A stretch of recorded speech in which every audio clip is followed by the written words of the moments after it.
You're the monster inside my closet, scared of you win. Everybody goes good, we don't ever come out the same. Cause you never change. You my little psycho, kiss me in the night glow. Easy to imagine where you always have your eyes closed. We'll be going crazy if you know what I know. Wait, all the happy memories go.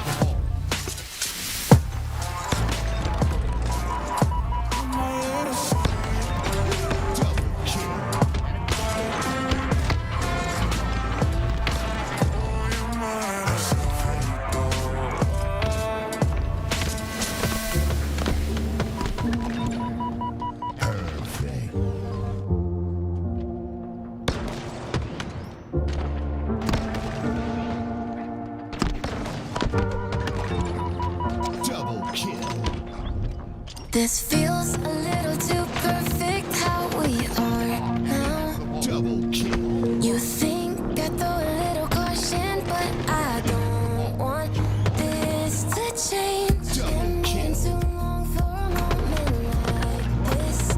Said that you won't leave, better off with me. Double kill. The kind of feeling I can't explain. Like how it feels drenched in the moonlight. Like how it feels under the stars. A step out of bounds with our own pride. A push towards the peace in our hearts. If Double kill. it rains down all on us, drown out the noise, and I'll trust that.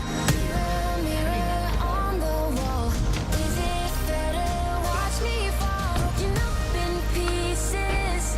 Can you see me bleeding? Mirror, mirror, tell me please, if these broken memories are enough to break free. Will it fix us? Double kill.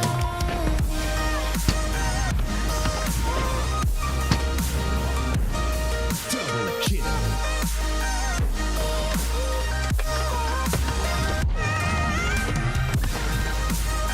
Double kill.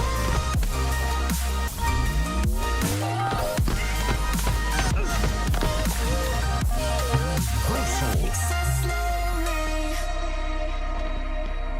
Each day I'm moving along with what fits best for taking me forward and back. It all I know still Double leads right through to the start of the end where the past can't chase us. You should stay for a while, disregard all the mess. If it's you and I will be okay. Like how it feels drenched in the moonlight.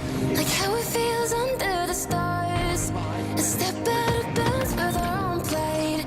A push towards the peace in our hearts. If it rains down all on us, drown out the noise, and I'll trust that. Mirror, mirror on the wall, is it fair to watch me fall? Broken up Double in kill. pieces. Can you see me bleeding? Mirror, mirror, tell me please, if these broken memories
But you play a game, I can't escape. I'm caught up in the middle. You're running through my head, and all the things we said. I wish I could forget you.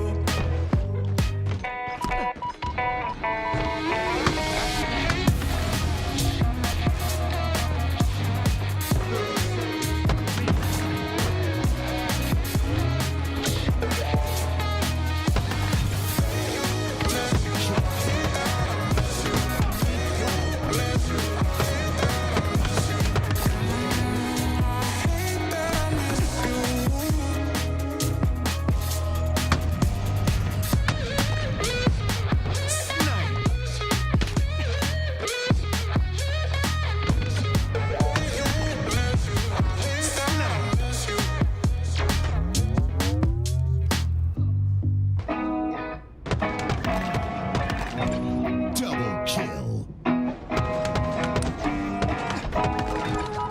Double kill.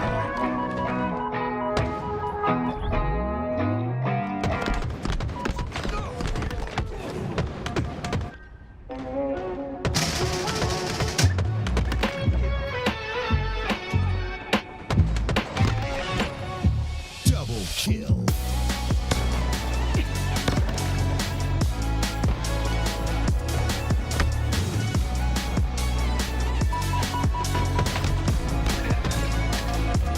Double kill. I'm walking on a tightrope, and I wish I could touch the ground. My future's covered in smoke, but my head is up in the ground. And maybe this will all fade for one bad day, and I'll be okay. But my life is in the worst place, and I can't wait for heartbreak for my mistake.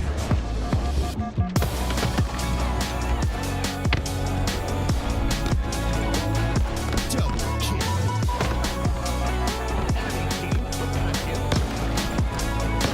Killing spree. I don't wanna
you on my Double kill. Reversal. lose my mind within your presence is your darling. Snipe. Oh, you leave me weightless. 'Cause you are my oasis. Oh, you leave me weightless. Double kill. Triple kill. 'Cause you are my oasis.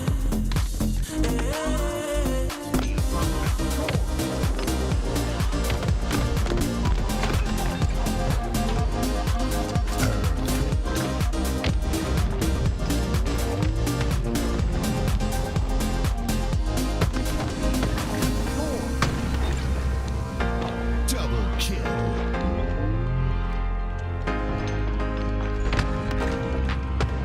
Snipe.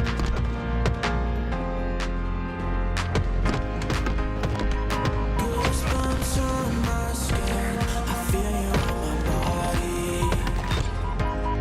Triple kill. Lose my mind within your presence is your body. Oh, you leave me weightless. Triple kill. 'Cause you are my oasis. Oh, you leave me weightless. Double kill.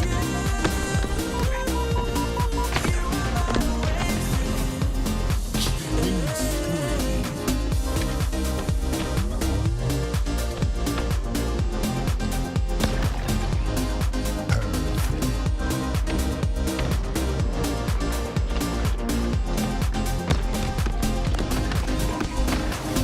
Killing spree. Double kill.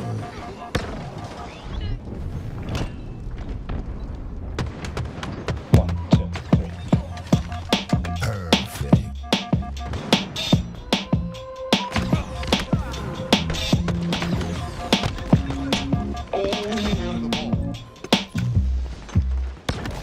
Goddamn, would you look at me?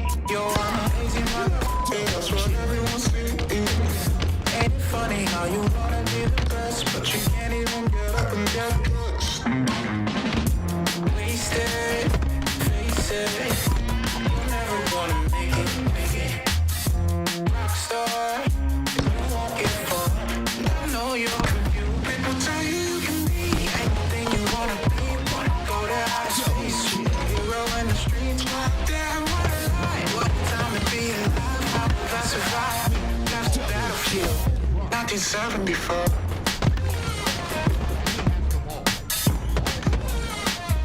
Double kill.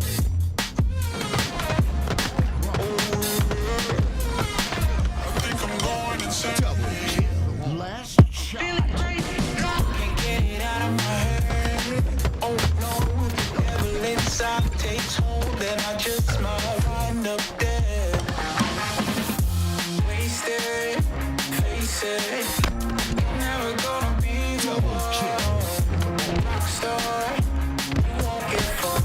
At least you had fun. People tell you you can be anything you wanna be. A king or a queen, as long as you got a dream. Oh no, it's a lie. They just wanna take your life. Try to tell you it's a battlefield. People tell you you can be anything you wanna be. Wanna go to outer space, superhero in the streets. Damn, what a lie. What a time to be alive. How will I survive? That's the battlefield. 1974. Double kill.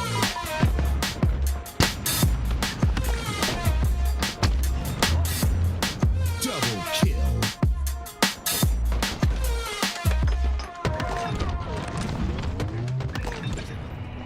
Double kill.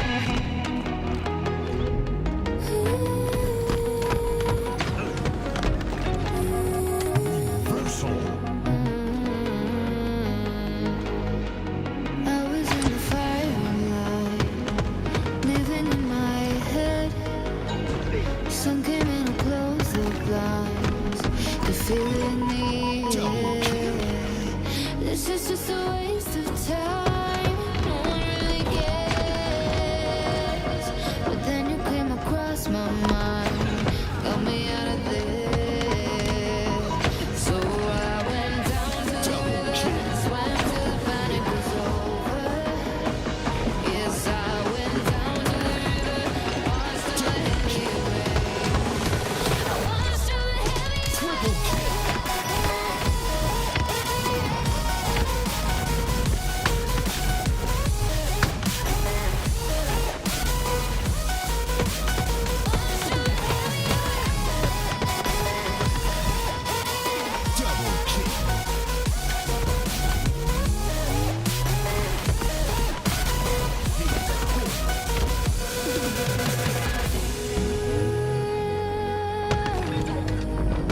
Killing spree. Double kill.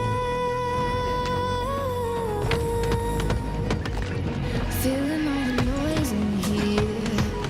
It's becoming a pull me into calm and deep and take me out to the waves. 'Cause I feel like a waste of space, breathing in the air.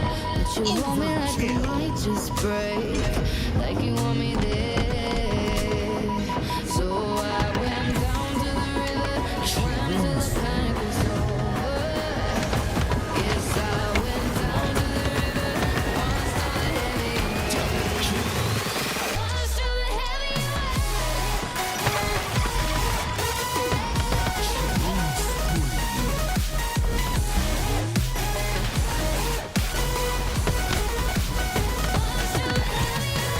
Double kill.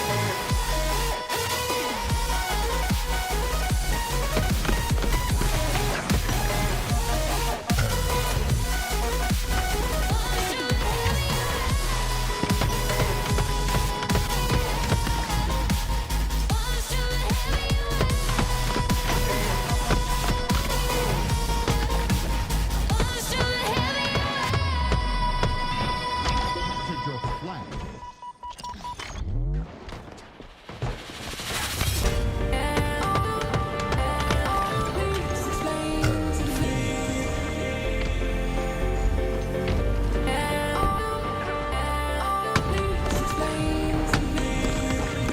Double kill.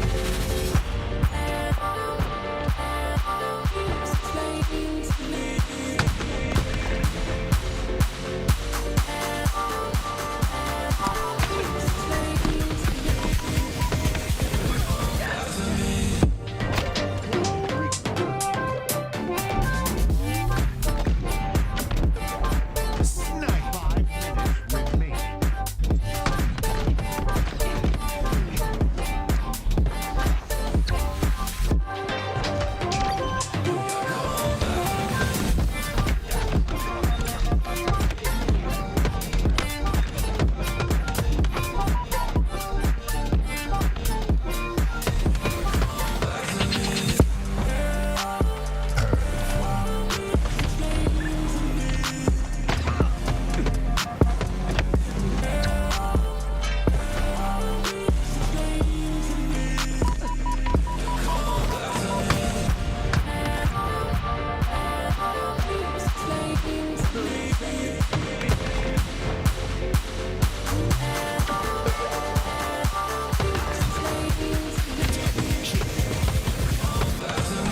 Flag returned.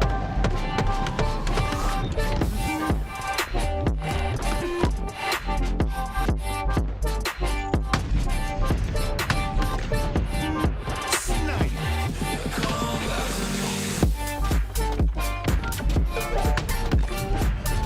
Snipe.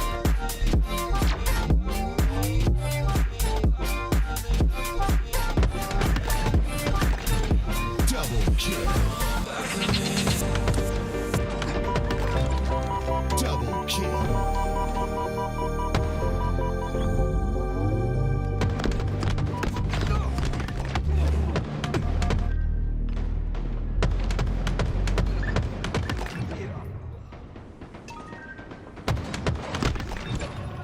Double All I kill. heard about was all your love.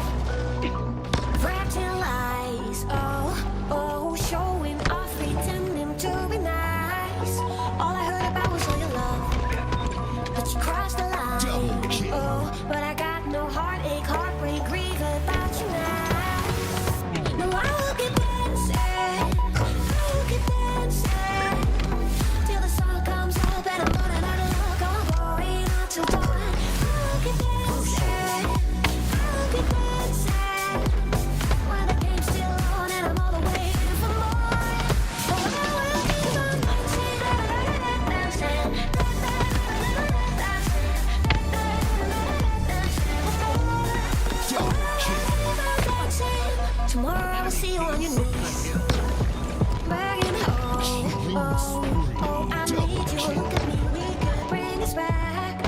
Tell me how you feel, it's your regret. Fragilize, oh, 'cause I knew you were blowing this up all again. No, I will keep dancing, I'll keep dancing till the sun comes up and I'm running out of luck.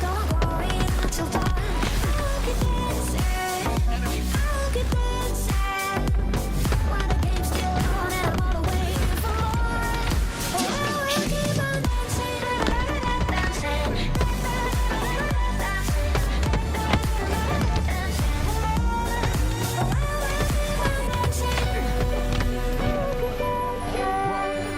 till the sun comes up and I'm running out of luck.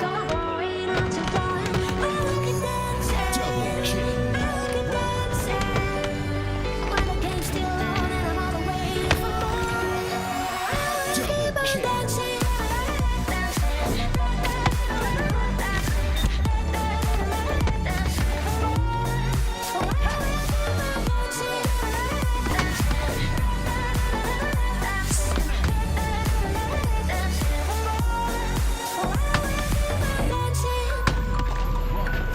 Enemy has the snipe.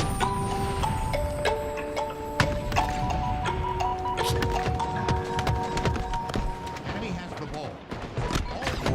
It's funny how the world keeps turning. Stars like ladders in the sky keep burning, burning. It's crazy how the storms keep raging. And I'm here trying to keep my heart from aching.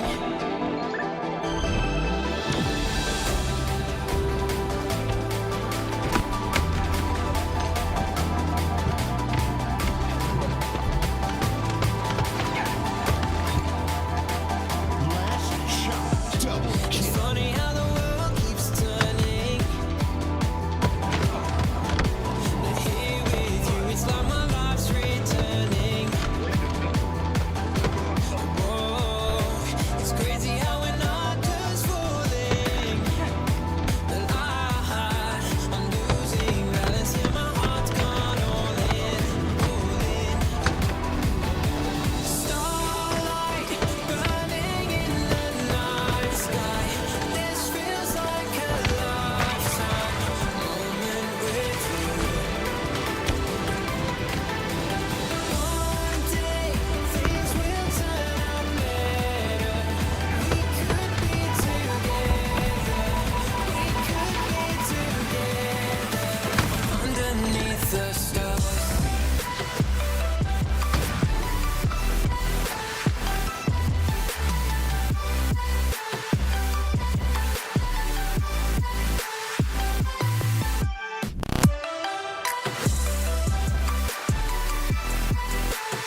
Double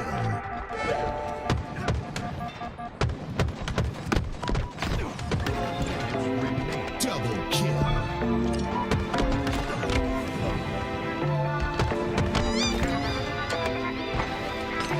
Double kill. Triple kill. In the hills, I ain't got no service. In a white hood, I don't fuck with the Ku Klux. Old girl got mad and she switched up. So I went ahead, got me a new one. Down bad, so I had to move up. Old one like, hey, what you doing? CA plates in different states. Okay, she like how I'm moving. Step to the bag, better get with the movement. When I move, you move like that. Do more, get more, say less. So fall low, don't miss no stairs. Speed up, now catch your breath. Good vibe, good drink, no stress. Out of town, no GPS. In the hills, can't call, can't tell. In the hills, I ain't got no service. Too high up, I don't think I heard you. Head high with a bird be chirping. Going full speed in the freeway swerving.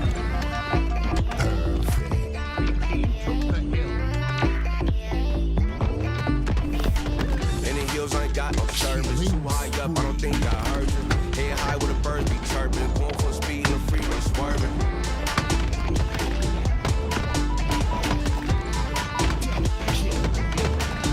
Swerving.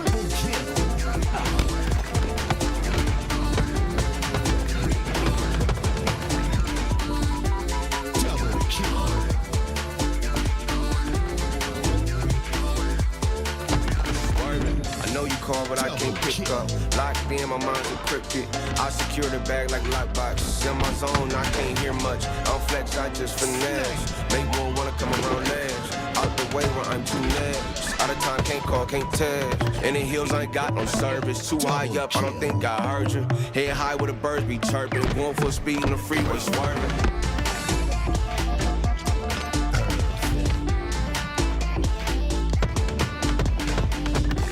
I ain't got no service. Too high up, I don't think I heard you. Head high with a bird be chirping. Going full speed in the freeway swerving. Double kill. Swerving.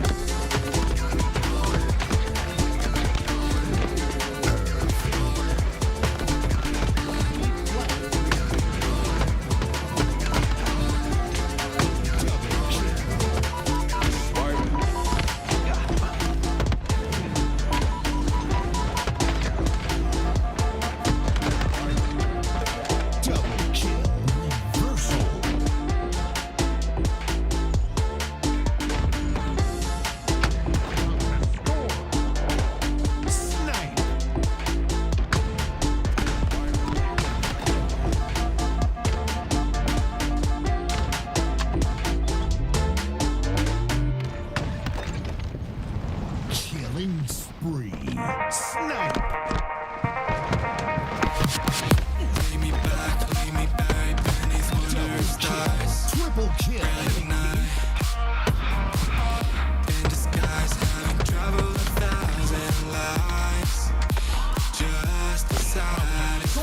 I'll never know what we're supposed to do. It ain't a kill that your heart brings you all the clues. Given the chance, would you be someone new? 'Cause that's a fact, what it's asking you to do. So let me fly. Take a chance, give it a try. So let me fly. Chase it like it's do or die.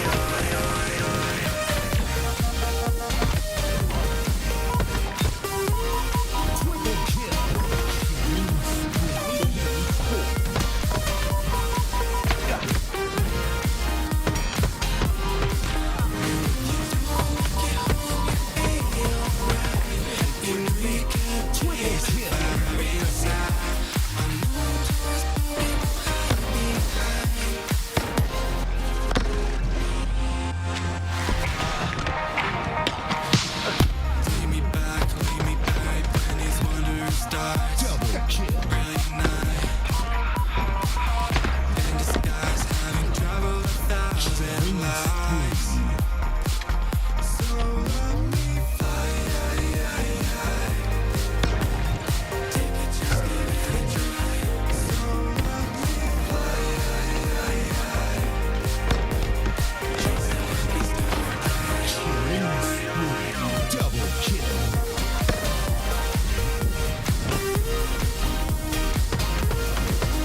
kill.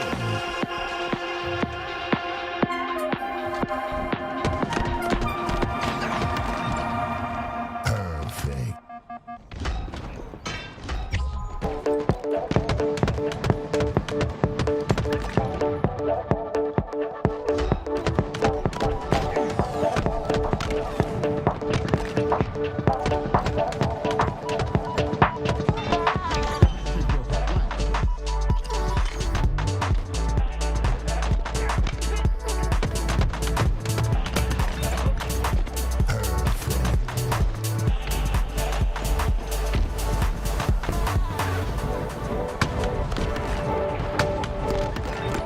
Double kill.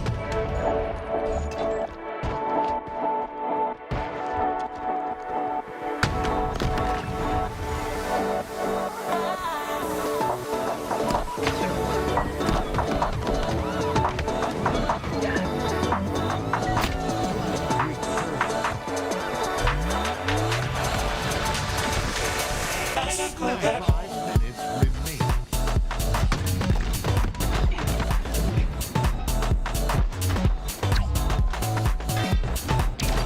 Your flag.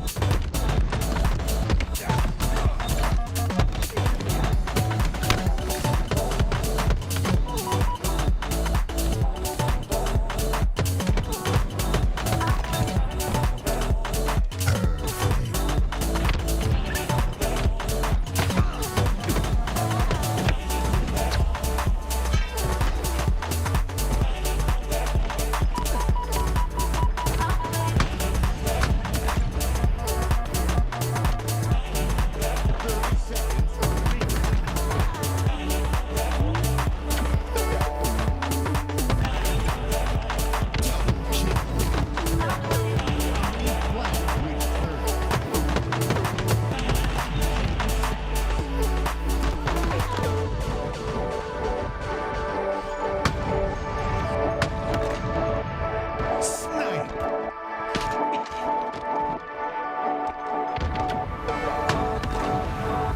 Snipe.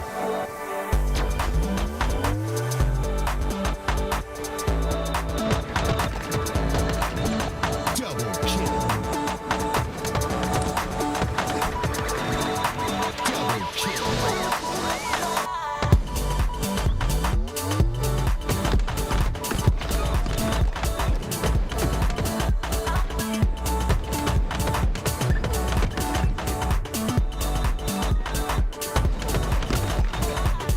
Double kill. Double kill.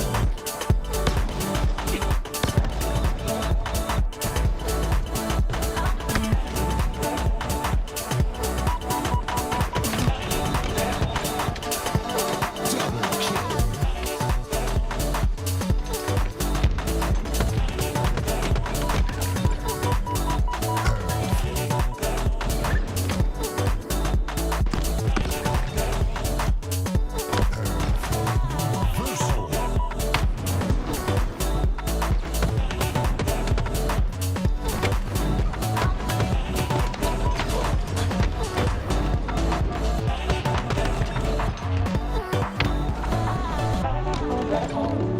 Double kill. Enemy team took the kill. Killing spree. Double kill.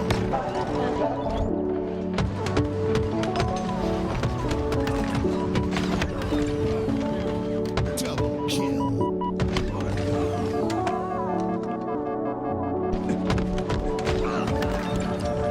Perfect.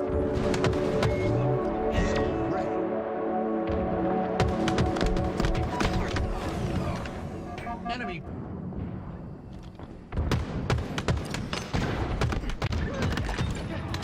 Double kill.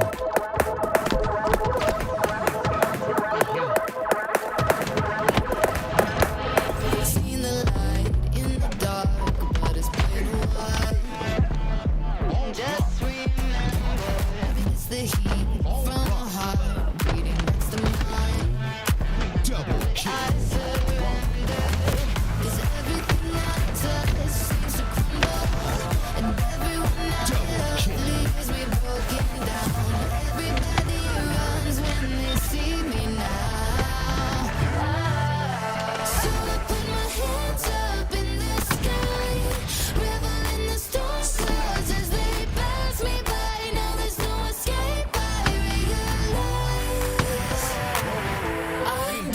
Good night.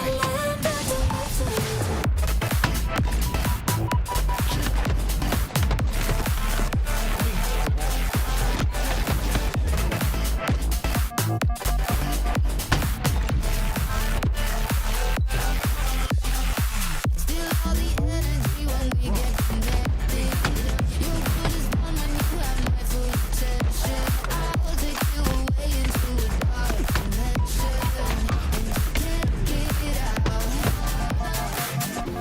I never thought I'd be like this. Further down into the deep abyss I'll go. Stay off my radar 'cause I never miss. Yeah, everybody knows. So I put my hands Shot. Double kill. reveling the storm clouds as they pass me by. Now there's no escape. I realize I'm dead in the land of the living. Got my hands up in the sky, reveling the storm clouds as they pass me by. Now there's no escape. I realize I'm dead in the land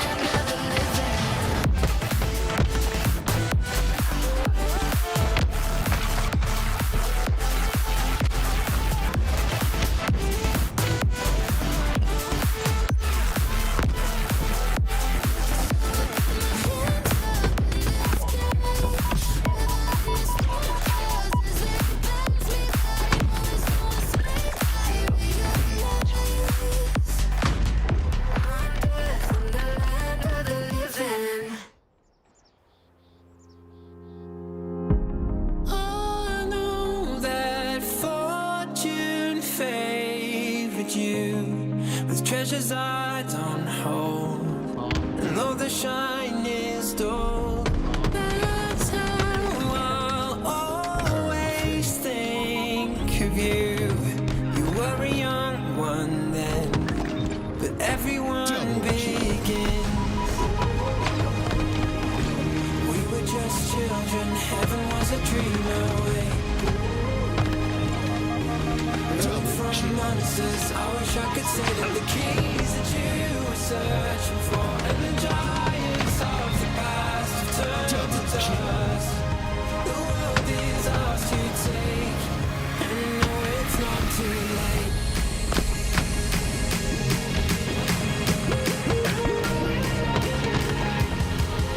The world is ours to take, and no, it's not too late. Kill. Reversal.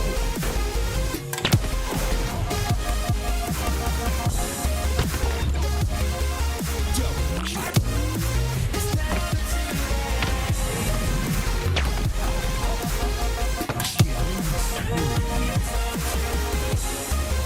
The world is ours to take, and no, it's not too late. Double kill.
children and heaven was a dream away. Running from monsters, I just wanna say that the keys that you were searching for and the giants of the past turn to dust. The world is ours to take. And you know it's not too late.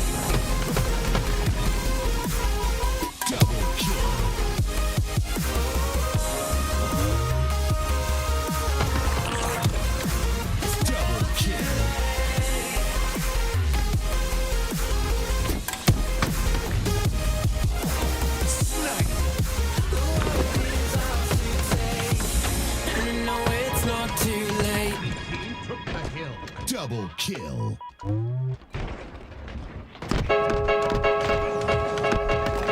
Are we just backseat lovers?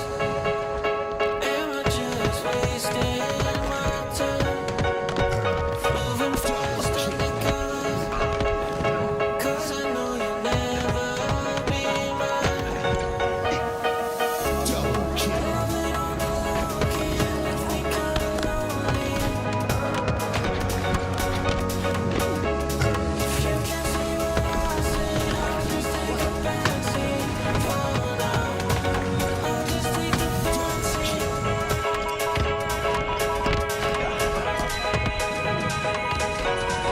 I'll just take the backseat.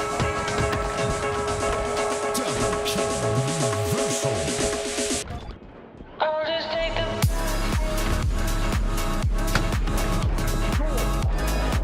Snipe.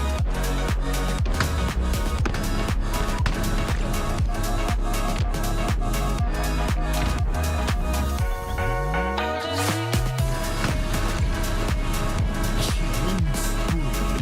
Snipe.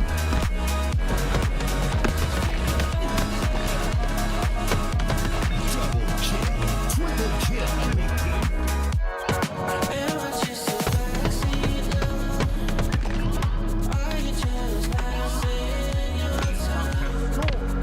Mess around like it's summer, as long as the attention is mine.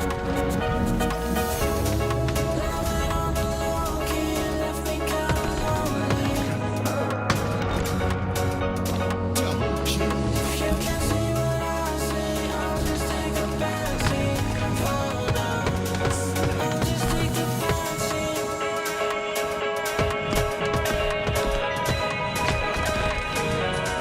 I'll just take the backseat.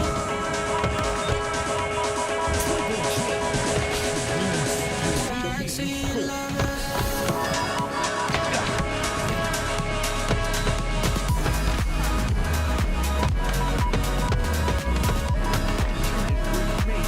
Triple kill.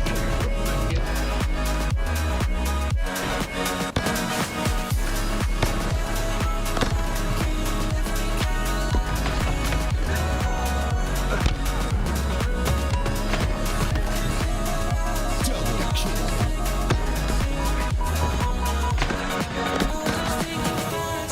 Killing spree.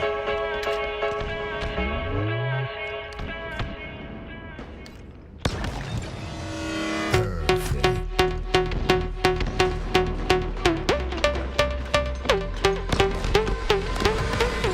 Lost in the sound, go back to the start. Get lost in the sound, go back to the start. Let's go out of the dark.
Double kill.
Double kill. Double kill.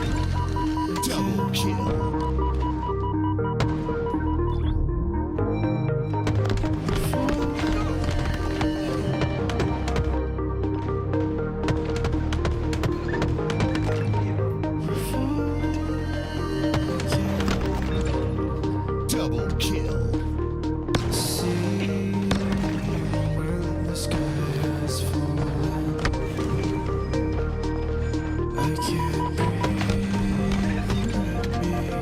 Double kill. Double kill.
fine. Baby, I'm on fire. Baby, I'm on fire. Baby, I'm on fire. Baby, I'm on fire. Breaking my soul, but I don't wanna hide. Baby, I'm on fire. Baby, I'm on fire. Baby, I'm on fire. Baby, I'm on fire. Baby, I'm on fire. Baby, I'm on fire. Yeah, yeah, yeah.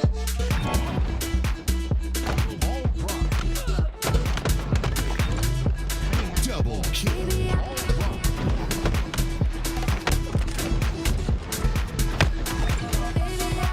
Double kill.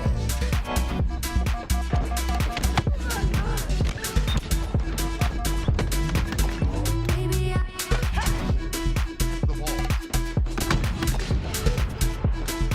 baby, I'm on fire.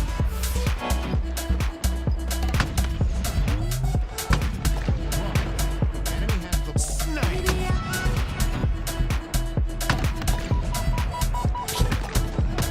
baby, I'm on fire. Spirit, my life, lead me through that I'm insane.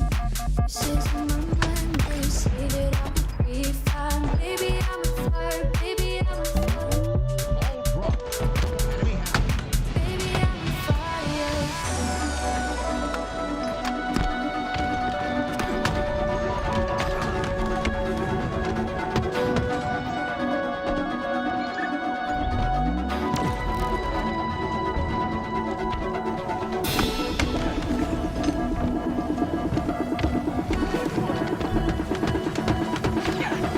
Baby, I'm on fire. Baby, I'm on fire. Double kill. Baby, I'm on fire. Baby, I'm on fire. Yeah, yeah, yeah.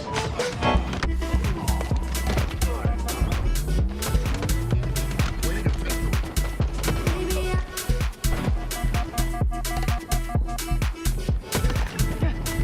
baby, I'm on fire.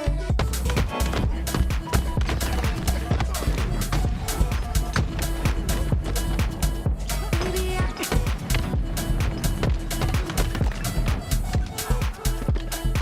baby, I'm on fire.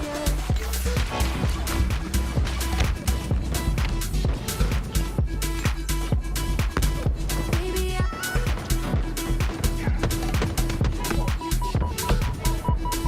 baby, I'm on fire. Spirit, my life, lead me through that I'm insane. Voices in my mind, they say that I'll be fine. Baby, I'm on fire. Baby, I'm on fire. Baby, I'm on fire.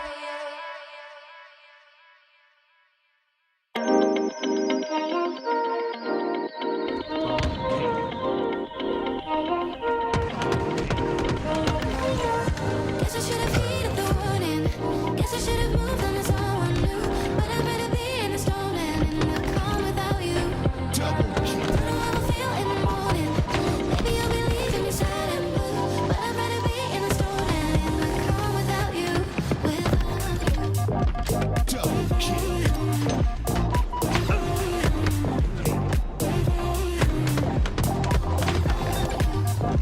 Double kill.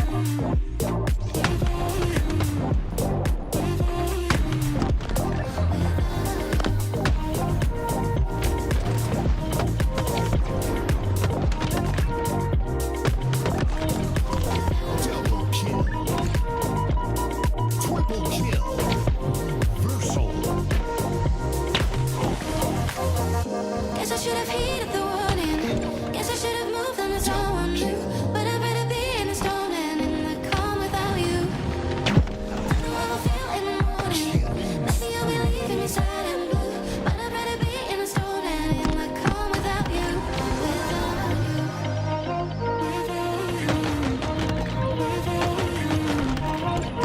Double kill.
lost in you. Double kill.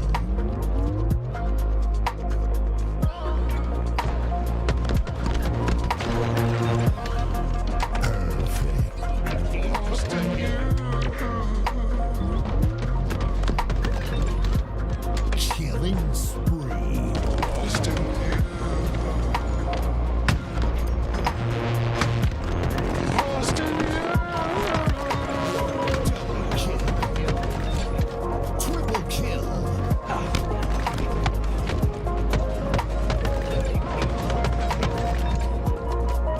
Double kill.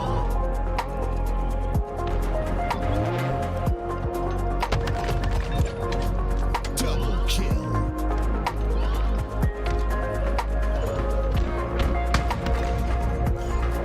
Sniper.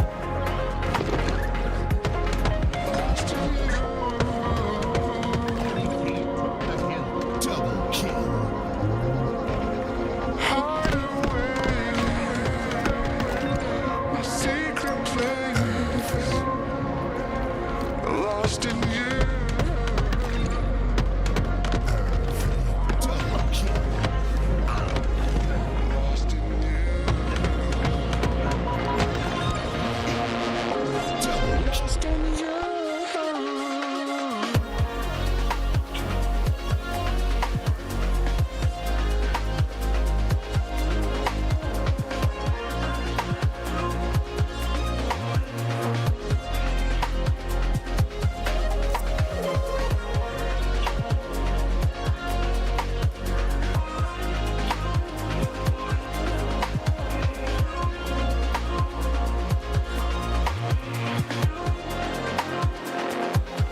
Lost in you.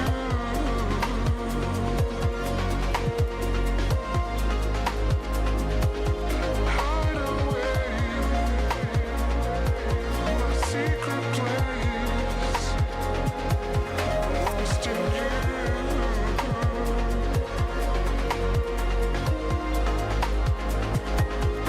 Lost in you. Lost in you.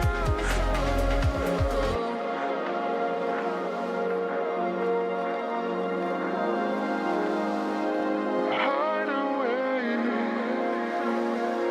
My secret place. Lost in you.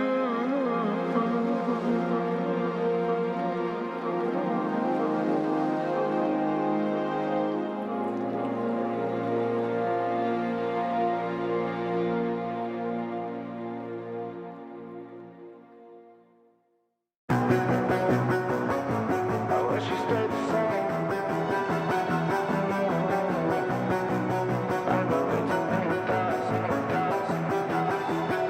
I wish we stayed the same. I got way too many thoughts in my brain. But I got memories that run through my veins.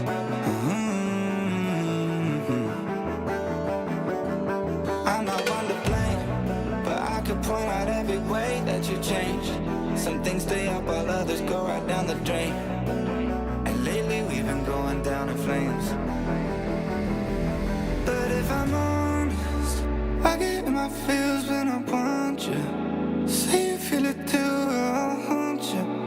Hold on till I'm lost in nirvana. But if I'm honest, I get in my feels when I want you. Say you feel it too, I'll haunt you. Hold on till I'm lost in nirvana. But if I'm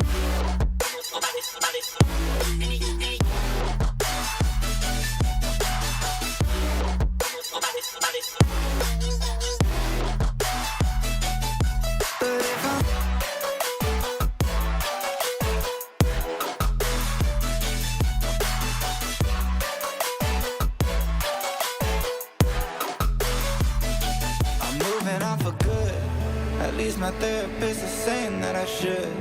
I don't believe her, but I really wish I could. Instead, I guess I'll stay misunderstood. Oh, 'cause I'm stuck now, just trying to figure a way out. I've tried but can't seem to slow down. I don't know if I want to.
Finally open the blinds.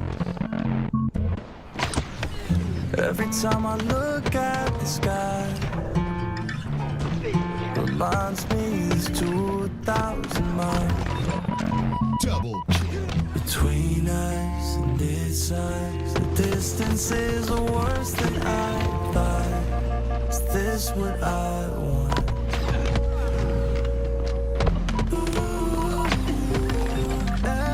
Double kill.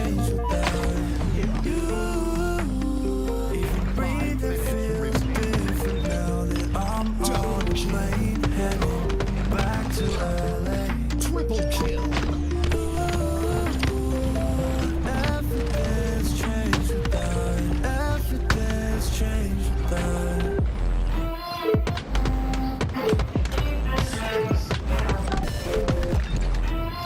Double kill.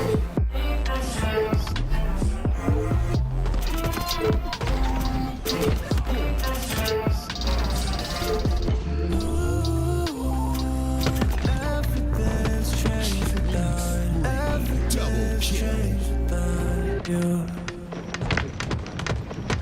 Thought that when I left I'd be fine, but damn, it really hurts to say goodbye. It's growing up, it's getting tough. My vision's blurry as it goes to 1,000 miles Overkill. between us and this size. The distances are worse than I thought. Is this what I want?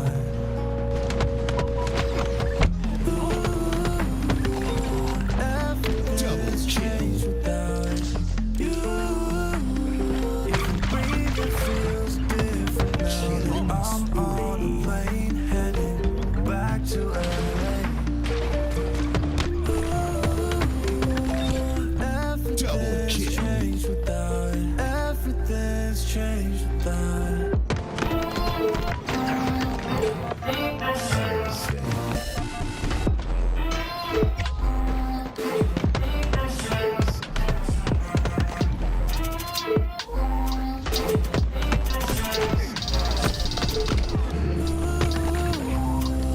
Everything's changed without it. Everything's changed without you.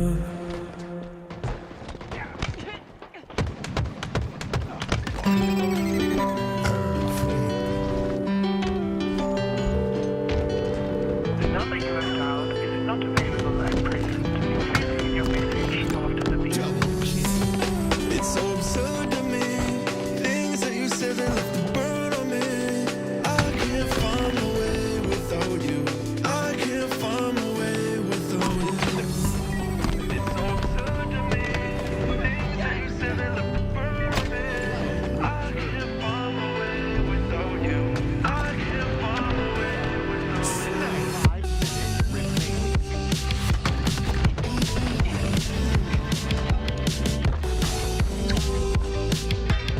I can't find my way without you.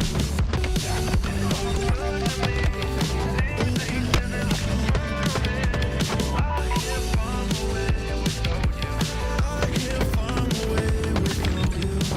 Took the Band-Aid and we ripped it off. See your shadows and my battle. It's so hollow and I can breathe.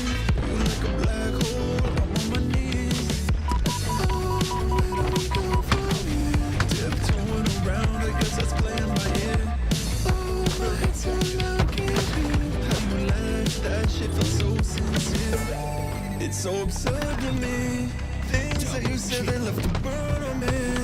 I can't find my way without you. I can't find my way without you. It's so absurd to me. Things that you said that left a burn on me. I can't find my way without you. I can't find my way without you. Snipe.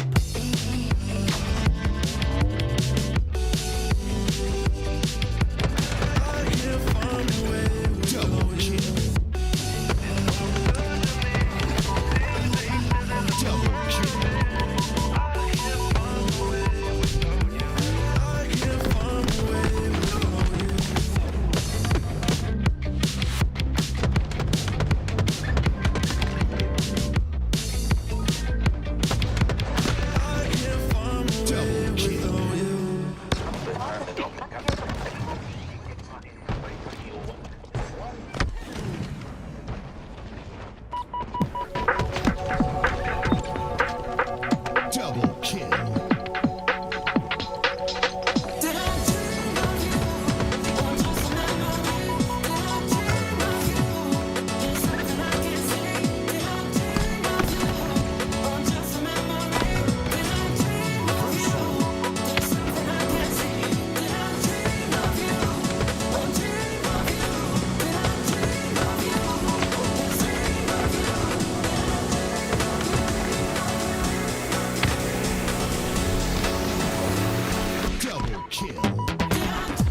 haters and lovers in your eyes, running around your head. There's 1,000 enemies, but there's a fire lighting up the dark.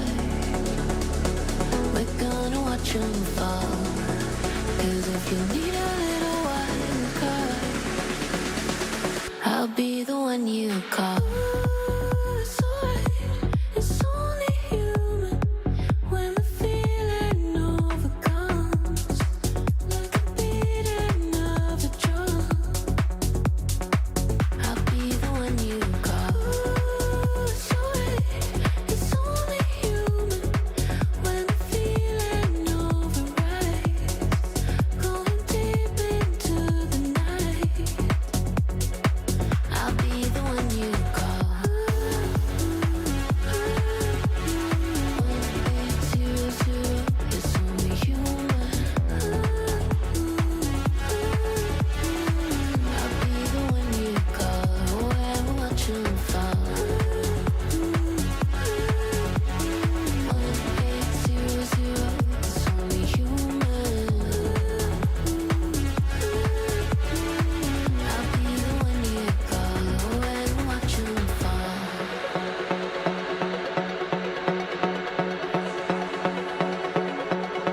I know you wonder how it ends, so that your body can begin. Louder and louder, let it in. Building an army, baby, the voices, they won't win. 'Cause there's a fire lighting up the dark. We're gonna watch 'em fall. And if you need a little wild card, I'll be the one you call. Yeah, there's a fire lighting up the dark. We're gonna watch 'em fall. And if you need a little wild card, I'll be the one you call. It's alright, it's only human when the feeling overcomes, like a beating of a drum. I'll be the one you call.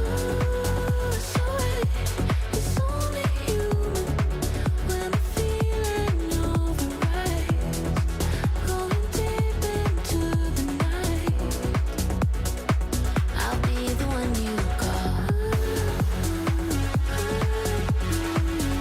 1800, it's only human. I'll be the one you call when we watch 'em fall.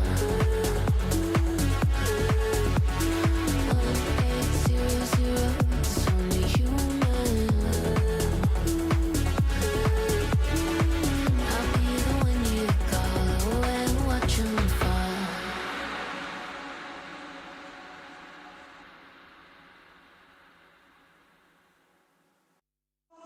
You got me hypnotized. Just one look, I get lost in your eyes. You got me mesmerized. You're playing tricks and messing with my mind.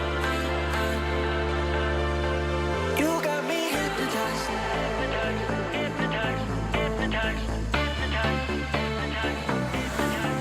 You got me hypnotized.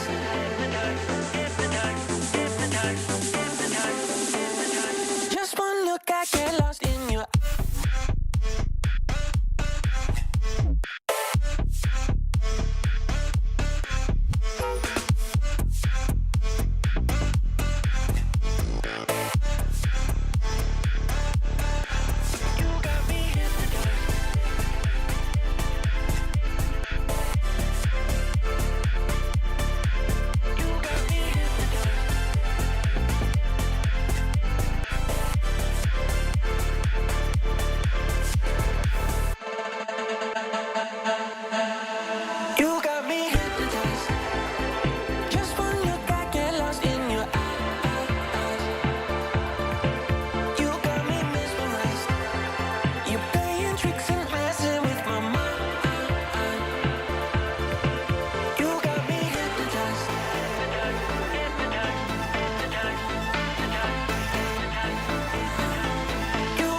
hypnotized.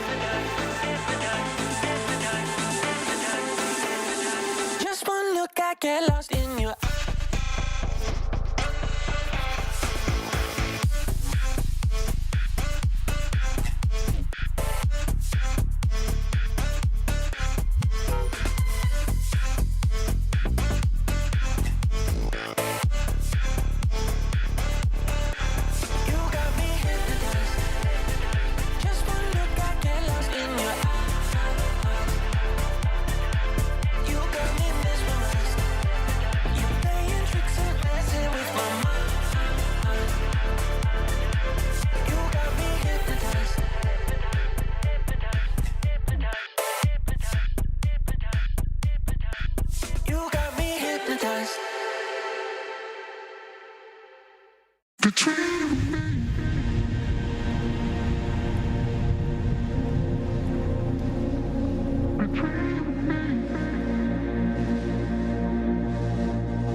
Hello, everyone, and welcome to the very last HCS major qualifier. We are just weeks away from Charlotte. I'm Mikowski. Alongside me on the mic is my duo for over 20 years, Eli the Ninja. And today, we're going to be seeing who makes their spot and takes it, I should say, in pool play.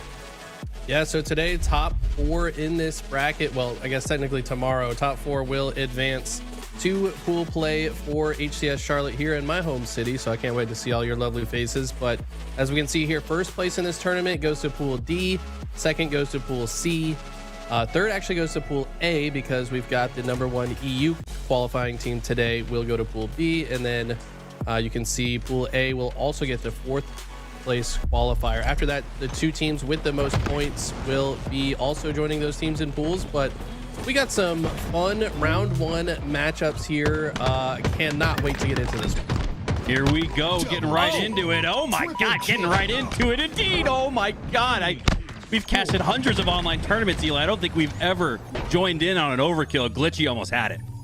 Yeah, Glitchy is I don't even know if we can call him a newcomer anymore. This guy has been a grinder of Halo Infinite's entire lifespan, has finished in multiple LAN FFA finals. This guy has a lot of individual skill. And look at this stick coming in from Facti. That's such a good use of resources there. Probably the only way he could have gotten away with a kill before he died. But yeah, all members of Luminon, extremely talented gamers. On the side of Orbit, we've got some community grinders as well. Dilly Donut, rising star. I'm biased. He's my student, of course. You guys already know this by now. But then, of course, Silva Fox as well. This guy's a pretty good caster, too, just like he's a good Halo player. Yeah, you look over at the side of Orbit, a lot of familiar faces from those grassroots Clutch Academy draft tournaments. Dilly Donut, Silva Fox routinely making their way through the bracket as we see Etroxin on the other side for Luminon. Lining up the body shot, lands one, lands the second, but it's only good enough to take his opponent down to 1 HP. Zoom cleans up with the headshot on that, and with 3 down for Orbit, maybe 4. Yes, indeed. Luminon now have a chance to regain control of the map and might just be a trip cap. A lot of people still getting used to this game mode. A and B typically the favor, but I like what I'm seeing out of Luminon. They're maintaining pressure across the entire map. Just because Zoom was over there by the C stronghold, he's been forcing all members of Orbit to just spawn in different parts of the map. There's no way for them to get together and team shoot. That's why they're having such a hard time. They've been staggered out. Luminon are playing this perfectly so far. Wow. Luminon with Carbon, Oddball on lockout levels of lockdown control here on the new map in HCS. I love how Luminon are utilizing the high ground. They've occupied all of the catwalk space to keep an eye on their opponent. And the shots have rung out routinely clean as well. Routinely seeing a staggered situation where Orbit are 3, if not 4 down. And see that again. Yeah, I love the fights that happen around the crystal, as a lot of teams are calling it, in the little laboratory over there. That's Zordon, actually. Zordon. Is that the call out now? I've heard Zordon, Kryptonite, Crystal, Walter White. People got all kinds of names for that spot, but kind of like that too. I just love watching 2 players that can see each other through the glass, just like, can't catch me, just playing Ring Around the Rosie. It's always a fun situation. Have you seen Trippy's clip on Twitter where he's in a 1v1 duel playing Ring Around the Rosie, rings out a pop shot with a snipe, and it deflects off of Zordon into his face? So you could not only access friendly fire, but you could do it to yourself. I guess the Zordon reflects all damage back. It's got a built-in repulsor. It looks like Timmy Forge is forged into this one. Yeah, Timmy, what's the lore on that crystal, man? You got to write an entire backstory about about this map. He might already have the lore on it, knowing him, but regardless, hopping back into this, it's still perfect gameplay out of Luminon so far. They've got the AB set up, so Orbit have stopped the trip cap to, I guess, stop the bleeding. The problem is you need 2 to score in this mode, and Luminon are playing great defense to both A and B. Yeah, we likened this to Carbon lockout oddball levels of control, and you might have, as an OG Halo fan, thought it's a little bit of a reach there, Mac, but I don't know, man. Ever since we said that, it's been Orbit at 3, with the score continuing to tick up for Luminon. Glitchy started off with the triple kill, looking for another one, but because everyone's dead, Zoom with the ninja double kill. He doesn't have a chance at a triple. Zoom's cleaning up the rest of the squad. This could be over quickly. Dilly, all I know is you better get another killer. You're gonna have to change your tag to Dilly Breadstick. You cannot finish with one, okay? I mean, at least it's not the donut, let's be real, but this is another pastry. More carbs regardless. It's just different kind of carbs. It's either dessert or an appetizer. Which one is it? Double kill. Well, as Fame says in chat, why not calls the mid-circle a Cinnabon? So clearly pastry and breadsticks are on everyone's mind. Dilly does get that second slay, but he gets taken down via the no-scope shortly after. Silva Fox now at a 1v1 with the thrusting Glitchy, utilizing the pillar to perfection. Calls for help from Zoom Doctor. I know it's not Zoom Doctor, but with the help he just showed, maybe he is a doctor, a Halo doctor. I mean, he could get an honorary medical degree, but it's not Zoom Doctor, guys. His name is Dalton. I don't know what his last name is. I want to say it's something Italian. I could be totally off base. I'm sorry if that's true, but he's not Zoom Doctor, Zoom DR. Regardless, the win goes to them. They have put on some impressive understanding of this map and mode combination. Like we said, newest map in the rotation, but they've got it figured out already. Just going to throw a dart at the wall here. Maybe Dalton Brianolci. Since you said it was Italian, I don't know. Maybe that is his last name. Regardless, it's a first place emphasis on Luminon's gameplay here in winners round 2. I assume they had a bye to get to this point, or maybe they earned it the hard way and took down their opponent in round number 1. But my God, look, in some cases, Eli, the stats do tell the whole story. Yeah, this was very impressive. Glitchy hit lots of snipes this game. I tell you what, my first experience with Glitchy was I didn't even know who he was, and I'm playing a snipe FFA on stream as a, you know, I love the snipe FFAs. This guy joins, and I think he was 20 kills behind when he joined, and he came back and won. So I was very impressed with him. He seems to be lights out with the sniper. I would have to imagine that here on Live Fire, he might just give us more of the same. Yeah, it'd be one thing if we were switching over to Recharge or Aquarius where the sniper wouldn't have an impact on the battle. But here, after what we saw from the sniper rifles in game number 1 for Luminon, I expect that to follow through here. And we saw Orbit heavily outslayed in game number 1. Usually that's the consolation prize, right, Eli? Okay, you lost the objective in game 1, but you performed well enough in the Slayer category to feel like you got a good chance or maybe even a better chance of winning game 2. That's going to be a tough task for Orbit. Their chances are be out of this world, if you will, to take on this Live Fire Slayer, but they're going to have a chance. We're going to reset 0-0, but after what we saw from Luminon, I think the Slayers are going to continue to roll. Yeah, I mean, Luminon are 4 guys that know how to play fast and aggressive and control the spawns on the map as they recognize, I think they're on the wrong map. According to our breakdown, it should be Live Fire, so we'll get them off of Aquarius as we set to re-rack. And while we got a second to talk about it, the top 3 teams, I believe, by seeding in this should be TSM, Envy, and Complexity. Yeah, so TSM only has like 200 more points than Envy, surprisingly. I thought the last couple of Grand Finals appearances from Envy might have earned them the top seed, but TSM still have it from those impressive LAN performances. But looking at this, if the seeds were to play out exactly as is and TSM wins this tournament, they would go to Pool D with Space Station. Envy would go to Pool C with FaZe. But Maybe I'm getting ahead of myself. I do expect that to be the finals of this tournament. TSM versus Envy. What do you think, Hunter? I could definitely see that. Complexity, sometimes they just put it together and look like a top 4 team. We've seen bits and pieces of that all throughout this season. Now, Complexity at their worst could look like a top 12 team. So it's a little topsy-turvy in terms of what we can expect from Complexity. But if they bring that Riot Noob special, especially as it relates to the strategy and executing on it, I think we could definitely see Complexity there in the grand finals. And you can see here, top 4 guarantee their spot into pools. Eli, it feels like with culmination of season 4 coming to a heat here, we're starting to see the top 4 really round out, right? You've got your big 4 back where they belong in pools A, B, C, and D in the 1 seed. Do we have any other upsets in store? Are there any other surprises? Could any of these teams that fall into the 2nd seed in pools A through D maybe upset one of their opponents? Absolutely. I mean, Envy has been on the uptick. Obviously, they beat Optic in the last tournament. Granted, it's online. It's very different conditions. I think the top 4 that we see here, their big edge is on LAN. They've all got the most experience in the league playing in big situations. But the teams that are chasing them are getting better and better, and they've been earning the experience over and over. They're working hard to try to steal these spots from these top teams, and I think they absolutely have a chance going into Charlotte.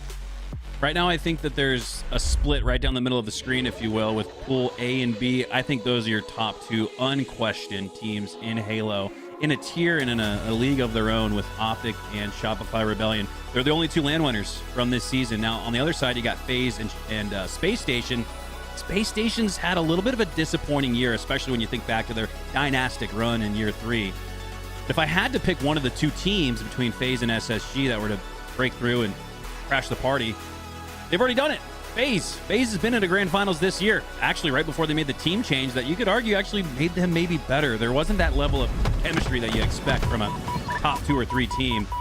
Previously with that FaZe roster, we saw some of the Twitter correspondents show that. So excited to see where that goes, but no more talking about what's in the future. We got in the present moment some more Halo to watch as Luminon take a 3-1 lead off the start.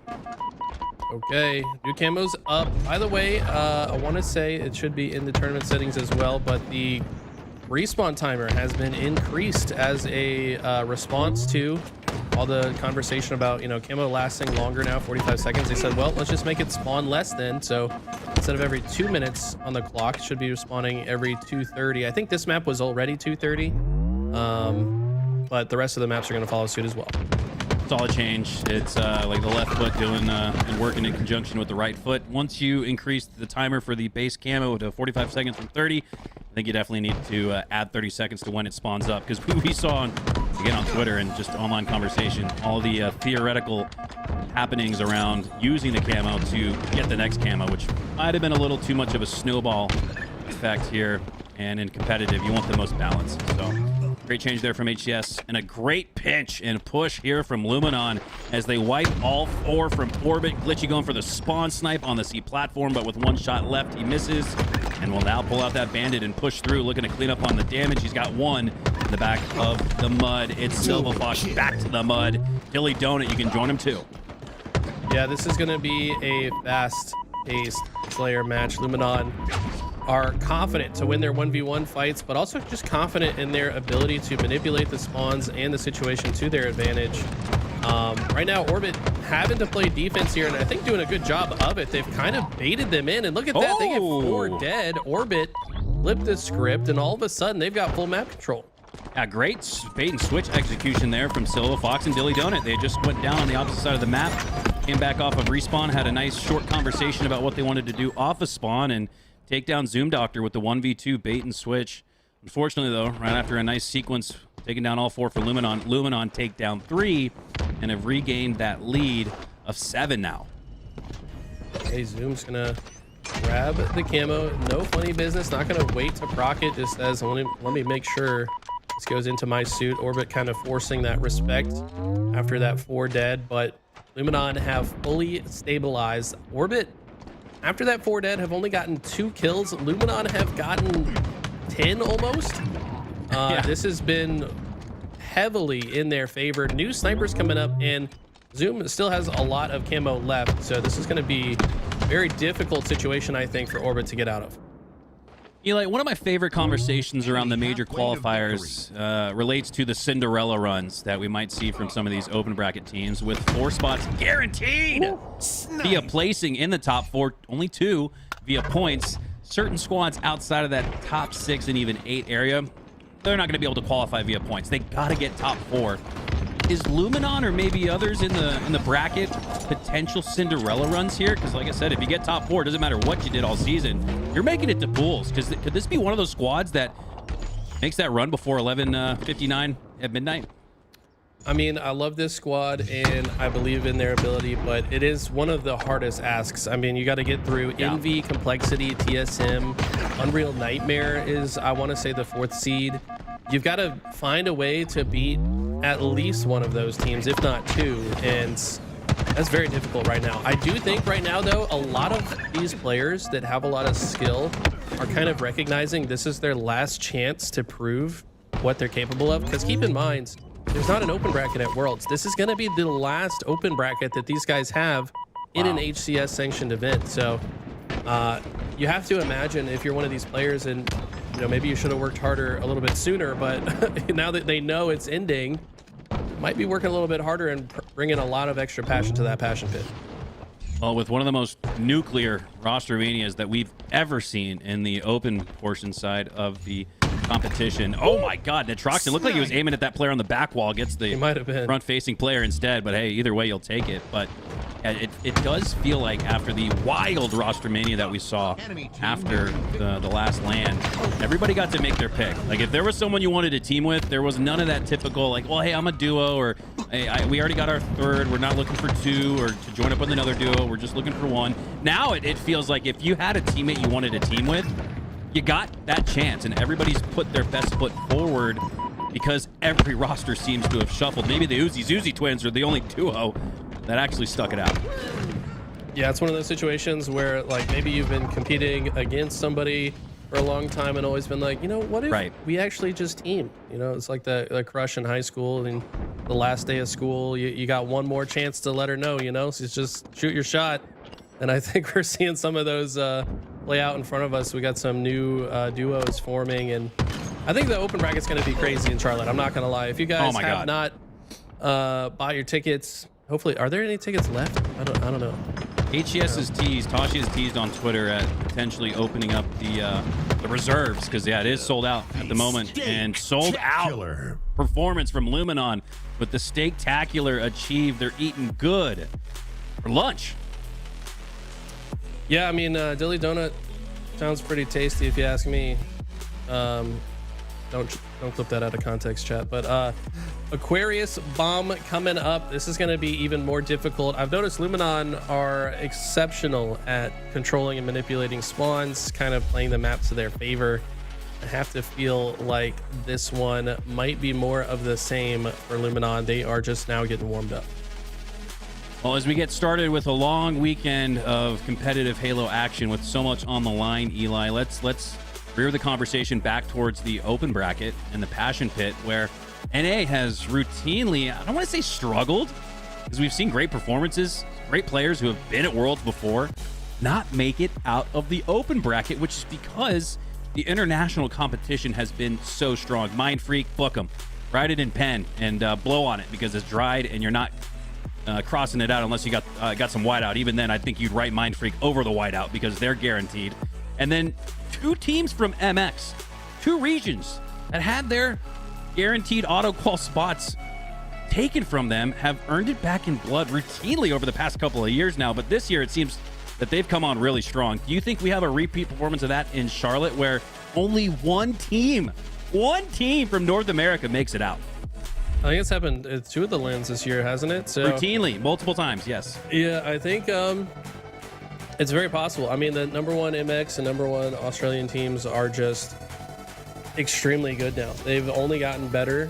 MX is interesting right now. I want to say they dropped tapping for Leor, maybe. Oh, wow. Yeah, interestingly. So, and they've been looking good in scrims.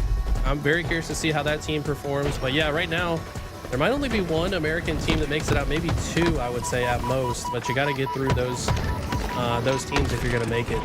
It's going to be tough. You could really make the case, Eli, that the opportunity is now. Not at Charlotte. It's now, with 6 opportunities to make it to pools this weekend versus just 4. And this is an NA competition. This is the NA major qualifier. It's not going to be just NA on land in Charlotte. You're going to have the whole global field competing at the highest level. So I'd almost make the case that you could put more emphasis in the consequential nature on this weekend than even at Charlotte, which sounds wild. I'm having like problems saying anything online matters more than on land. But I think when you break it down that way, it does. As we see a bomb being armed, push coming in from Silver Fox, so Luminon will drop the bomb momentarily. Great process here. I love how they played that. They didn't just try to strong arm the arm. No pun intended. They waited, got a couple extra slays, and made sure to put it in when it was all but secured. Guaranteed. Yeah, well played. I like having the camo guy be the bomb carrier as well because you can sneak in. Often difficult to find the exact spot the camo player is arming from as well. So just creates a little bit of extra panic and chaos on the side of Orbit. But this is looking like it could be over quickly, Hunter. We got another bomb being armed. 3 dead. Dilly Donut, first spawner. He's on the bridge side. So he's got to go in through the door. Impossible to stop the arm. He does get a kill, which might slow down Luminon, but this feels like it is on pace to be over very quickly. Yeah, we routinely call Aquarius the fast track since it's, in my eyes, the most arena-styled map that we have in the HCS. It's small, it's symmetrical, and it looks like Luminon are taking advantage of that. They are speed running their way to appearing in winners round 3, already up 2-0 with less than 2 minutes burned off the clock. Ooh, Facty just running at him for the killing spree. Beautiful shots there, difficult ones to hit as well.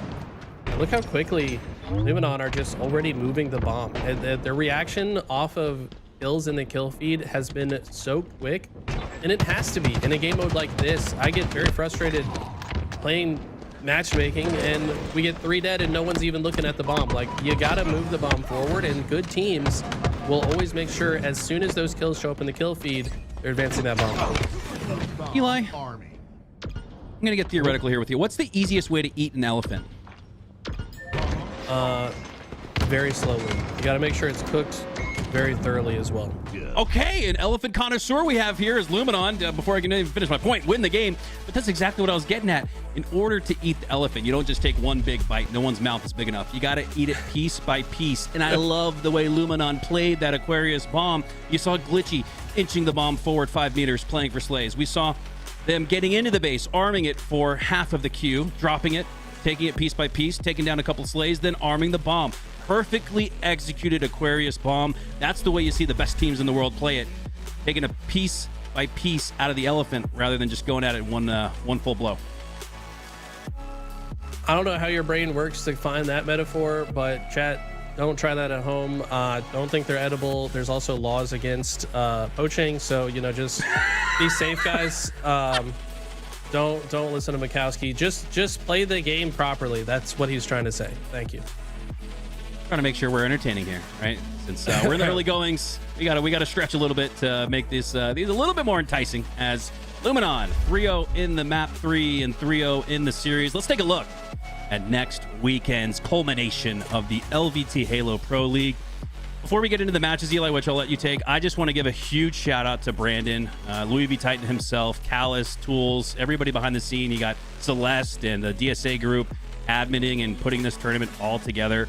What an absolute monster of an undertaking to put this together. And huge shout out to Shopify. Huge shout out to Zowie for supporting us on this endeavor. We haven't seen something like a Halo Pro League in forever. And to see it come from the grassroots, to see it come from Louis V Titan himself, as opposed to Halo itself, I really think speaks to how just strong the grassroots community is. And Louis V Titan, he's the king.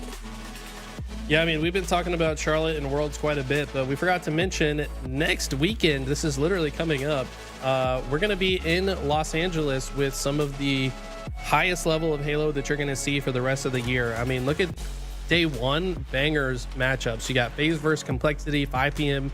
Pacific, and then Envy versus SSG at 7 p.m. Pacific. If you're on the East Coast, you might be staying up pretty late to watch these, but I can't wait, man. We're going to be there in person, bringing you the action live. Mikowski's going to be casting remote, so it's going to be an awesome tournament. Hell yeah, brother. Can't wait for next weekend. But for now, we've got your HCS major qualifier, the road to Charlotte, just steps and weeks away. For now, though, we're going to take a quick break, reset the bracket, see who we got next. Don't go anywhere, though. We got more Halo in about 5.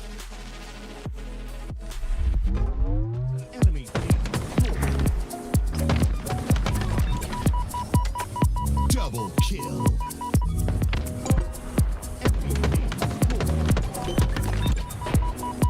Double kill. Hold on, it's getting too much. So long, but don't start to Double rush. kill. Take your time, clear your mind. You're worrying now. Don't make it too tough.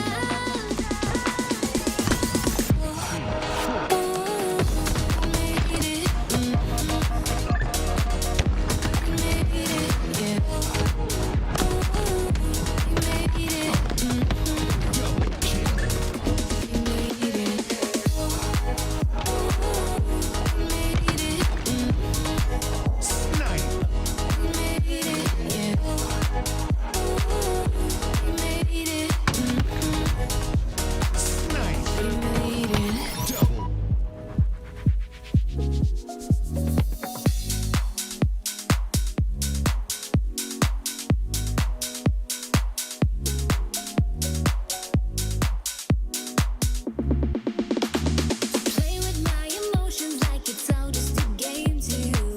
It's a game to you. Roll the dice again, and I can promise this time you lose. It's your turn to lose. Hold on, it's getting too much. So long, but don't start to rush. Take your time, clear your mind. You're worrying now. Don't make it too tough.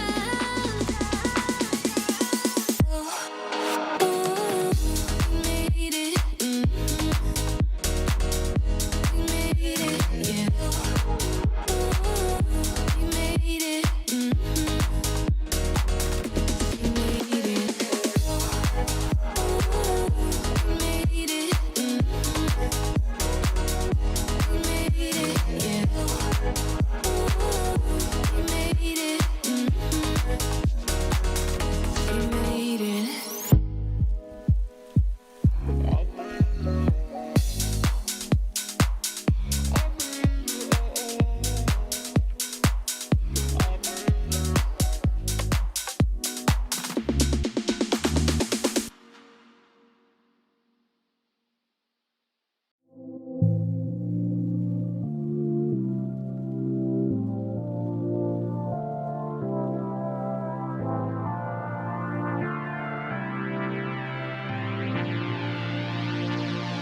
The way that you make me feel like I've never been felt before. Look in your eyes, I found the one I've been waiting for. I'm feeling electric.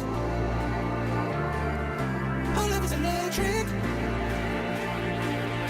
The way that you make me feel like I've never been felt before. I'm feeling electric.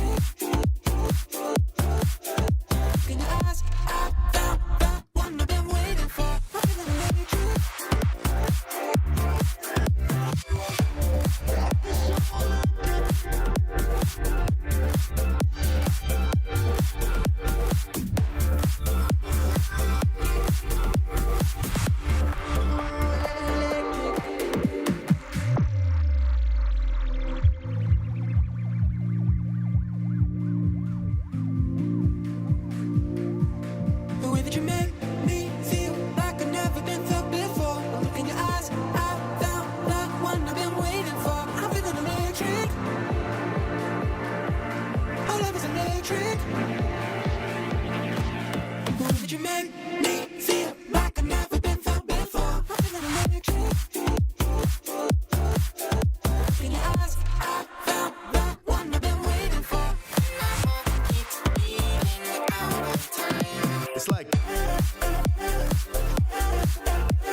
kill.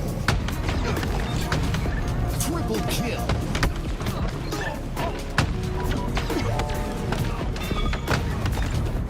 Double kill.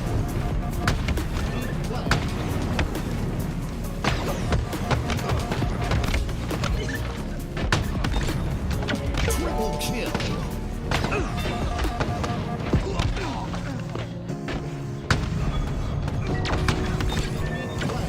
Triple kill. Triple kill. Snipe.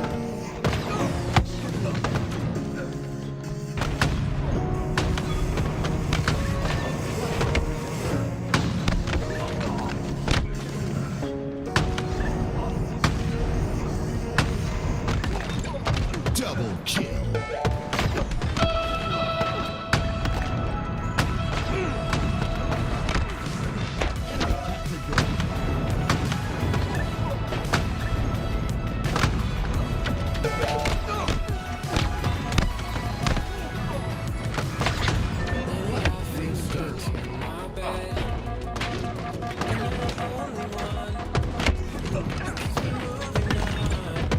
Double kill.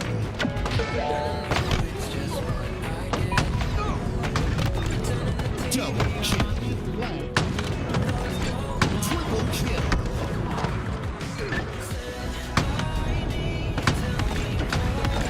Double kill.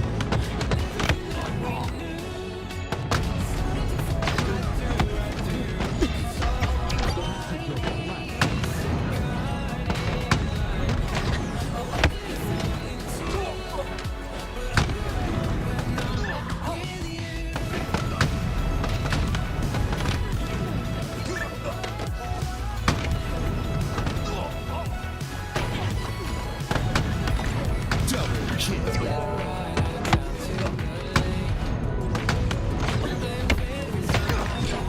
Triple kill. Double kill.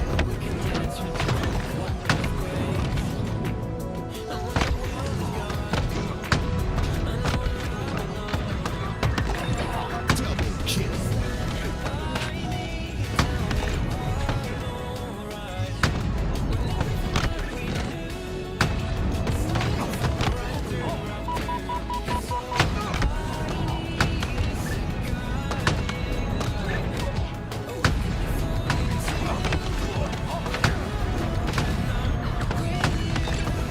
Triple kill. Overkill. Perfect. Double kill.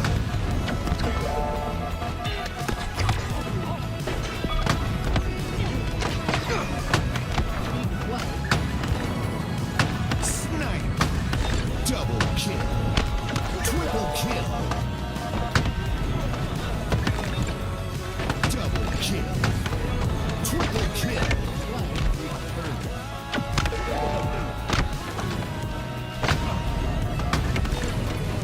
Double kill.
screaming at each other, baby.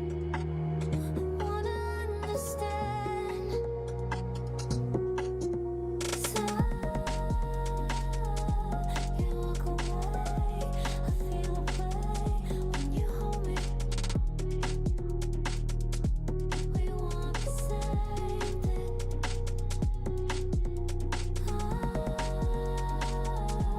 Need us again. You say the same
love has got you feeling too much.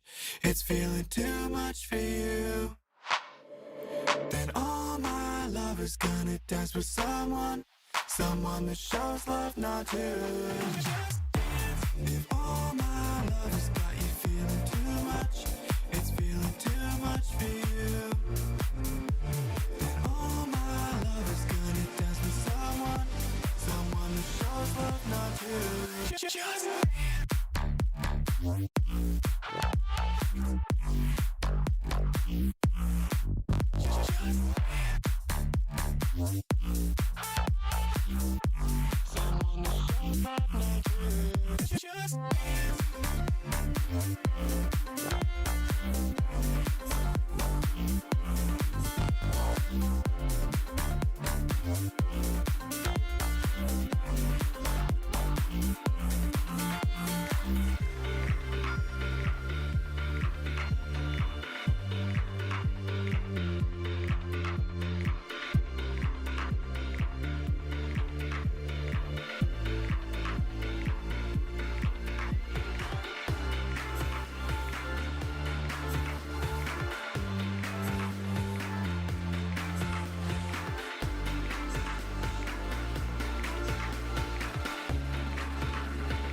if all my love has got you feeling too much, it's feeling too much for you. Then all my love is gonna dance with someone that shows love, not you.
Hello, everyone, and welcome back to LVT Halo's coverage of the HCS Major Qualifier Road to Charlotte. Up next, we got 6-7 versus the Zuzi twins. Eli, this is an intriguing matchup, not only because these two teams have some breakout potential, but because of the recent history. Gunplexion was just teaming with the Zuzi twins, or at least rumored to be going into Charlotte with them, but now he faces them head-to-head in a crucial winners round 3 matchup. Mikowski, you are so faded. He is teaming with them, man. It's Gunplexion, Little Gators, and the Zuzi twins. That's what I meant. I'm just making sure you're on your toes. What's more intriguing to me is the Zoomer Brainrot team name that Ezzo, Morgan, Haynes, and Lido have chosen. 6-7 has to be the dumbest meme that I've encountered in recent history. But anyways, before we get too deep into that. This should be a banger of a series, and we are starting off on Lattice once again. Love the pickup here from 6-7, despite the brain rot team name. Not a brain rotted decision to pair Haynes with a couple of upstart, up-and-coming Halo amateurs. As we get a chance to hop on board with Haynes himself after the team wipe, they should be the first on the ball and the first with points. First with points. They've got the ball over in the blue side of the map, which means they have access to play the ball if necessary. Zuzi's going to get the opening break. Slay looks for one onto Morgan and finds it as well. So the break is good. Ezo should play this ball off the map as he does. And both teams will fight for it once again. But excellent break from Uzi Twins as they have not only got 4 dead, they stayed 4 alive, and they've got the ball back to a comfortable position before 6-7 can even say anything about it. What a beautiful break from the Zuzi Twins. Phenomenal opening start for 6-7, but it might be an even better answer back, and it is. 15 and rolling to the 14 for 6-7 after they wipe 6-7 off the floor. They mirror with a reset, but not before taking a 3-second lead.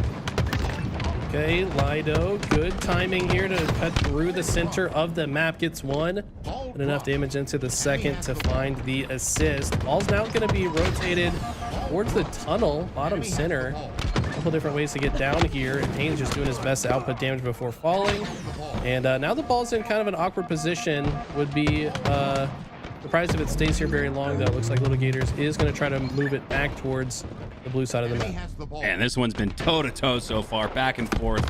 As 6-7 get a few more seconds of time, but not before Uzi's Twins pick it back up and have it in their hands. Even 3v3 for now as Haynes resettles and recharges his shields. Ezo on the catwalk takes down one. Going to be a tough situation where he's trying to stay alive, but Uzi with the cross-map shot takes him down. On ball, makes its way into the base. Lido approaching from the high side, going for the quasi ninja, gets the assist instead. Numbers advantage in favor of 6-7 in the moment, but it's the score in advantage state for Uzi Twins, 34-19. Now, historically, I mean, we got a small sample size on this game mode, but that blue side of the map is good because you can play it, but I've also seen teams actually hold the ball over here in the red side of the map more successfully. They typically can hold the ball for longer, as Morgan does get some good time, and then just chucks it out to the ace, to the ice, which is kind of like a play ball, but you know, it's not actually resetting to the center. It's just hard to grab from out here. I think that's a good strategy. Gator's like an NBA player with the between the legs dribble. Sticky goes right underneath him, but he does ultimately fall a few seconds after that. As Ezo in a 1v1 with Uzi. Uzi's been shooting straight. Almost surprised to not see like an 8-4-4 next to his name. A pretty minuscule comparison though, but he's been shooting really well. Wouldn't be surprised if that's 5 perfect shots, but his opponent gets away, but that is just momentary. Lido gets cleaned up. Zuzi has to have the most damage in the lobby right now. Look at that. He's using the old crack to shoot through. Reminds me of Pistola on the pit in 2009. Yeah, I mean, we got to talk about this team, right? The Zuzi Twins, Gunplexion, these guys have probably more than anyone gotten right on the cusp of making it into pools without doing so, right? Like they've been in that spot more than anyone else. Now combining forces, actually kind of have some good teamwork just naturally slotting in. We'd love to see them finally break through with this lineup. We talked about in the last series. It's a lot of tough teams to get through in this open bracket at Charlotte, but you got to feel like this might be their best chance. Well, Eli, we've built a lot of teams together in Halo, and you know, and working with me, that my favorite composition is to take 2 duos and pair them with another. And that's exactly what the Uzi Twins have done here, as they've doubled up on the lead, 68 and rolling to 31. You've got Gunplexion and Gators from that BTH squad that almost made Cinderella miraculous run at Salt Lake City, just a step short, just a game short of qualifying. And that's kind of been the narrative around Uzi. So I kind of like how everyone's got that chip on their shoulder. Everyone's equally as motivated to make sure that their last open bracket is their best one yet, as they're up by 40 right now. 3 dead for 6-7, so they should be able to continue with that scoring. Yeah, I like the personality on this team as well. Gunny's gotten a lot of criticism or had the magnifying glass on him about team attitude and maybe like making his teammates have bad vibes in certain moments, but it feels like on this team specifically, Gunny is willing to take a back seat and say, you know what, I'm gonna let the Twins run the show. I'm just gonna shoot straight because that's what I'm best at, and I think it's working for him. Yeah, it's working right now.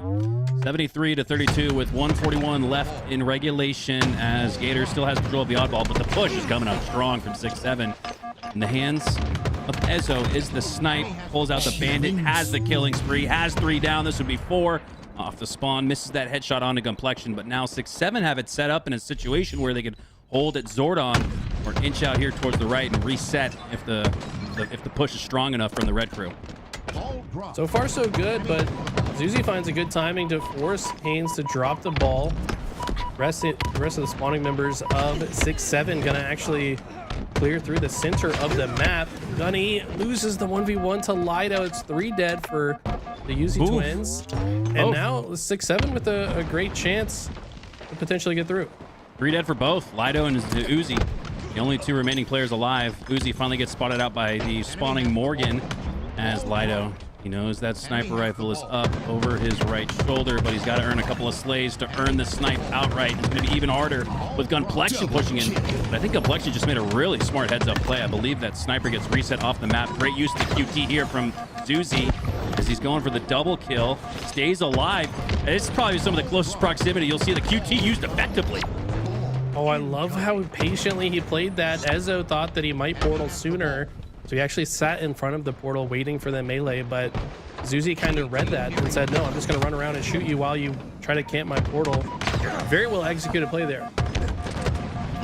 Slays are almost dead even, but it's a 30-second advantage here for the Zuzi twins, and they only need a few more seconds to secure round number 1. We've seen much more efficiency from them here in the opening goings of this series. What's it going to take for 6-7 to start turning more of these slays into points as Zuzi, excuse me, take round 1? I mean, they've got to just get more value out of the slays they get. I think the Uzi twins have done a good job of leaving the ball in a spot that's difficult to get time afterwards. They're also often taking down 1 or 2 players in the process of falling so that the remaining survivors of 6-7 cannot get comfortable. Wow. And speaking of not getting comfortable, Uzi's going to use a skill jump to get to top snipe after he gets a clean double kill. Let's see what he can do with it. That was an impressive start, and they roll it into time here as we're still notched at 0 off the start. Uzi with that sniper. Haynes isn't going to make it easy. Morgan, he didn't get the comms from Haynes as he seemed to step out into a lane that was way too hot. And Lido didn't get the comms either. He's just ripping faces off. Is Uzi going for the triple kill onto the original player he was first focused on, but as Haynes drops, still gets a slay, but Uzi, this is a perfect real-time example of the efficiency from the Zuzi twins, Eli, right there. You didn't have necessarily the numbers to score, but you did have the positioning, and they took advantage of it. It's all about oddball management. Where do you leave the ball when the situation is bad for your team? Where do you take the ball in these kind of one-on-one situations when everyone's respawning on the map? Uzi twins have been so efficient at just moving it to the right spot, but 6-7 are answering back. They've got several kills in a row. Ball carrier's kind of off on an island here. No, he's actually rotated towards Morgan a little bit. So I like the positioning of Lido with this ball. He's actually able to block that entire half of the map for spawns, and that's going to open them up to have a 10-point lead now.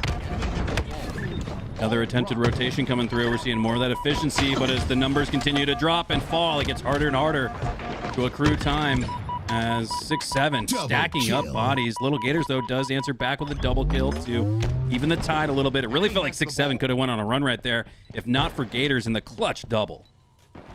I like this. Look at this rotation as well. He manipulated the spawns intentionally and then flanked them as he did so. I love plays like this.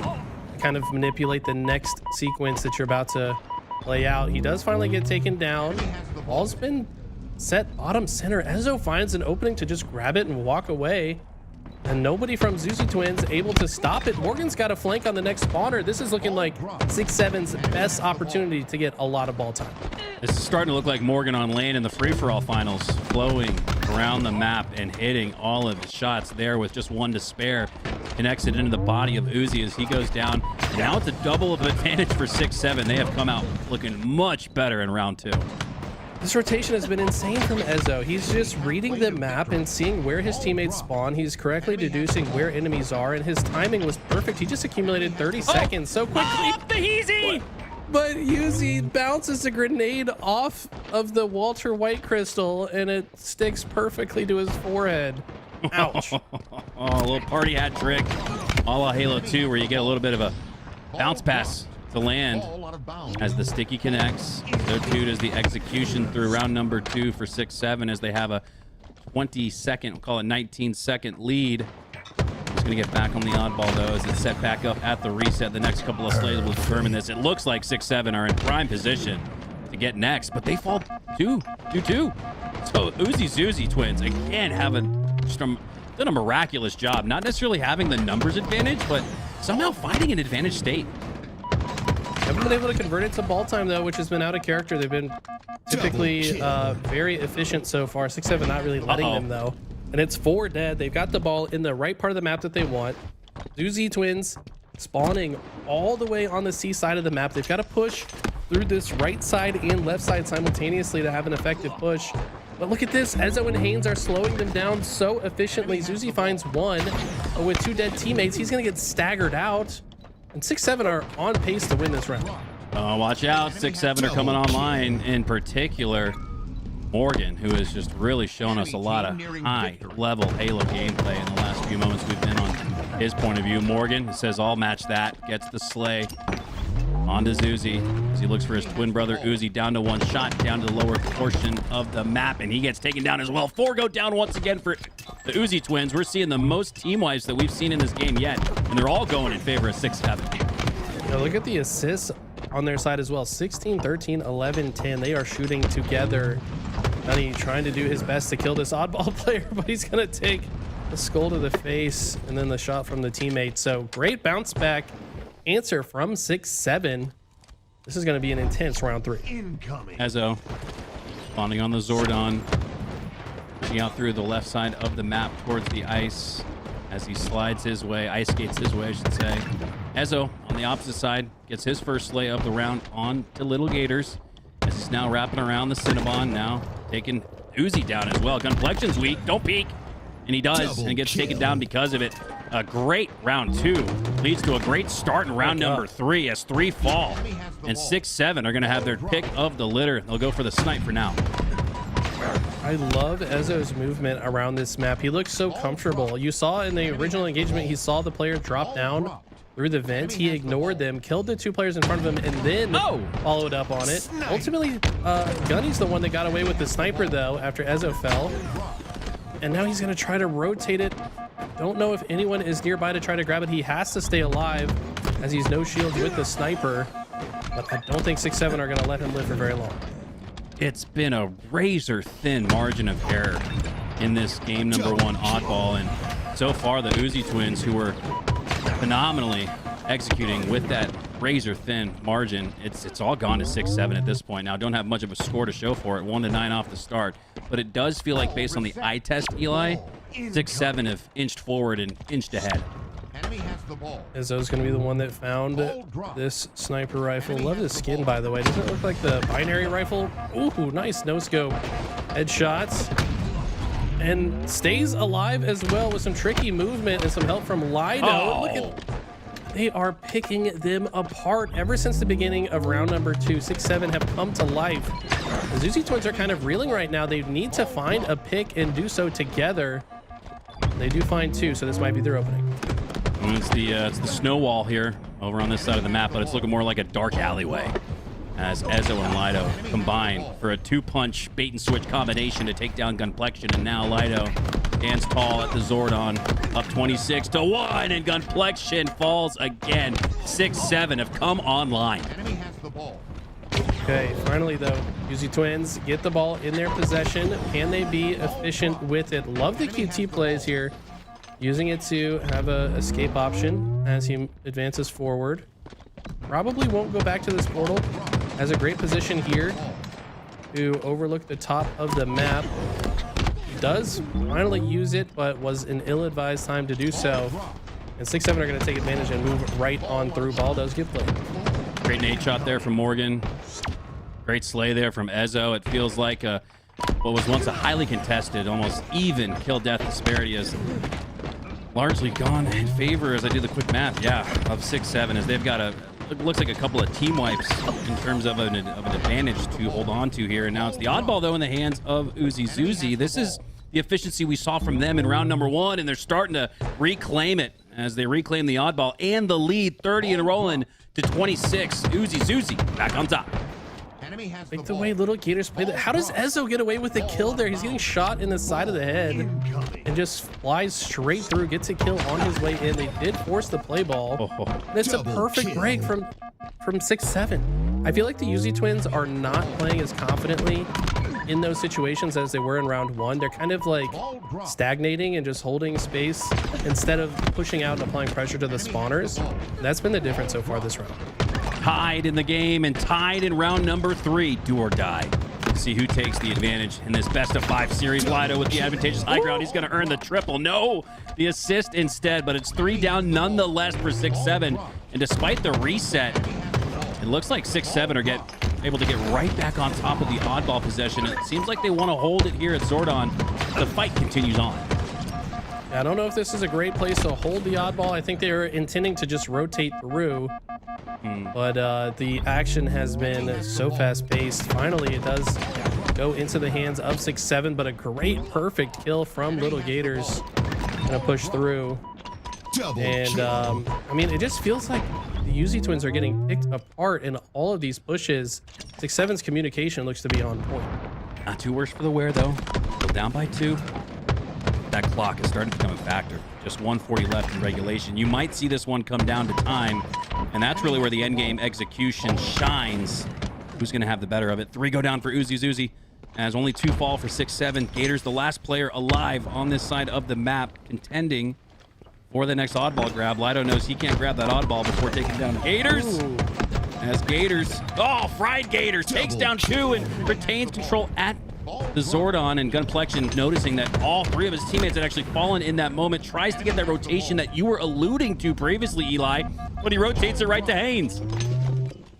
You just really take every opportunity you can get to say the word Zordon, don't you? I mean, I respect it. Hey, but, if they're in it, I'm calling it, you know? That's true. Everyone's seemingly dying on the map. Everyone that Callus goes to, he's got the touch of death right now. Observer curse is in effect. Gunny's going to be able to grab this ball and rotate it, but he also falls. And that's a good time to get that kill because the ball is now so isolated from everyone else on the map. No one's going to be able to grab it until this fight's over. Now, hindsight's always 20/20, but it really felt like Gunplexion could have taken that into the safe confines of the red base. Instead, he walks out into no man's land. Now, Zuzi are able to get back on top of it. Gunplexion actually himself off a spawn. It's that oddball back in his hands. And look at the clock. We said it was going to be a factor. It is right now. 44 to 36 with just 36 seconds left. Oh! Zuzi almost got the back smack on the second player. Gunny gets the lead, 30 seconds on the clock. There's a sniper at his feet as well. You have to imagine he wants to grab that so he can use it to watch this oddball. Got 6 bullets to work with. Needs to land the shot. And the hours of warm-up practice for this man pay off as he hits the no-scope. Ball's not really in an easy spot to be grabbed, still on its spawn point. And Uzi twins have to get some kills to win this round, but 6-7 have snatched the ball and walked away with it. They can steal this round. Uzi twins in the lead, but they fall. All 4 went down momentarily, and they're falling off the spawn, getting staggered. And Gunplexion takes a shot to the tummy, and that might just spell doom and gloom for the Uzi twins. As 6-7 elect to drop the oddball, they're going to play for time. There's only 4 seconds left. Haynes lining up a couple of no scopes, doesn't land it, but they're not gonna be worse for it. As unbelievable 6-7 take game number 1. What a thrilling start to the series. Insane game of oddball on Lattice. Both these teams playing great, but it just felt like 6-7's teamwork in the fighting was what was better. Zuzi twins felt slightly more efficient when it came to ball time, like based on how much 6-7 was out slaying at times. They arguably should have had more ball time, but at the end of the day, you just got to get enough ball time to have the lead and then slay out. That's exactly what happened. And look at that. Only one player getting close to 40. Very close. It was Uzi with 39. But you essentially had... you could really make a case if you round up. All 4 getting into the 40 range. And Ezzo and Lido did themselves with 40 and 42 respectively. Morgan right on the precipice with 39. And then Haynes, he's supposed to be the old veteran working the OBJ. But he was working that bandit in game number 1. 37 slays for him. And what started off as a very evenly contested Slayer match, if you will, in the oddball, heavily went in favor of 6-7 in rounds 2 and 3, which is how they were able to come from behind and earn that reverse sweep, quote unquote, if you will. Yeah, I mean, super impressive game from 6-7. I feel like the rest of the series is going to be just as intense as we descend into Origin Slayer. This is going to be a chess match, I think.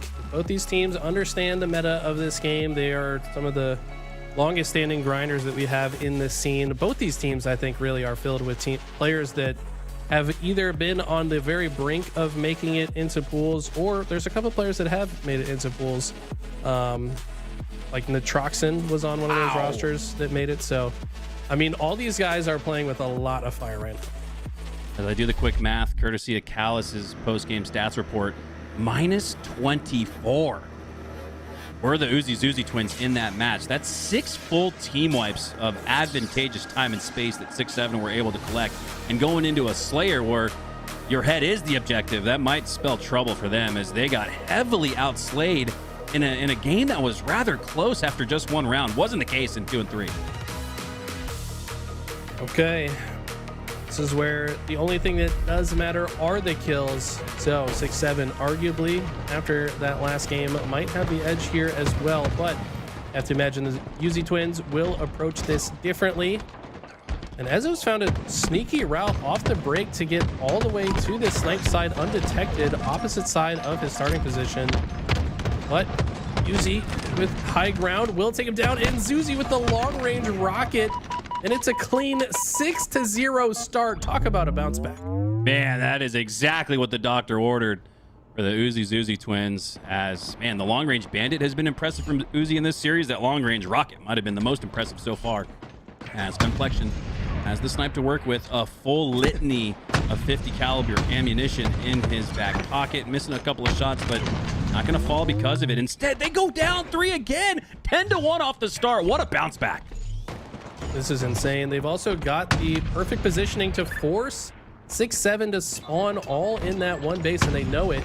They're gonna let them spawn and then collapse from multiple angles. Gunny with the quick scope body shot will clean that up. I think he might have landed that leg shot. Gets Haynes as well. Hold this. Hold this.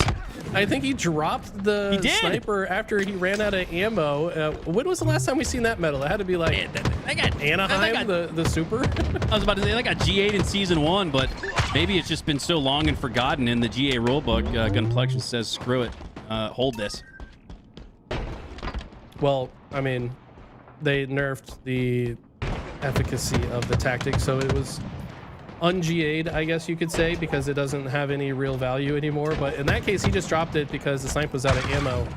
I think it does have value, though, Eli. And you're right. Despite whether you hold Y or bind it to the back button and just tap it, that's where the difference is, right? In that nanosecond, the millisecond it takes longer to actively, physically hold the Y button versus just tapping a back button on the paddle.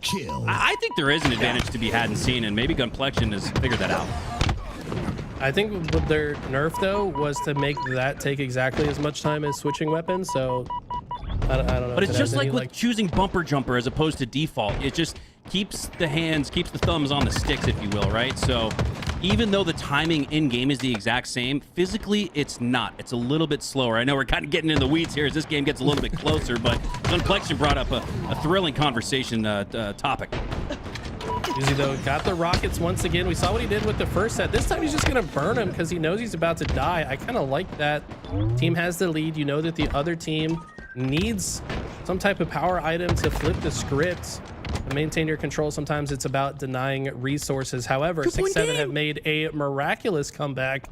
New snipers about to come up as well. And doesn't look like they know where all of the Zuzi twins are, though. Okay, so now some comms come in. They're going to try to get some kills before they grab the snipe.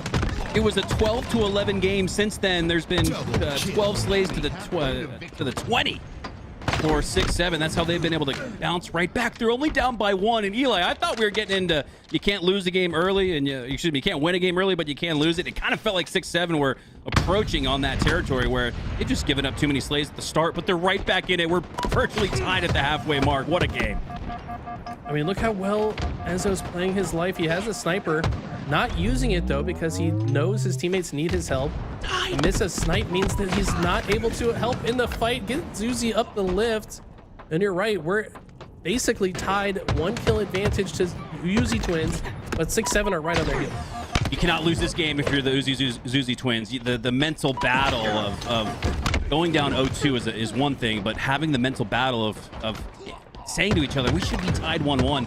What happens is you go into game 3 talking more about game 2 when you should be strategizing for what's to come. So for Uzi, this would be back-breaking, heartbreaking if they were to lose this one. They are up by 1 in the moment, and this sniper could spell trouble for 6-7. Uzi's got to step up. These are 4 very important shots. Ains sees the glint of the sniper scope and wisely backs out of the situation, but Morgan is unaware of his angles. Happened in the last game as well.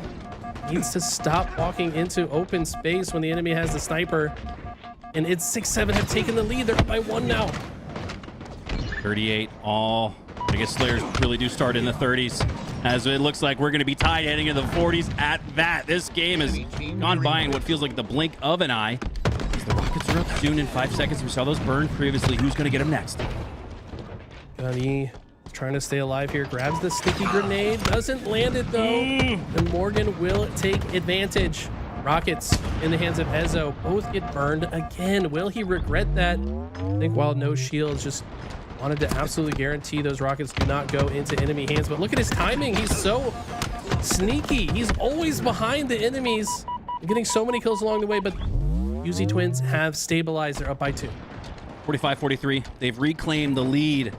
Not as large as it was in the beginning, but hey, a win's a win.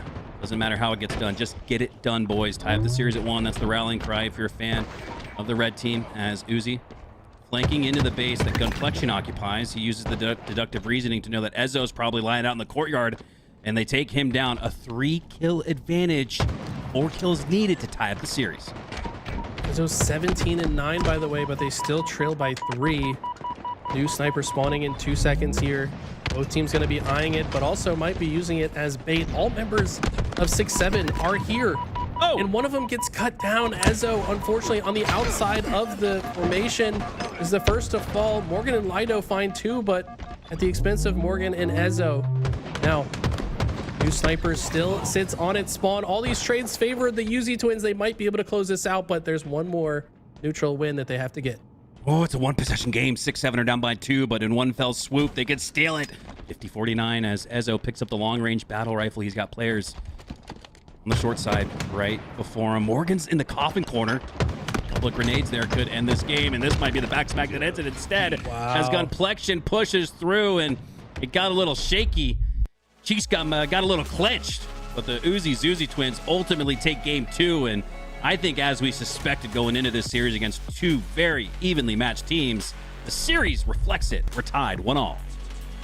I mean, that early game 10-kill lead is really all the Uzi Twins needed to kind of hold on to that lead as the game came to a close. Gotta shout out Ezo, though. 17-11, 7 assists as well. His movement around this map was so impressive. It feels like he found timings to get behind enemy lines and just kind of disrupt the organization of the Uzi Twins to really make their lives difficult. To create that comeback ultimately wasn't enough. We're tied 1-1 in the series. Ezo was regarded in rising almost superstar status in the open bracket. I don't think that star has faded just yet, and with 1 chance left in his Halo Infinite lifetime, Ezo could still be that player that we suspected was going to break through, and I think he's got the teammates to do it.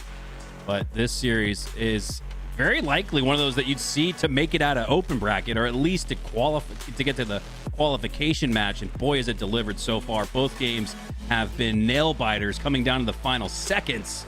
The final slays needed to secure a win for both of these teams, as we're tied up at 1. Where are we going next for game 3? I can't remember the series layout. Let's take a look here. Live Fire, King of the Hill. This is going to be a very fun one to watch. I mean, we've been playing this game mode since day 1 of Halo Infinite, and it's still one of my favorite game types. I think King of the Hill is just, there's so much strategy involved with how you hold each individual. You kind of have to have a setup for every hill. You've got to have multiple breaks for every hill depending on where you spawn and the situation. It requires a lot of good communication and teamwork, and both these teams have had that in spades so far. And it wasn't until Lattice was introduced. I think Lattice is a great map to come back on, but I think Livefire has been the OG, especially King of the Hill, of comeback opportunities. We've seen plenty of teams go down 3-0. And the thing about Livefire is, Eli, if a team goes up 3-0, they've likely done it with such efficient scoring that there's still maybe 3.5 minutes left on the clock, which enables the team that's down to make that come from behind push. So just because we see a blow up here in the early goings doesn't mean it's not going to be a tight, highly contested thriller of a finish like it's been all series. No, you're exactly right. This is one where usually doesn't take a lot of time off the clock to capture a hill. Plus, the last rotation, if you have that tower side, yes, it's good for the top mid hill. It's good for obviously the C flat hill. It's good for the B side hill. If you control that half of the map, yeah, for basically that last stretch of the game, it's very feasible to come back. Sniper tower going to be the point of interest of priority. The sniper rifle spawning top mid and on your screen is what both of these two teams are going to fight for off the rip. I think we might have had a false start, but whew, I'm ready to get into it. Oh, I can tell you're always ready to go, man. This guy wakes up and he is ready to cast. As we take a look at some of the replays, Gunny with the patient body shot into headshot combination. And then, gets the hold this medal, which we have not seen since probably the Super Year 1. After that tournament's when the GAs were in effect. I think a man named Swish might have been the reason why that guy was popping off with the hold this medal. Shout out to Kyle. There's doing well. No doubt that Swish. If there's ever a GA, there's always like a culprit. Swish was definitely the guy. That he was easily the best player at that tech. I mean, he was earning slays that you otherwise wouldn't have been able to before the nerf. And so, Swish definitely the reason for the GA back in season 1. But because of the nerf, at some point, I don't know, season 2 or 3, I don't know why it took till season 4 to see it again. But we have had to hold this sighting in this series. What else does it have in store for us? Yeah, it's one of those things too, because like sometimes, and I know we're jumping back into that conversation, but it's like sometimes you want to keep your secondary gun just so you can YY and do like grenade cancels and slide cancels with the switch weapon tech. So curious why Gunny decides to drop the empty sniper in that situation. Maybe just to not accidentally switch to it. I have to ask him what the reasoning is for that. I think it was just because in the moment he needed it. He needed on the jiffy. He needed it on the jump. Like a DoorDash delivery with the expedited service. That's kind of what it felt like the situation Complexion was in. He was hungry and needed his cheeseburger right now. Are you ever not hungry, Mac? You make more food references than anyone I know. I do like food. Did you eat breakfast? I did. I had some egg bites. You're gonna definitely get some more after this, I'm sure. But hope you guys are enjoying the show today, chat. Can't wait to get some food in LA as well. There's probably some great food spots. Anyone in LA in chat know where we should go eat or have any recommendations? Let us know. I'd grab a taco, maybe a burrito. Definitely some seafood as you're over there by the Pacific. Sushi is looking forward probably to that. fire there. Sushi, Yeah. probably fire. You know what else is fire? Day 1 of the LVT Halo Pro League, which will be upcoming on this Friday. Matches will start at 5 p.m. I believe that's Pacific time. Louis can correct me in my ear if I'm wrong. No, that is correct. So we're going to see that match kick off in the early evening, late afternoon. FaZe versus Complexity to kick things off. That's going to be a fun one. And then Envy versus SSG. I think Envy's road to upsetting the bracket like they did last weekend, taking out Optic, starts with that round 1 win against SSG. Highly contested, evenly matched, 4 seed versus 5. But I think that could be the catalyst jump that Envy need to not only take down Optic heading into the lower finals or grand finals, but they're gonna have a chance in winners round 2 if they win that series. So very excited for the LVT Halo Pro League. That'll be kicking off this Friday. Make sure you guys set your alarm. Yeah, I mean, Envy and SSG have been going at it for quite some time in their Pro League match. I think it went to Game 7. SSG actually 3-0'd them in the last weekend's tournament, but then Envy made that lower bracket run. So it's going to be a banger series regardless, and great practice for all these teams ahead of Charlotte as well. But Looks like the match is actually starting back up as we descend into Live Fire King of the Hill. This opening break, I think, is going to be really telling about what these team strategies are. Here we go. Both teams tied, and both games have been so close. Sniper grab, though. Barely free for Zuzi off the start as he rips it. Trying to decide between if he wants to repulse back up the top mid or repulse along the sandbags, and he chooses right! The decision took a little while to come to fruition, but the snipes did not. That second no-scope headshot was disgusting right around the pillar. That's one of the most awkward parts of the map to fight around. Anyone that has played on this map knows how awkward and annoying it is to try to hit somebody around those pillars, and they are on fire right now. By the way, Double kill. the drop weapon tech from Morgan there as well. I don't know why he dropped the sniper there, but either way, finally some hill time, and 6-7 have both the sniper and the cam. Snipe changes hands, but the results have not, as Susie started off with it. Nasty double kill. And now Morgan has it. Another double kill, this time for Lido, going for the triple on the pillars. And he might just have an overkill if it weren't for Uzi tucking his tail and running away. Really like this rotation from Lido as well, and this patience. No reason to start shooting yet. Wait till they have no way to get out. Exactly what he's done. I don't know why he didn't opt to... Oh, he didn't have the cyber, sorry. But ultimately, slows down the push enough that the Zuzi twins should be able to hold on. But no, Ezzo with a clutch double kill turns the tides of the situation, and they look poised to get this hill. 75% now into the 80s for 6-7. It's a stagnant, we'll call it 40% for Uzi Zuzi, as Little Gators has to stay alive here, has to secure a couple of slays. Hands get taken down to one shot. He gets cleaned up. 3 go down for 6-7, and they're going to have to sprint off of the spawn. I imagine they'll occur inside of A, so they'll have a close access route to it, but they got to go. Zuzi checks bottom center to make sure the route isn't there, but he should have just gone towards B. That's where they push through and they steal the hill. Zuzi, I think his thought process there was to just be the guy that blocks the bottom mid rotation, but nobody was watching big door. Ezzo just waltzes through, sneaks behind enemy lines, and steals the hill right from under their nose. I mean, probably kicking themselves are the Uzi twins after that. Yeah, I think they suspected spawns at the dummy side on the opposite side of the map, Eli, but because you had at least one player left top mid, that forced the A spawns and close access for them to break through. And my God, they have broken through and rolled onto hill number 2. A 1-0 steal turns into a potential 2-0 quick. This is kind of a sketchy push here. I mean, Uzi goes right in, and Gunny does a great job to output perfect damage to keep his teammate alive. That could have been bad, but now they do have control. And guess who's got the sniper? It's the guy that spends 3 hours a day in training mode with this weapon. Let's see what he can do. Complexion lands the shot on the clavicle of his opponent to take them down to 1 HP. That'll keep him out of the fight. Then he lines up the quick scope onto a sliding gaze. Oh my God! Potential collateral quickly for the triple, but it lands right in between the two players' faces. A little bit of a fade cut there at the barber. A little 2-for-1. No slays acquired from Gunplexion, but he does earn the assist momentarily afterwards. But you can see the score. Oh my God, 85% to 25%, but all 4 fall for 6-7. Gunplexion has to make use of the next 2 shots with this snipe.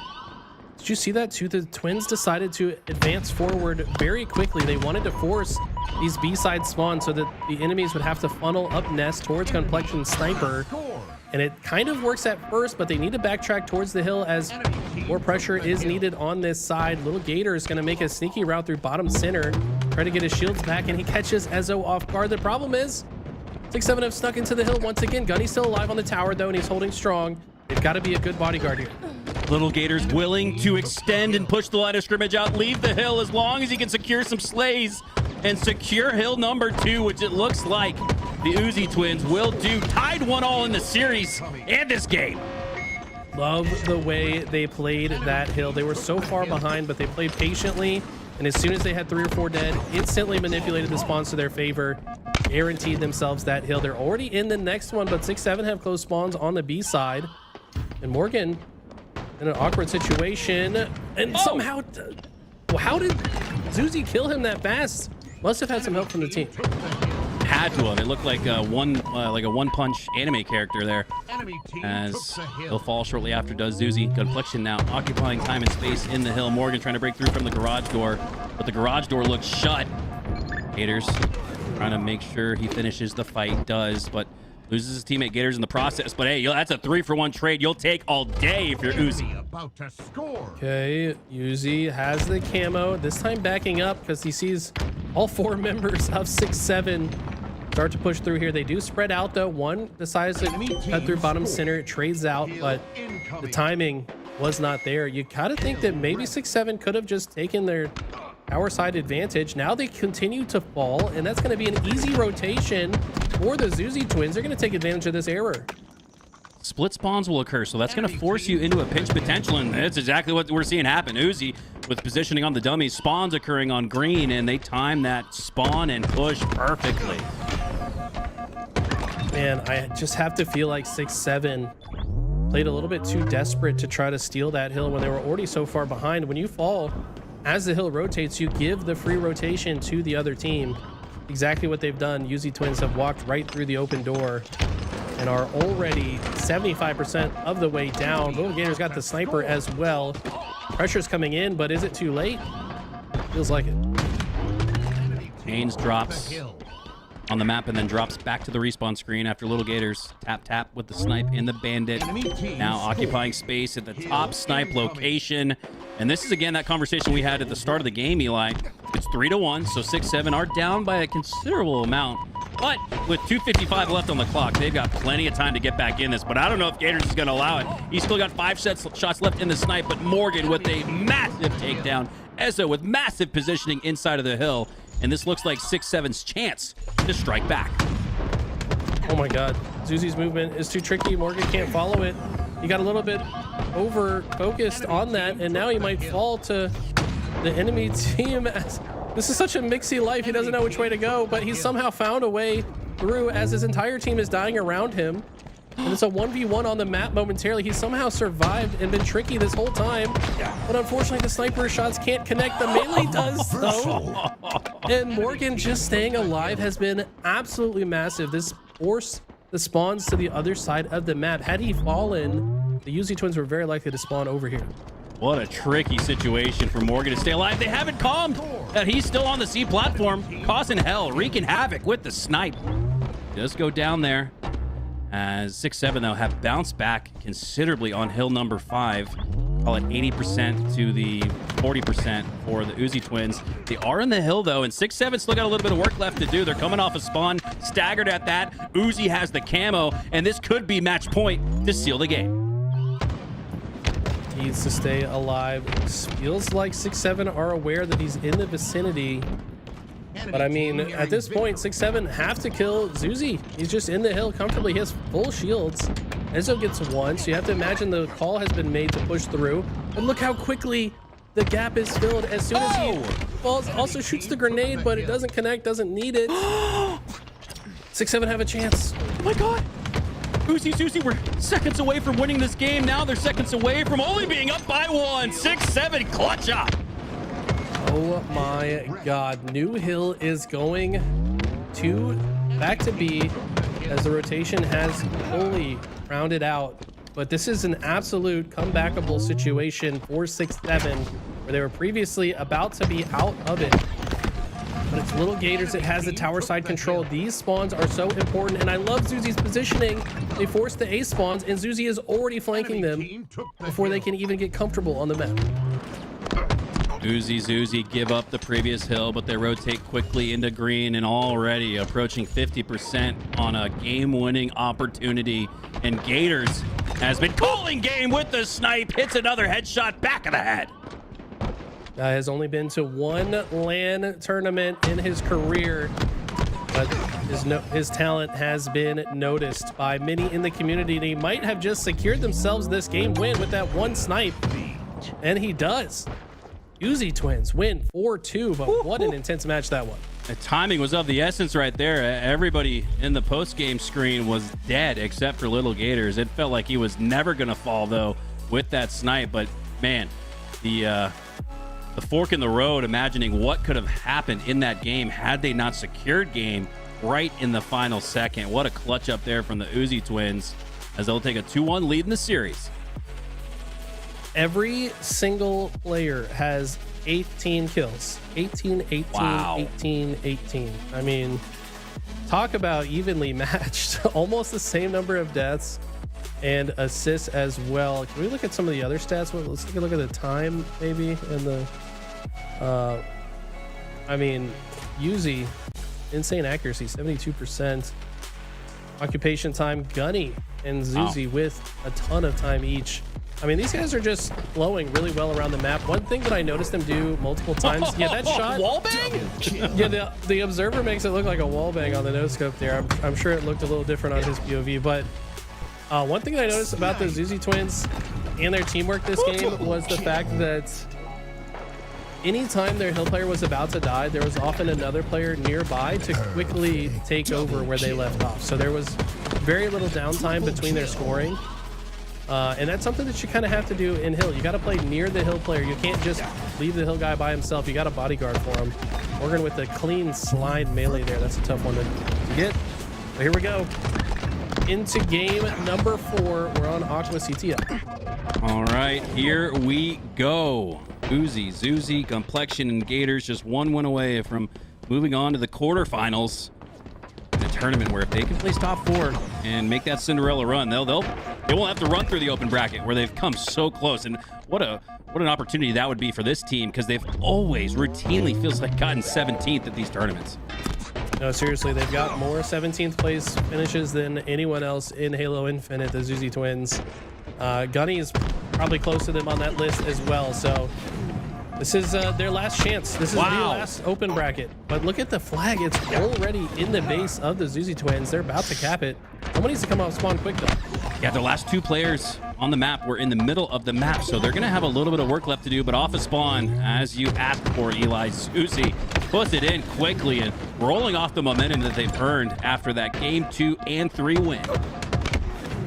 Okay, huge pickup from Little Gators. He's in a tough spot, though. Does put some good damage down onto Ezo. Look at Ezo's timing. Quickly sliding into the base. Not a single second wasted, but unfortunately, a member of the Uzi twins did spawn right there, able to shut him down. But I like the aggression. It's showing that 6-7 are not afraid. They're going to maintain the pressure, and that's something you have to do in this game mode. That was impressive there, showing like you're going to hit a late jump and then just dropping and taking the gunfight straight to Gunplexion. Great job there to take him down. That's Haynes. I'm not surprised to see the veteran make that play as we have another flag on the run. Slays occurring in the generator. 3 go down for 6-7, and this could be an easy score if not for Haynes, the last Spartan standing. Does he play to stop this flag or play to control the 50-yard line? He decided to hit a route, but it's perfectly wrong timing to have any eyes on the flag. I don't think it mattered. Ultimately, the best thing you could do in that situation is to stay alive and get some kills so you could potentially counter cap. I think that was what was on his mind. But now, looks like another member of Uzi Twins spotted, still in the base of 6-7, just shooting them in the back. Perfectly placed grenade from Uzi, and he's still here to stop the flag runner. He's not going to waste his time returning the flag. He's just going to pull the enemy, but unfortunately doesn't drop the flag at the correct timing in the slide jump.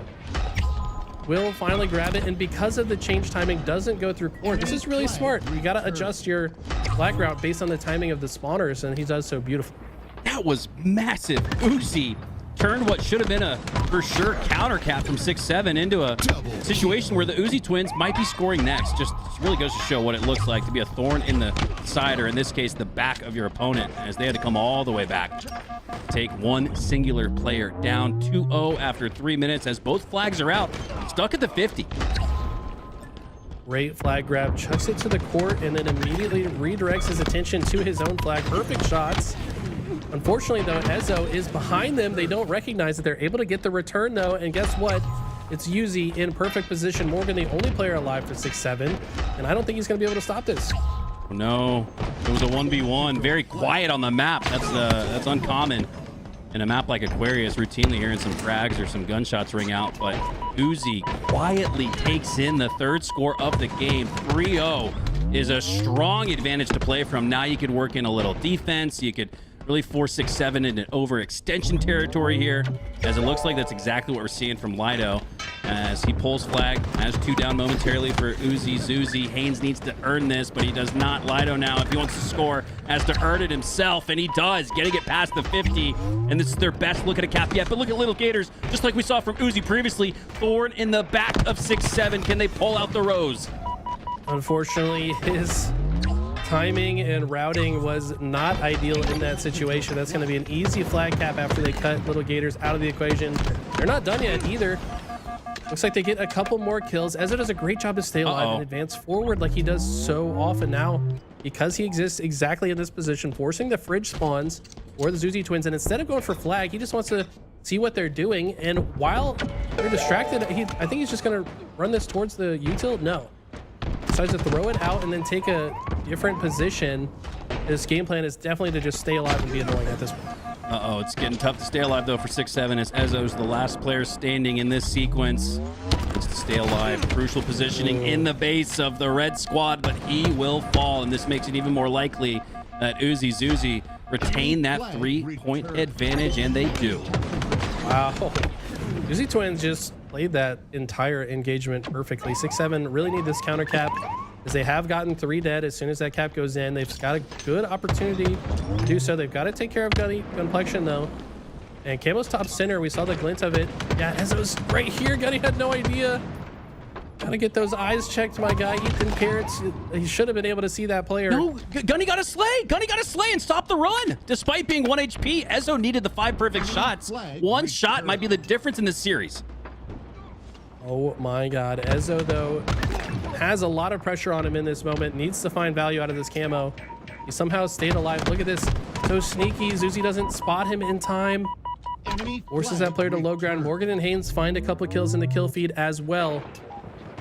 Half the clock remaining. So this is absolutely doable. It's got to start now, though.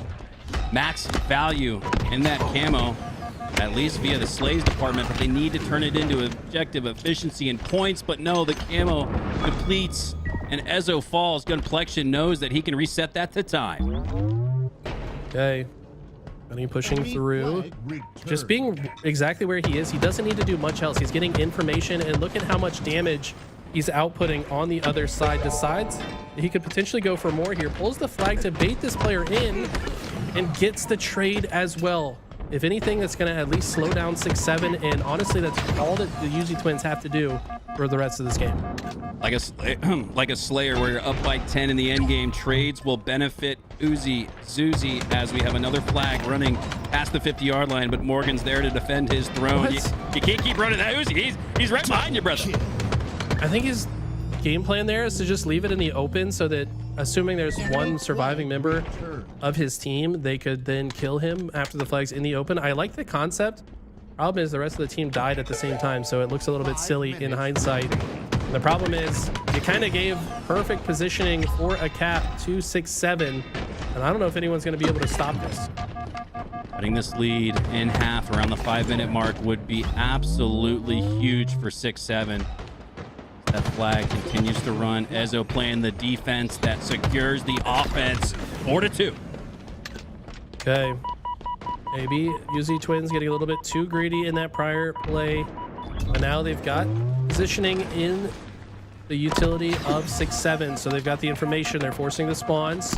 And more importantly, they've got the output. I don't know why Zuzi's not shooting there. You've got to pull the trigger. Shoot him! In that, on a one-shot player, that was very confusing. You ever seen the Swamp Masters show on Animal Planet with the Louisiana folks? Shoot him, Elizabeth, shoot him! Now you gotta shoot him, brother!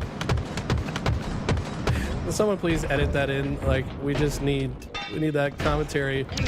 I am so confused. I'll be completely honest. There were 2 very questionable plays from the side of the Uzi twins, and they are paying for it to the max. I mean, this flag is feasibly going in to tie this up off the back. It's gonna be tied. Holy! Off the back of 2 very questionable plays. 2 unforced are kicking themselves. 2 unforced errors and 3 caps. It's like turning the ball over in the red zone. The other team will make you pay. We're tied 4-all with less than 4 to go. 2 dead again. It's a 2v2 on the map. Haynes sees a window of opportunity What does Uzi here do? He's going to pull the flag in response to get it out in the open, but when he falls, that flag might easily be returned. Little Gators with a clutch. Perfect kill from bottom center. And all is going to go down bottom mid. It's going to be a mosh pit as both flags are down here. Flag gets returned for the Uzi twins. 6-7's flag still in the courtyard. Both teams need a slay before anybody can move the flag any further. Oh my God, what is happening? All right, 3 go down. So the Uzi twins have reclaimed their control on this game. Dead still as Gunplex is going to get to the 50. It's going to come down to playing. Perfect Halo off the spawn. We see the G-Slides secured. Lido gets the slay on P1, which is going to give them an angle on the Gunplexion, but Gunplexion's scooting. Oh, he drops the flag. He fumbles, but it's not going to cost him. Another error, but it's a win nonetheless for the Twins as they take this series in what felt like might have been a choke scenario. I'm going to be real. They were absolutely trolling during those kills. I mean, come on, man. You got what? There was twice the not shooting the player that just killed your flag carrier and just grabbing the flag right in front of an enemy.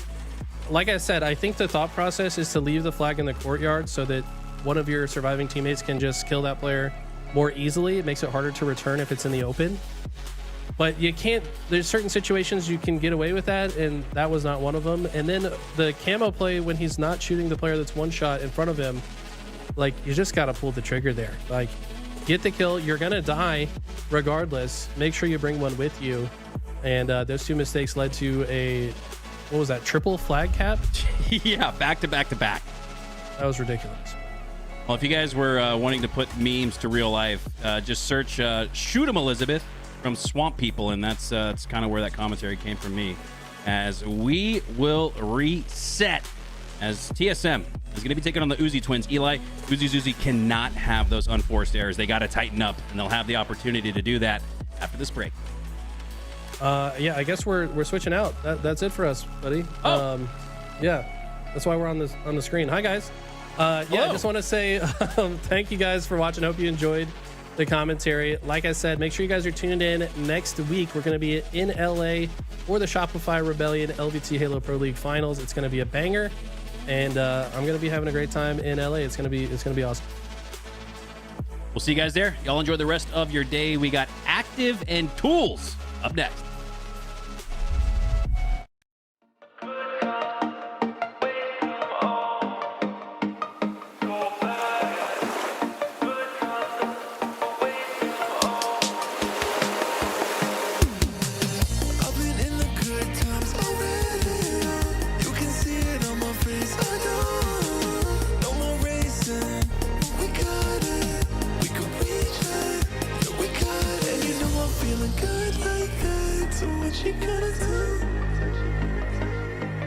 And I can't stop thinking about you, but what you gonna do?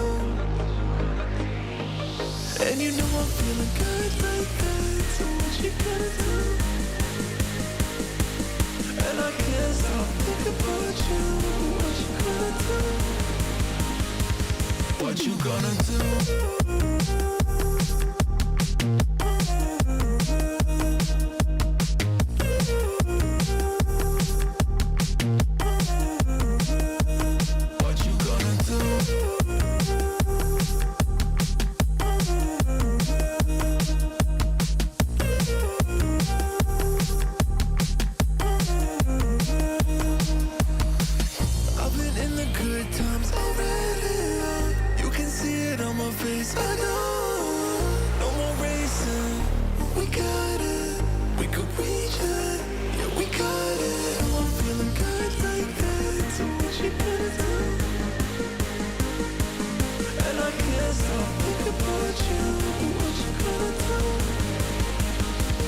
What you gonna do?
to rain.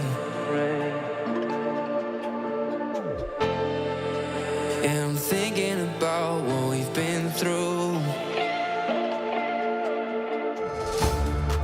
It's getting cold and light starts to fade. And I'm feeling worried about where this leads to.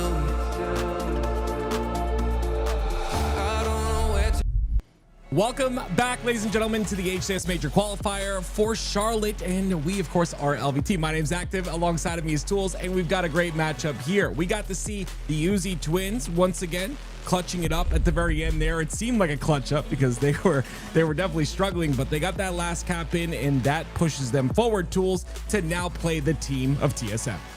Yeah, I mean, they might have had a couple mistakes that, you know, were punished.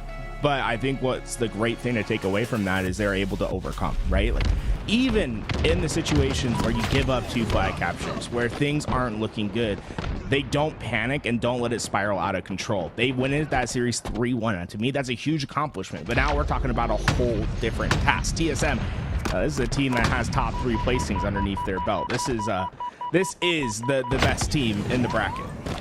Well, see if they can face this test and succeed and pass the test. It's going to be a rough one. I 100% agree. TSM have constantly showcased their talent here throughout this season, throughout the, even previous seasons under different organizations. And this man in your screen is the one that I'm going to look out for. I've constantly called him the X Factor. And when we say X Factor, we mean a player that when they're performing can legitimately just carry games and just get victories single-handedly for his squad. That's going to be Soul Snipe, and that pressure he created, it potentially puts this cap in, but no, the return's coming out.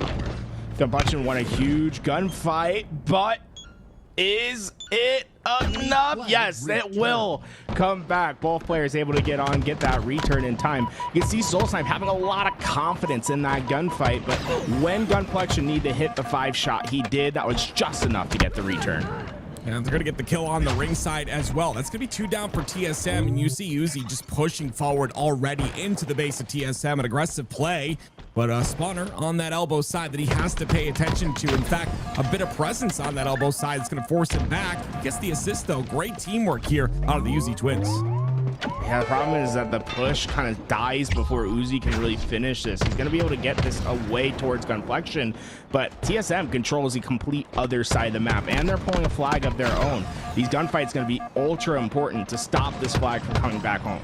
Love this by Uzi, though. Puts one player down to no shields, gets another one down to no shields, and he'll continue this flag run, which will make it difficult, right? We should see a standoff here with 3 down for TSM. The Uzi twins doing a great job. This could be the first cap.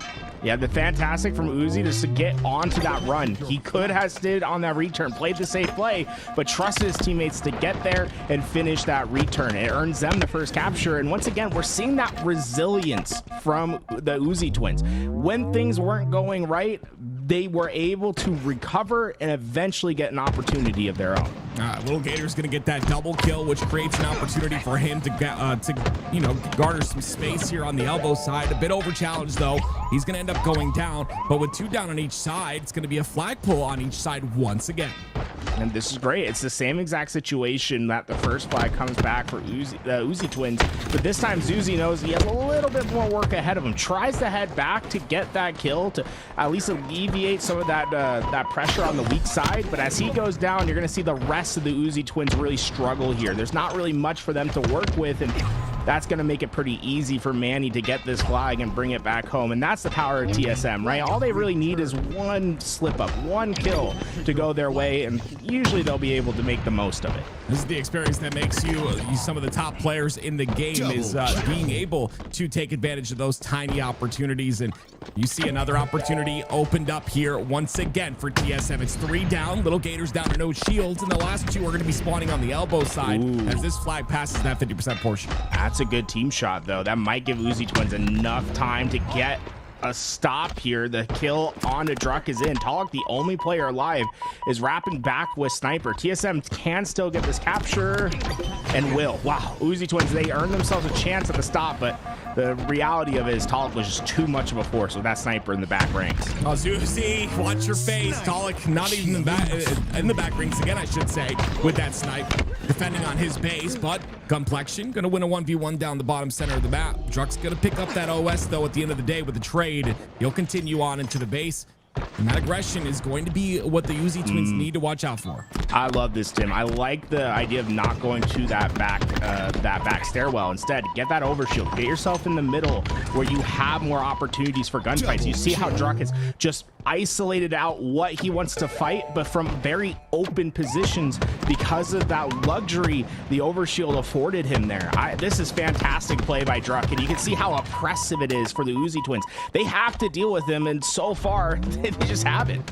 And you can see they're being a bit scrappy too. That flag comes out once again. Gunny's gonna have to win this 1v1. Unfortunately, not able to do so. It's a killing spree out of Druck. Manny gets a kill as well, and that flag has gone very far into the base of TSM. There is a 1v1 that is won though. The trade comes out, and there's another kill by Gunplexion. This could be a return here, but he's got to win the fight on a Druck, and he does. Beautiful 1v1. That punishment's gonna be in, as well as Uzi with some massive gunfight wins there, right? Being that most forward player and being able to downright win your gunfights can make such a big difference in the equation. When he does that, the rest of TSM suddenly can't get forward on the map anymore. They have to come deal with him. By the time they do, flag capture comes in, and now, hey, you just need one flag capture. You've done it twice already against TSM. Who's to say you can't get just one more? It's definitely going to give them that confidence. I 100% agree. TSM ended up going 2 down. Uzi Twins off a spawn, but Druck putting damage into them as they move from that elbow side. And this is what you have to do. You have to deal with Druck as a player here. He's just kind of in your spiral by himself, and he's going to be a real big thorn in the side, but the flagpole comes out. Yeah, this is so interesting. This is a very aggressive flagpole, right? They're pulling this with all 8 players alive on the map, trusting that they're going to win the gunfights on the way back, and so far, that's rung true. They've gotten 2. The flag is still out, and the overshield goes their direction. It's just Manny, but he has the sniper. 5 bullets to make this stop a reality. All the flags going through. It's Gunplexion trying to pull it, and the sniper's definitely getting put to work. Gunny goes down, another one goes down, but there's Uzi with that overshield. Gets the first one, is able to trade the second, and the third cap goes in. Uzi Twins are gonna win game 1. Really risky plays, but there is upside to making plays like that. The Uzi Twins, they send everyone over. They overextend 3 players onto their tower side and get through to the armory of the other team. No kills on the map. They realize that TSM is playing very heavily on the mid line on the other side. They decide, well, let's accelerate the clock. Let's play a little bit faster than what the numbers actually facilitate. They pull the flag out, and they force TSM to deal with the issue. 3 of them go down. They lose overshield. And although Manny had the sniper last alive and made a valiant effort, there was just too much to deal with. Fantastic execution of a risky play. And that's what you need in games in series like this against the top seed in the bracket. The Uzi Twins strike first. As the underdog, you can see it right there in the stats. The KDA, it was TSM that completely outslayed them, but it's the risk that you talk about, and those risks need to be taken. As the underdog, get them on their toes, make them surprised at the plays you're making. That's how you get the victory, and that's how we saw the Uzi Twins do so. But can they continue this into game number 2? This is where things get interesting. One of the best, just 4 best Slayers in the game, and they're going to be against the Uzi Twins in this Slayer, and it's going to be tough because things can spiral out of control very quickly on Solitude. TSM is probably the team within the top 6 that has the greatest variance to how they play. Their ceiling is extremely high. We've seen those top 3 finishes. We've seen them defeat teams like Optic Gaming and have these great runs. But their floor at times can also be surprisingly low. We've seen them have struggles where they've gotten top 16 finishes in pro bracket. There has been no team like TSM this year and years past. They have the ability to soar high, but teams can also force them to sink under. One player I'm looking at in this series now, the main Slayer for TSM, Talik, he needs to step into that role. He needs to establish himself as the guy for TSM in a series like this. On the flip side, I'm looking at Gunplexion. I think as a player, as a personality, he has grown so much being on the Uzi Twin roster. I feel like he's humbled now. I feel like he's focused. He's had a tumultuous past, but instead he comes into this with new vision and just a new perspective. And this Gunny is the Gunny I want to see. already with the camo. Lots of impact being made, and the first kill goes out. Druck's going to be down to no shields. An important kill for him as well. 7-6. Uzi Twins lead. And the problem for TSM is they just have no vision. Look at these last few gunfights. They have no ability to see what's coming. Very reactionary to the plays that the Uzi Twins are making because of that camo in play and because of that open map being controlled by the Uzi Twins. So far, fantastic map control. But at the end of the day, the scoreline is the only thing that matters, and TSM have been able to keep up, and not only just keep up, they've won a trade out. It's 9-8 in their favor. Soul Snipe might just be punishing here as the backsmack rings true. Yeah, I mean, that's just horrible timing on the other end, right? Soul Snipe finding that perfect timing, and that's going to grant him a kill. Now they're going to push another player here, and once again, TSM are able to find the back of a player on the Uzi Twins roster. This is fantastic work by the dual players on TSM there to create small traps, right? Not every time does your teamwork have to be this grand scheme. You can just work together to make great plays like that. Druck, what a nice stick there for the triple kill, but I love the way that they're baiting each other within confined spaces. They're not just trying to generate a team shot, they're trying to bait Uzi Twins into tough situations like this. Look how easy this is for Manny because of the work that his teammates did before, drawing them in and allowing these short flanks to be so effective. And you see it was a 3 dead momentarily right there for the Uzi Twins, and this is where things get a bit scary. The spawns, they happen on the snipe side. You see the overextension already. They're going to be on the loop side pushing. Manny trying to fill in the space here. He understands where that push is coming from, and you can see lots of weak shields there in terms of those two players, but they're not able to get that kill. Gunplexion gets another one as well. It's 3 down, TSM. The reality is everyone that's in this lobby, they're true gamers. They know what the rules are. We all played back in the day on the N64, right? It's dangerous to go alone. Take a friend. So far, the Uzi Twins, they've been doing a great job of doubling up in their lanes, trying to ensure that they have these team shots working with each other, and it's come down to some big gunfight wins for them, and that's another one as the help comes across the map. Oh my gosh, Zuzi. I mean, that's just beautiful confidence, though. I love to see him challenging that fight. Both players down to no shields. You do not look at this TSM roster like they're any different than you. You're coming up. This is your last chance in Halo Infinite to make it through the open bracket. It's got to start right now. We're all tied up. A couple big kills, though. That's going to give some spacing that TSM desperately needs. Oh! Uzi played that perfectly. Just the execution on the reticle was a bit off. That headshot doesn't come through, and TSM looking to punish the mistake. Yeah, it's got to be the shock rifle out of Uzi, though, that makes something happen. And unfortunately, tries to find that space with not a lot of resources in the shield department. He'll go down, and it's a 2-kill lead here for TSM as Gators pushes 2 players. One of them has a shock rifle, but a little aggressive once again. With that Soul Snipe trying to get his way into this back rank, 2 players of the Uzi Twins going to be stuck over at blue trying their way to get out, but if Soul Snipe's able to get into this fight, it could be devastating. Little Gator shuts it down. Yeah, 2 kills for Little Gators, 11-7 to start this game. You love to see it too. The performance in game number 1 a little bit lacking, but you can see in Solitude, in the Slayer, he's making things happen. Nice trade by Zuzi as well in that scenario. Almost got his back taken off once again, and it's a 1-kill lead for TSM so far. 2 players trying to work together on that loop side. Gunplexion, though, he might have just found his way into an escape. Just surrounded by players from TSM. Gunplexion doing his best to stay alive. The help just never comes in time, though. TSM punishing the Uzi Twins. Look at this. All 4 going to go down. And this is where the map can get dangerous. As they block every spawn, they know where the Uzi Twins are. And it's up to Druck right now to stay alive, and you see he does so. He does so well. Finally, that nade does take him out, but him staying alive that long allows Talon to take that route. The Little Gators, though, and Uzi come in, get that kill, and the damage is minimized, but, I mean, still, TSM are in full control of this map at the moment, and that kill is going to solidify it even more. A 5-kill lead still stands.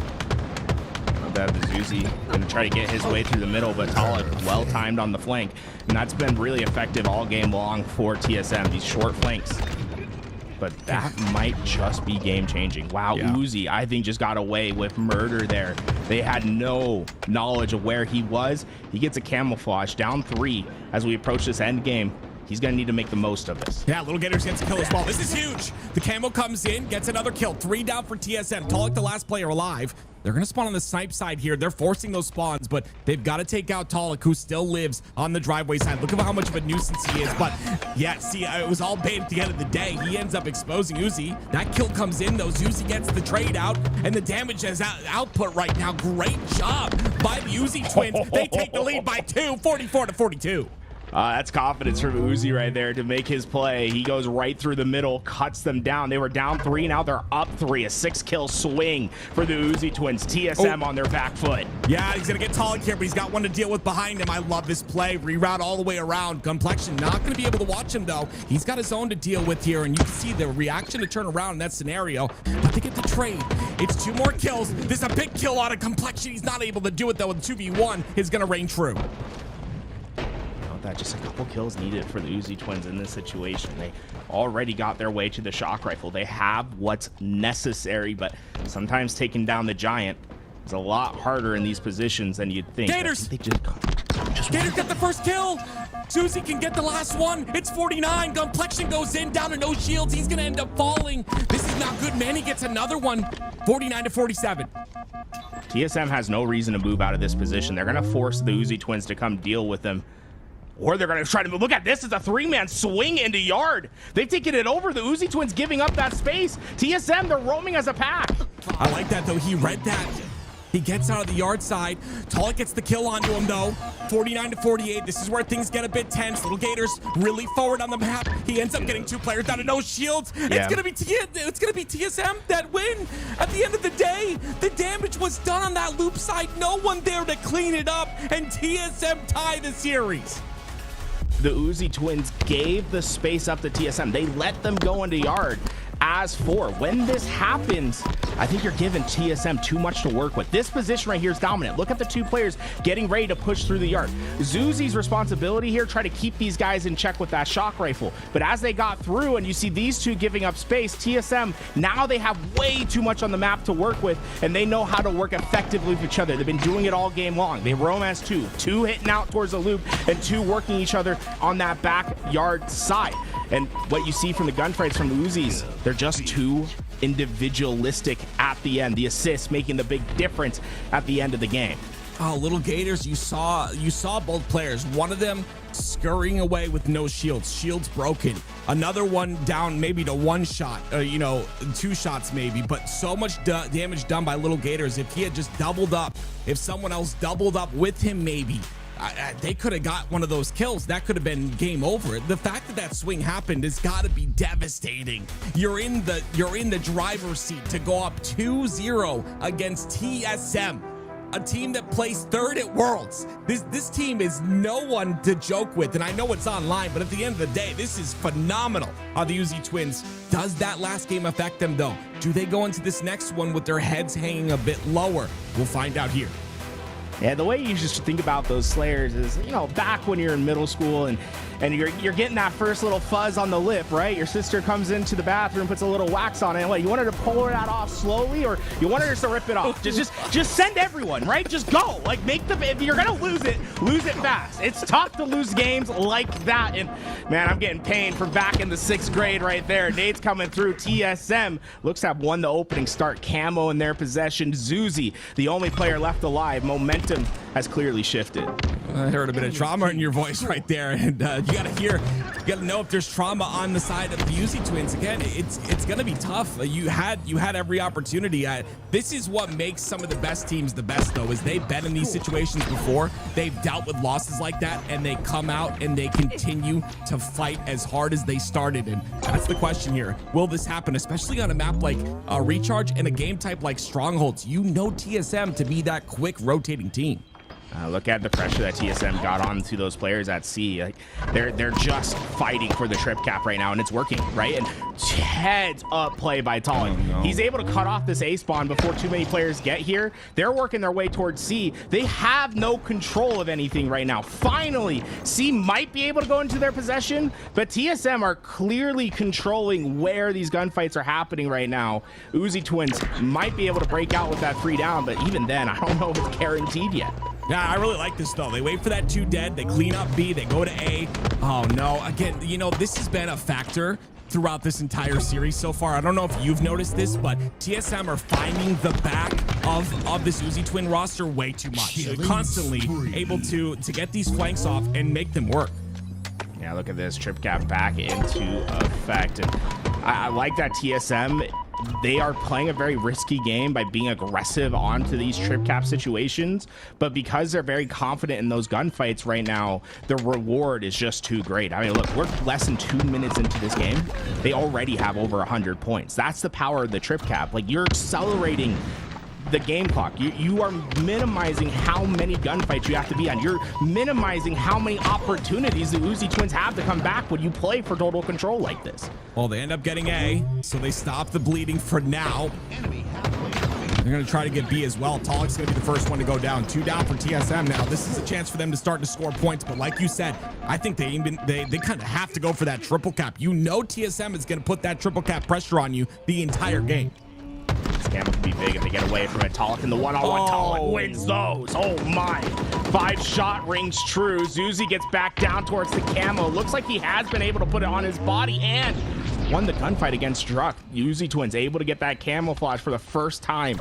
They have TSM on the back foot. They're the ones pushing for the trip cap. Gotta watch out for the spawns though. They've got everything kind of blocked here. Yeah, they're gonna spawn on A. That's kind of a hole open, but they do stagger the spawn, so they can get this kill on Tolik. Yeah. They do. All 4 dead. Now the setup comes in, but the spawns on the pipes happen. They've got to be aware of these.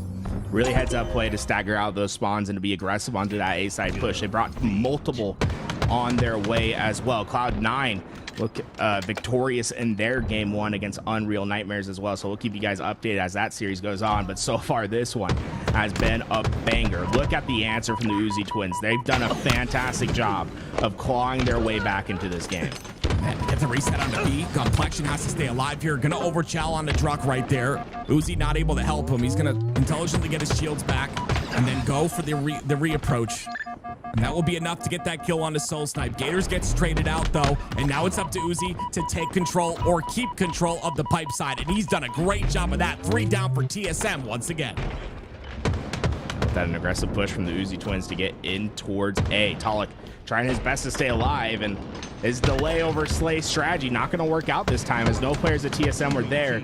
He just tries to hold them up at A while they work on B, but Uzi not slowing down whatsoever, trying to stay 1 step ahead on the rotation. TSM, they are going to be in a pretty big struggle here as they just don't have a lot of space to work with. Look at these long haul and pipe spawns. How do you break out? Like, you're really depending on one player to just get a big kill. Uzi looking for that kill. So Uzi's gonna push in to get the trade. Great job. Great communication out of the Twins. Druck somehow. Oh, he stays alive because Tolik had the shock rifle. Tolik gets another one in the kill feed. Complexion goes down, and Tolik pushing up aggressively, trying to find the last player of the Uzi Twins, and he gets him as the spawns come out of the pipes. Tolik, every kill that he's gotten on the map has been so far away from each other. He's using that grapple as a tool to get himself into fights, and it's risky, right, to cut through the middle of the map, but the reward is the trip cap. They've got back to what gave them a big lead at the beginning of this game. Finally taken care of. Oh, the Uzi Twins, they had so much focus on him in that fight. Oh my gosh, Druck gets the stick through the shroud screen right there to get the trade. If he didn't get that trade, I mean, things could have definitely spiraled out of control on that C side, but it's still going to be A-B control, and as you see, the double cap's working. That's a camouflage player that's trying to make his way through for the Uzi Twins. It's Uzi that got through, standing in the middle of the map, trying to keep this dual cap mandate in, but TSM not able to deal with him. This camo is backbreaking. He's getting so much information for his team. Yeah, Zuzi gets the trade as well. This has been a phenomenal camo here. If he can get the kill on a Tolik, this can solidify things. He gets the reset with his pinky toe. Goes in. Tolik's trying to stay alive here. Tolik's done such a good job of that the entire time on the elevator. The trade is in at least, but you see the fill-in comes in from Druck. Yeah, Tolik's ultra confident on his gunfights right now. I feel like he's maybe realized that he's not losing many of them, but the Uzi Twins, they've been able to win some of these team fights getting these 3-4 downs has really been the key to stabilizing and starting to take control of this game. Right now, it's the Uzi twins that have TSM on the back foot. They're the ones playing for total control, and it's largely been on the back of these 3-4 downs that they've been able to generate. That's so impressive. Soul Snipe's gonna look for a gunplexion here. Gunny's gonna stay alive, gets a beat down at least, which could work out. No, Zuzi passes through, doesn't kill Soul Snipe. That's, I don't know, that's a bit of a blunder in my opinion. Now they're gonna go after Soul Snipe. They take him out, but the timing loss is gonna be devastating, I think. Yeah, he could have been more aggressive there. I think maybe wanted to wait for that team help that he knew was close by to work on it together, but you know, in professional Halo, a lot of times, like 1 second of timing loss can be massive to a team, and you can see like how things changed because Soul Snipe was able to get that kill, stay alive a little bit longer. Like TSM, suddenly their pushes are a little bit more effective. They're able to get a little bit more space. They're able to find their total control, and this is a big fight for the Uzi twins. They need to bully their way back into A. You see everyone starting to line up. It's going to be the twins making their entry. Yeah, Soul Snipe has to stay alive. He's going to at least look for one, but not clutch the back, and that's going to be another kill in for Zuzi. And the trades, though, they favor, once again, TSM. I think you gotta get a little dirty there. You see Manny was able to get through, gets the triple kill, but TSM had their numbers over at C. The Uzi twins spent too long trying to get their push coordinated with each other. They sent all 4 at once, but TSM got their numbers there at the right time, able to get that stop, but this ain't over yet. Zuzi. Oh no. The camo, that was going to be key to their comeback. They have a 2-cap for now, but Soul Snipe's pressuring. Oh, he ends up going down, but at the end of the day, yeah, Gunny got 2 ginormous kills on the pipe side. That camo going down is going to be, again, just rough for the side of the Uzi twins. They end up getting A, or they're attempting to get A here. B not being reset, though. It's going to be B in the hands of TSM. I think Gator's pushed out through the middle to go towards B. You see his X over at Needles. He had an opportunity to hit out C, but he decided to slow down. His teammates now going to have to do it, but you see TSM, they've been able to recover there. I think that might be one of the biggest mistakes in this game yet. They had the ability to hit that rotation to C and have TSM baited at B. They didn't do any of it. TSM, they immediately punish, and with that, they get to 247 points before this capture comes in. We're looking at a perfect game now from the Uzi twins. Yeah, Soul Snipe's on a killing spree as well. Was having a little bit of a rough game. I think it was 10 and 16 at one point, or 8 and I don't know. They just negative at one point, but it's definitely been reversed here. And you can see TSM, they get the double cap in, 49-50. That is going to be it. TSM lead the series now 2-1. That we go back into our other series, Cloud9 going up against Unreal Nightmare, and this Unreal Nightmare team's very interesting in its composition so far. You know, we see the one half of that BTH squad. Nice triple by Saddle. Let's see, wait 1 second. He's gonna get the over. He knows. Oh, not gonna give him the over, but half of that BTH squad is on that other Uzi Twins team that we see going up against TSM. Sirion, the player that broke off, is getting an opportunity of Unreal Nightmares here, and so far I feel like he's really come to his own on this roster. He's been keeping up with these professional players, and you know, this Unreal Nightmare team, I would not be sleeping on them. They could definitely make some upsets happen come Charlotte. I mean, I'm going to be honest with you. Any team, and I know I'm pointing out one player here, but any team with Envor on it can make upsets happen. That guy is the upset king. He is the literal gatekeeper of pool play. We'll see if he's able to do it again here online. If not, I'm sure, you know, that run will happen on land when we get to Charlotte. But 39-37 here so far. Unreal Nightmare still keeping it close. New camo's coming up here very shortly. And here's the Envor, wants to take care of Sab, who's being a nuisance on that bottom side, on the U-turn side. We're going to be able to take care of him. Envor does, but a lot of pressure on a Cloud9 is going to grant them that camo. Yeah, with that, Abusi going to be able to get that camo away, and this could be, you know, the big swing that they need to just finish out this game. Unreal Nightmare have been keeping them within it, but camouflage obviously going to be felt on this map, and with it, I like how Abusi's not really trying to play for the kills, but rather play to stay alive and force Unreal Nightmare to constantly think about where this camo can be. Ooh, Abusi's gonna end up going down here. 2 down for the side of Cloud9. They are at 46 points though, so 4 more is all they need. And Breaking Shot looking to even up the odds. Can do so against Boo Boo, but does not.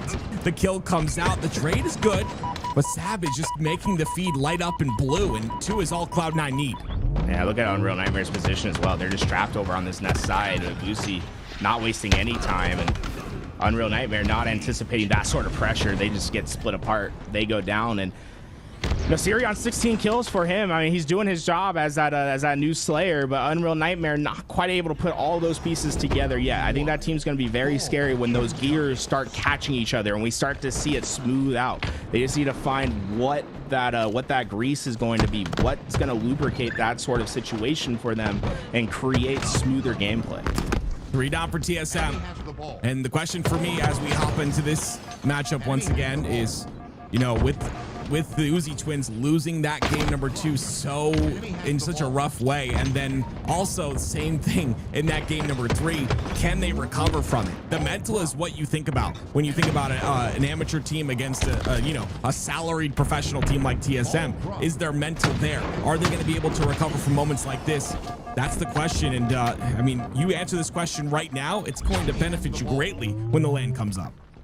Uzi the only player alive, and although he has sniper, TSM, they're not going to waste any time getting that ball and just getting themselves set up. Zuzi, very important for him to stay forward but not to die early. He needs to be creating an opening for his team, but as he goes down, he got damaged, but no one else is getting those finishes yet.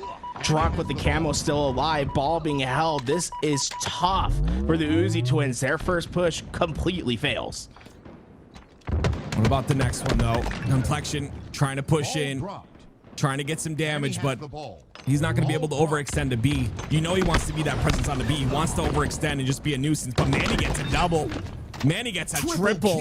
The cluster luck into the triple kill, and that'll be 3 down for the side of Uzi twins. Look at Solstein's position. He's very far forward at B. You see the spawn heads over there. That's going to tell them that there's an overstacked push on that camo side. The ball has an option here. You can drop and help fight on this tower side, play early, or hit the rotation. Looks like Talik's going to play early in this situation. The Uzi twins, the push is finally successful as a 4-stack on the right side, but it's still TSM that's in a very recoverable position. It's going to be very hard to get ball time here. Yeah, they got to kill Drug if they want to do any sort of or have any sort of control, and they're not able to. Talik comes in, scoops up the ball, brings it back towards A. Complexion's the first one to fall. Another one falls in Uzi, and you can see the Slays category very heavily in the favor of TSM at this current time.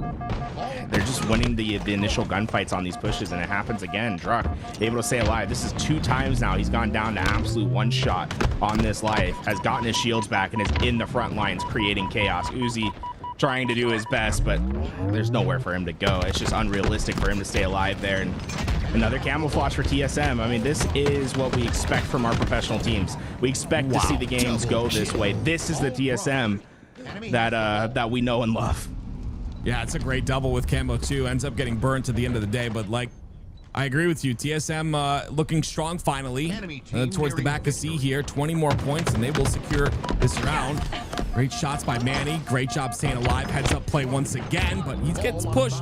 Little Gators showcasing a little bit of aggression there and the confidence, but he gets taken out by Druck, who has the snipe.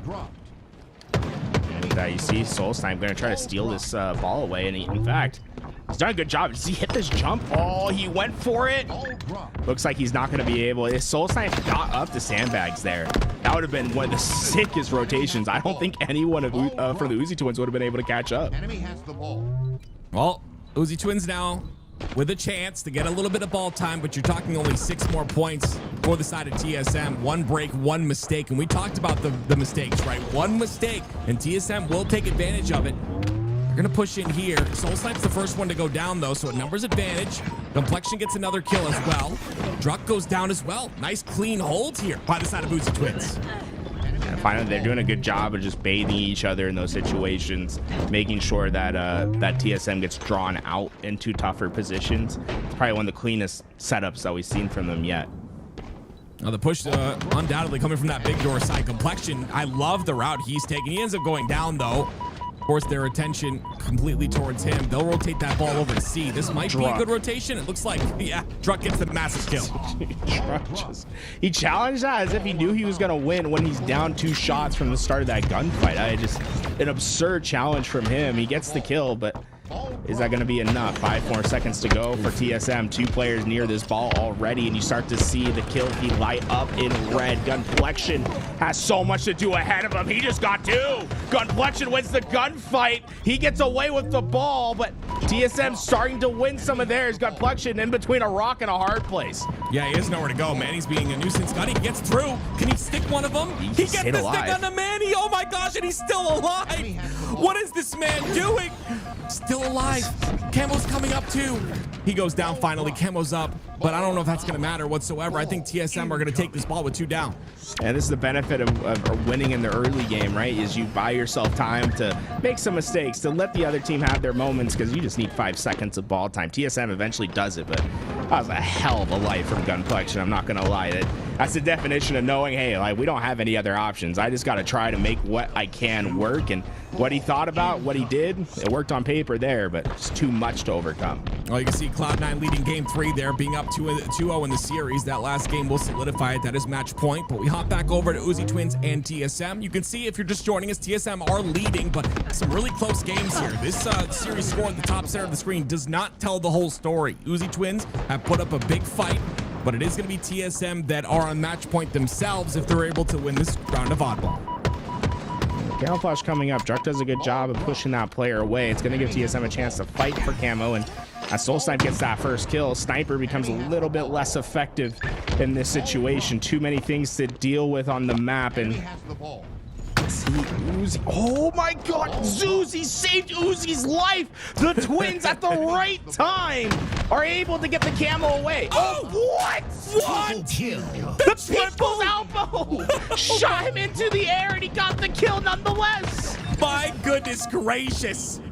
We've been talking about this since the beginning of time, the beginning of Halo. Do Twins have a advantage in the game of Halo or in esports in general? The Ogre Twins showed us first, then Roy and Lunchbox, and now it's the Uzi Twins. But there's got to be something there, man. I wish I had a twin.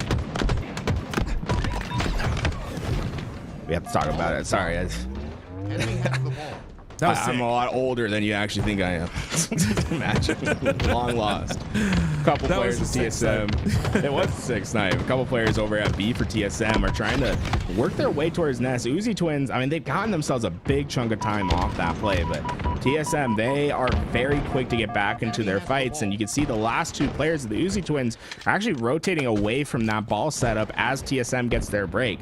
This could be a huge chunk of time, especially if the opening push fails for Uzi, for the Uzi Twins. Great push. Incredible job by Druck once again, taking B, being in that scenario to hold B completely on his own there. And you can see that ball gonna be rotated all the way to that B side. So B's control is a lot more important than you think. They're gonna have a setup on the B side with ball now for TSM. About, so far 26 seconds and counting. What a QT from Druck. Just completely discombobulating little Gators, and he's right back into it. Don't fight him. Oh, the help comes in. Tala gets there. Druck is feeling it right now. Beautiful plays with the QT. Just really showing what the ceiling of that play can be.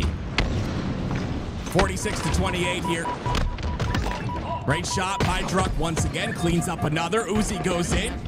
He gets taken out. 3 down for the Uzi Twins now, and TSM locking his setup on day. And the entire time, the Uzi Twins have had this lead in oddball, but again, TSM find those mistakes, and now they've taken it away. With that, I mean, just great setup. What, Soul Snipe? You see Soul Snipe above B for some reason there. He gets the kill on little Gators. A flank's coming through, but the kills for TSM are starting to roll through. These 2 gunfights going to be massive for the Uzi Twins. Passing the shot. Oh, it was lined up. Uzi comes in, though. He's going to get taken out as well. Manny once again, and this is what makes Manny so good, right? It's just like those 2v1 fights, and we see it time and time again. Talik's going to get one onto Gunplexion. They take full control here. 2 down for the Uzi Twins, and once again, TSM fight for A, and they take A. Yeah, with that, Druck able to get some good ball time, and yeah, he has a good setup at least for now with a player nearby. They just need to win the opening gunfights to stop this initial push, and that's one way to do it. That's a double. He almost gets the 3rd on the Gunny, but the pressure's in. TSM, they are rolling through. Uzis There is nowhere for them to go. Everyone going down in that gunfight. Yeah, it is 2, of course, to 0 for Cloud9. You can see they're about to get the third as we hop into that picture-in-picture. There will be a contestant from Sirion, the man you talked about, up and coming, and I love to see it again. I talk about Halo as a game. Foundationally, all of the things he learns will carry over, but right now, Cloud9 will carry over onto the next round of the winner's side. They will go 3-0 against Unreal Nightmare. Yeah, with that, their day is done. Cloud9 taking care of business. Unreal Nightmare, I think that's a team that has a lot of upside potential. I was anticipating maybe a closer series there, but Cloud9 doing a great job. 60 points and counting here for TSM on the other end. Back to this matchup, and Tools, I mean, you got to feel for the Uzi twins, right? I mean, this could be them going to that lower side, and it doesn't mean that they're like, you know, not a good team. I think they have played phenomenal, but the thing that kills me is they were so close multiple times, and each time it was a shutdown. Now, it's not over yet. I'm not calling it just yet. It is 3 down for the side of TSM. A round for the Uzi twins could give them that confidence and that mental fortitude to go forward here. They got to take out Drug first, and he goes down. So that's the first piece of the puzzle, but the play ball comes out. That play ball came out. Did that play by the 30 seconds? I look at where the Uzi twins were. They were well set up to play for that, but they end up wrapping back. Complexion with the camo might just be able to save this position. He's only able to find one, though, and you see things are looking a lot more complicated than I think the Uzi twins were anticipating. TSM, they're putting a lot of damage in, but the big thing is, although the position is favoring the Uzi twins right now, it felt like they could have gotten a way more efficient ball time there, but you win the gunfight, you get it. All's forgiven at the end of the day, right? You just need 40 more seconds of ball time, 20 to take this lead.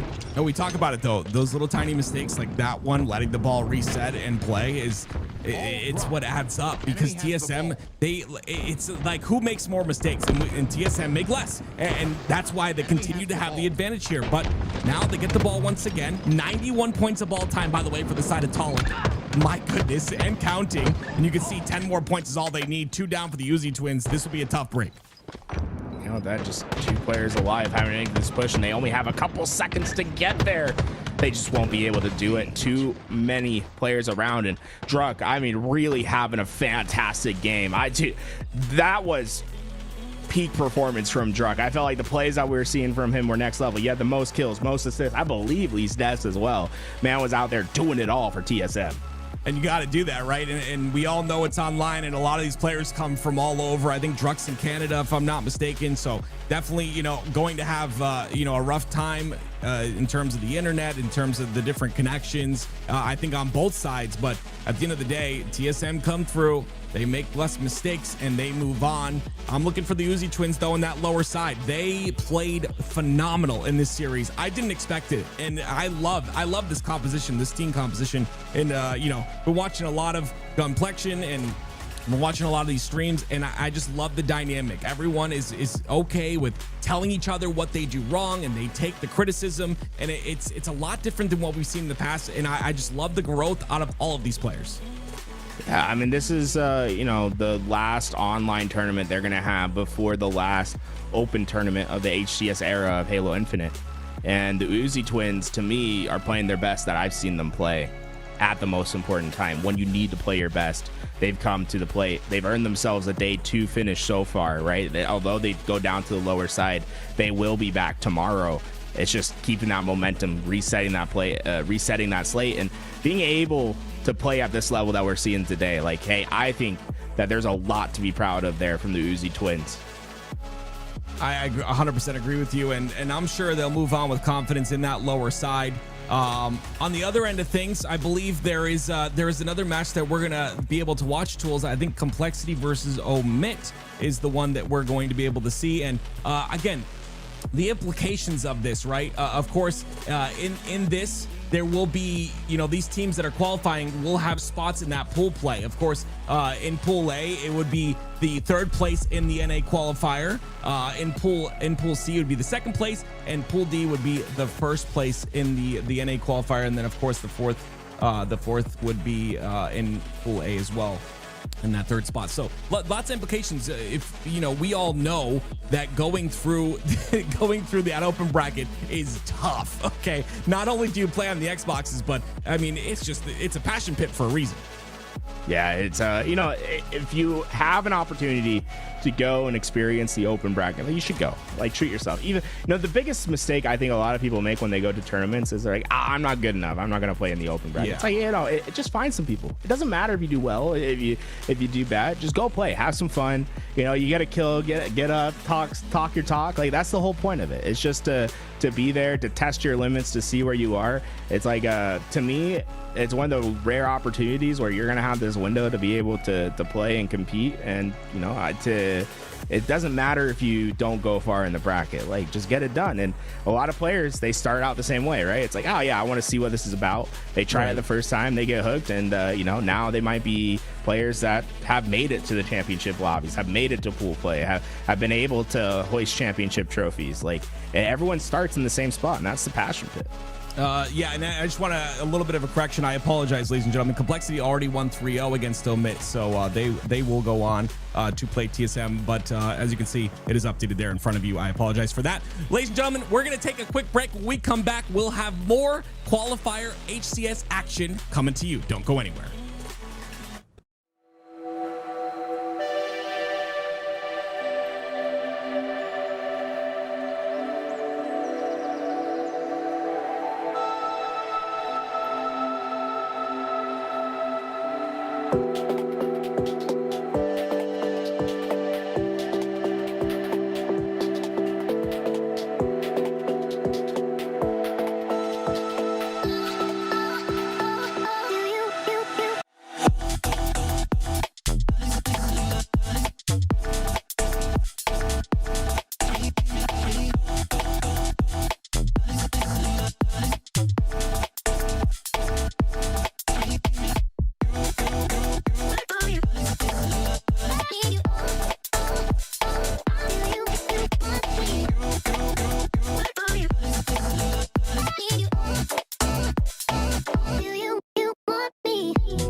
got to say. Sick and tired of all the games that my head wants to play. Yeah, it hurts sometimes.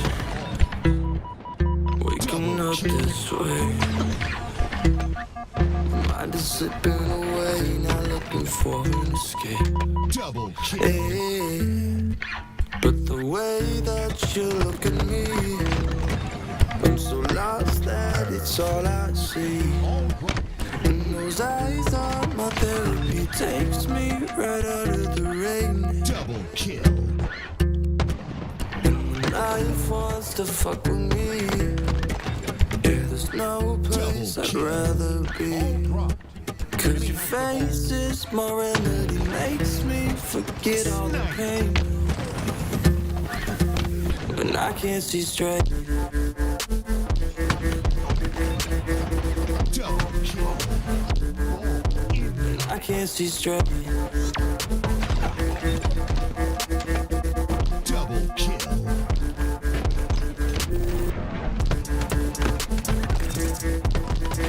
Double kill. I can't see straight. Double kill. I can't see straight. Double kill. Yeah, it's hard to pretend. It's all I got to say. Yeah, I feel like I'm suffocating. I don't know what to say. Yeah.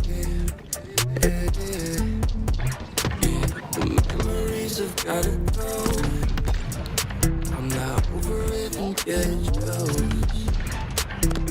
Like I'm about to break. I don't know what to say. But the way that you look at me, I'm so lost that it's all I see. And those eyes are my therapy, takes me right out of the rain, takes me right out of the rain. Life wants to fuck with me. Yeah, there's no place I'd rather be. Cause your face is my remedy, makes me forget all the pain. And I can't see straight. Double kill. And I can't see straight. Double kill. Triple kill.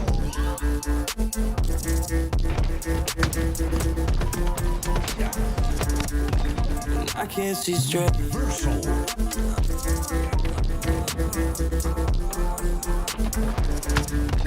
I can't see straight. Ooh, I don't know, but it's something on the fire.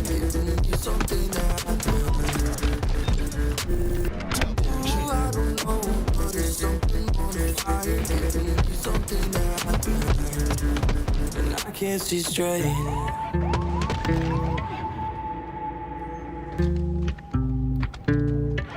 When I can't see straight.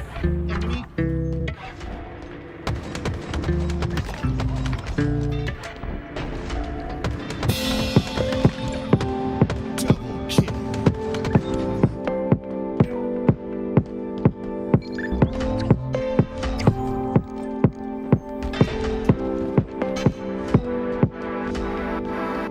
Keep me closer. Don't need closure. 'Cause I don't want it to end. Meet me in the back of the room, back of the party. Meet me in the back of the room, back of the party. Keep me closer. Don't need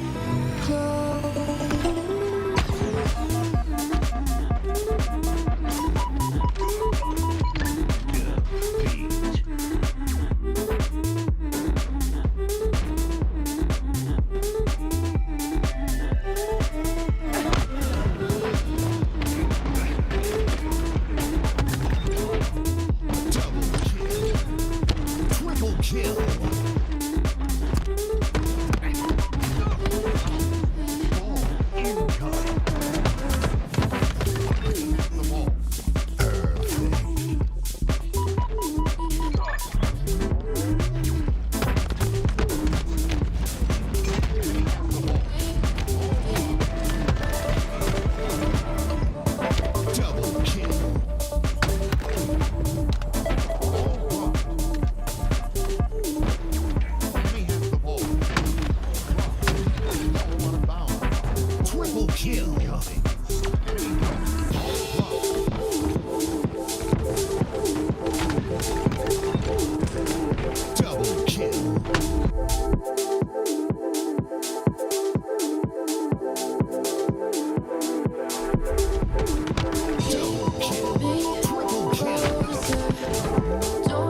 Double kill. Double kill.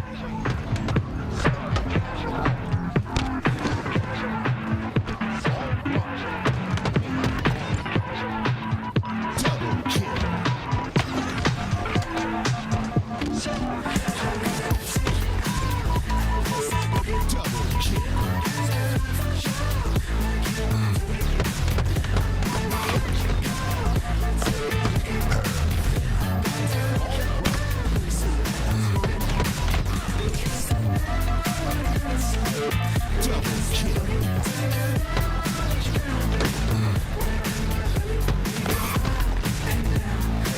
Double kill. Double kill. Double kill.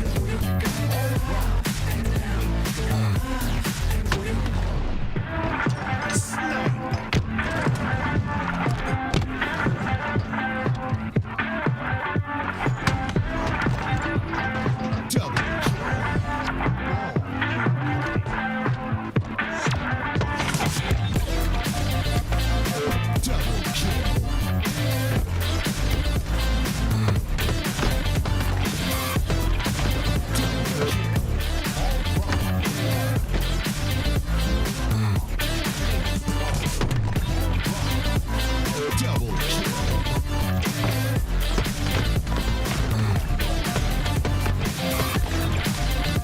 Double kill.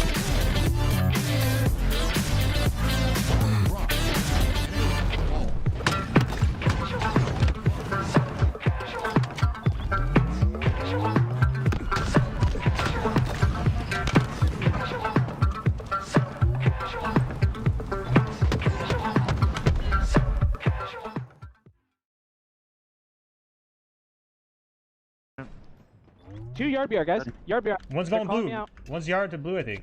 He's sitting on the left. Yeah, let Ed make a play. Let Ed make a play. I'm going He glass. has I need to- help over here, though. LR. LR and glass. LR and glass. LR and glass. Loop on me.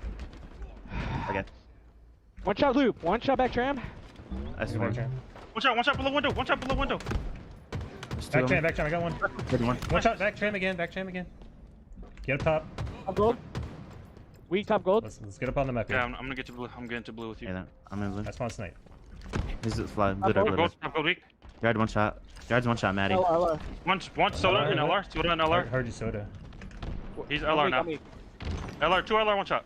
Live J. LR dead. I'm LR gonna dead. work for blue here. Okay, man, snipe on me. I need help to snipe. Flower here. Speaky going market, guys. That's our kill. Okay. Okay, I'm still. Yeah, it's dead. Nice. No, Another one one. to yard. One to yard. One to Yeah, yard. shot, Yeah, Okay, I'm looking here. I'm looking Yeah, We here. can pinch it. We gotta collapse this. We gotta collapse this. I don't see him. Drive away. Blue behind you guys. One shot. LR. Flower door. LR, 1 shot. Nice. Challenge.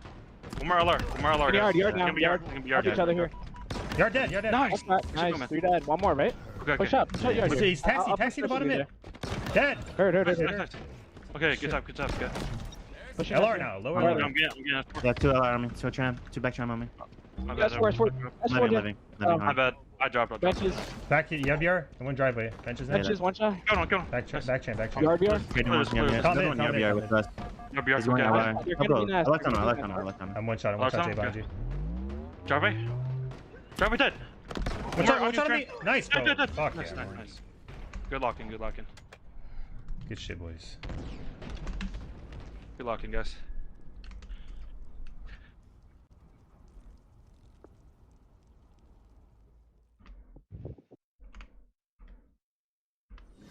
Good snipes, Mill. Good stuff. 360 no scope that bitch, bro.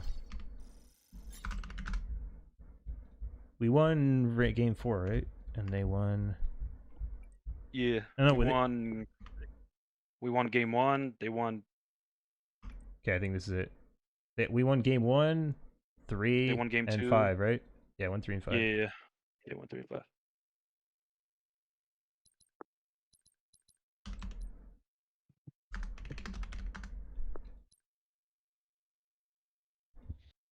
All right. One second, I gotta go pee. Okay. Attic gonna is restart salty my as Halo. fuck, bro.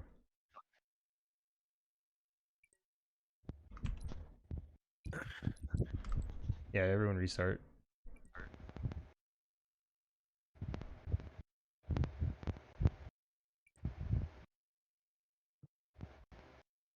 Excited for land performance.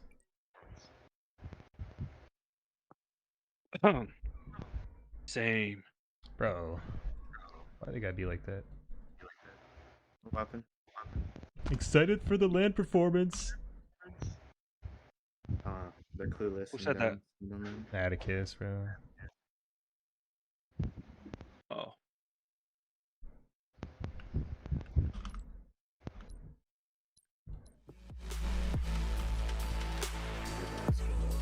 I think we have a little break actually. Oh, we do? Okay. Yeah. We're playing Palthus' team or Fate. Who kills?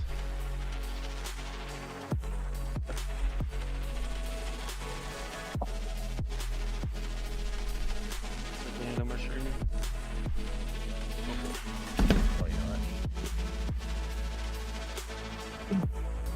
There's Zero in them already next Sunday. Did they? Yeah, they probably already did. I don't see Zero streaming anymore. Or on board. Oh. Let me see.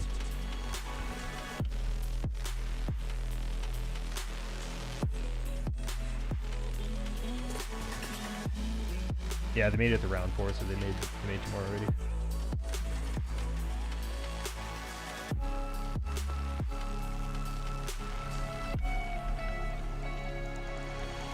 They hate to see us coming.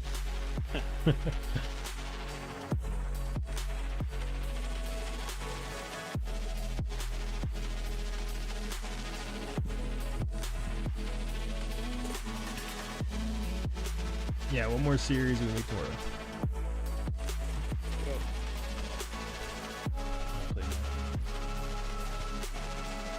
Yeah. You wanna play, Jay? Yeah, yeah. Anyone? Yeah. I'm gonna join you.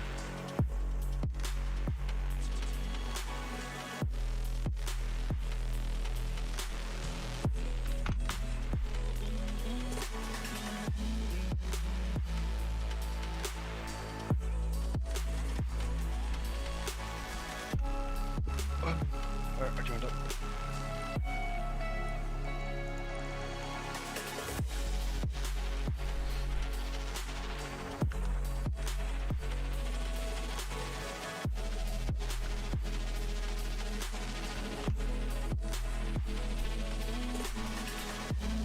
Literally, we would be so good, bro, if we just fucking not die first when we're fully forward. Or, like, I'm noticing we're always dying first and somehow coming out on top anyway.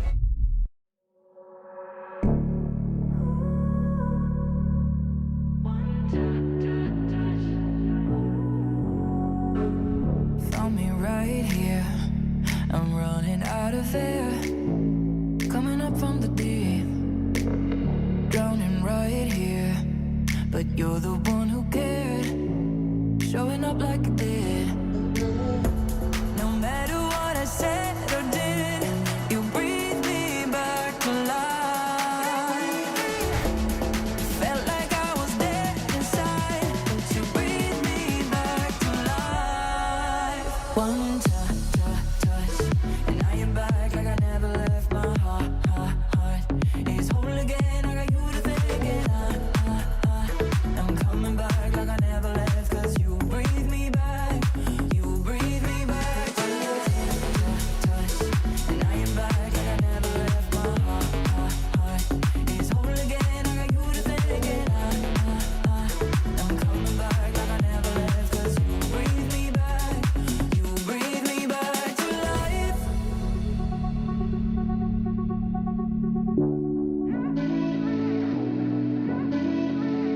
Getting closer, knowing I'm okay. Double kill. 'Cause you got me to be. It ain't over. All I hear you say. Double kill. That is all that you see. No matter what I said or did, you breathe me back to life. Felt like I was dead inside, but you breathe me back to life. Touch, and I am back like I never left my heart. It's whole again, I got you to thinking. I'm coming back like I never left, 'cause you breathe me back. You breathe me back to life.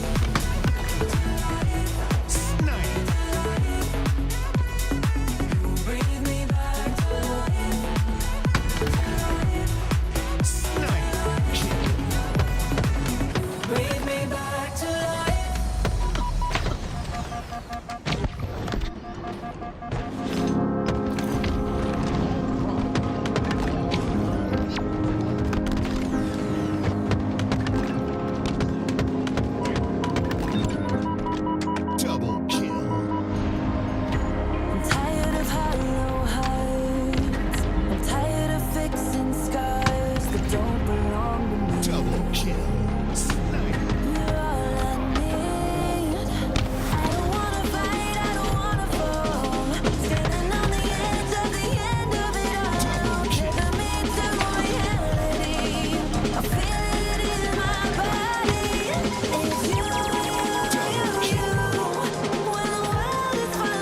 Double kill.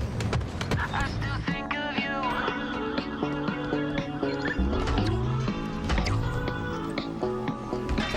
I still think of you.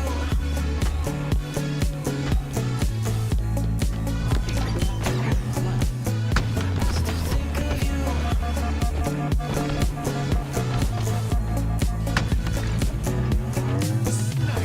Killing I see young, dumb, and naive. But those feels we Double had, kill. they were ours, some didn't come free. I've been calling these skies a rock shaped by the rain.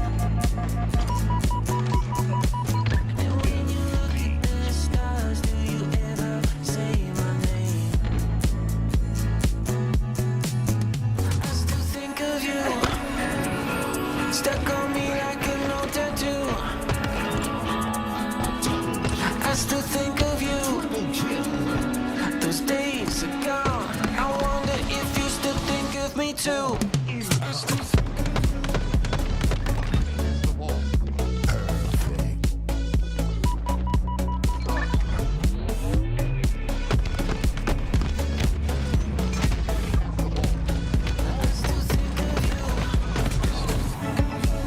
Double kill.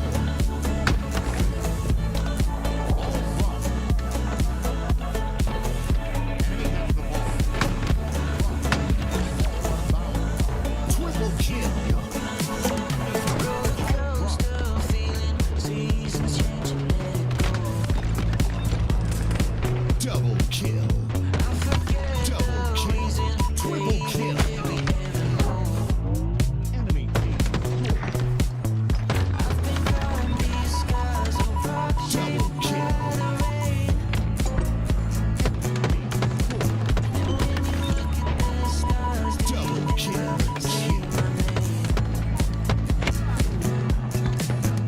I still think of you, Double kill. stuck on me like an old tattoo.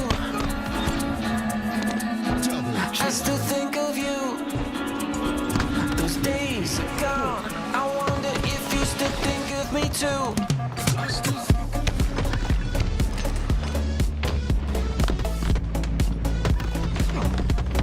Double kill.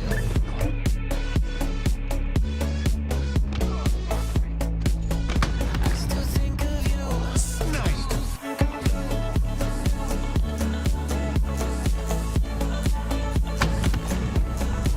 Snipe. Kill.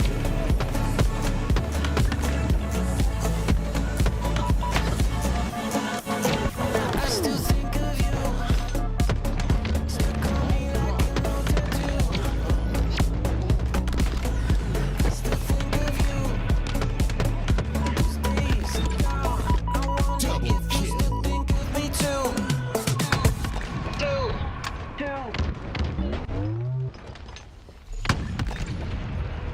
Double kill. Snipe.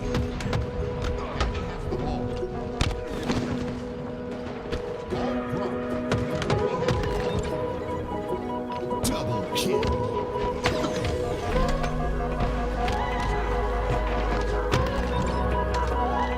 Double kill.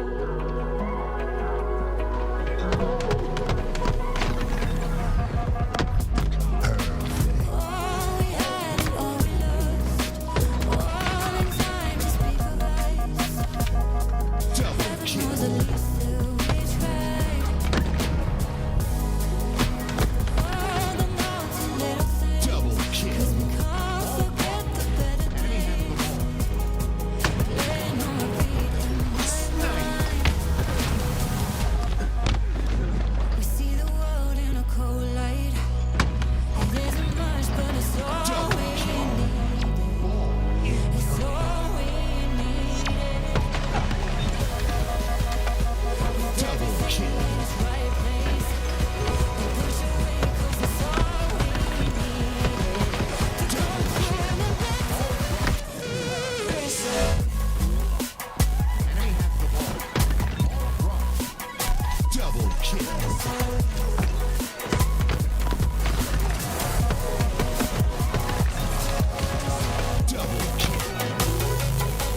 I see the world in a cold light. It isn't much, but it's all we need. It's all we need. Double kill. With everything in its right place. We push away 'cause it's all we need. Double kill.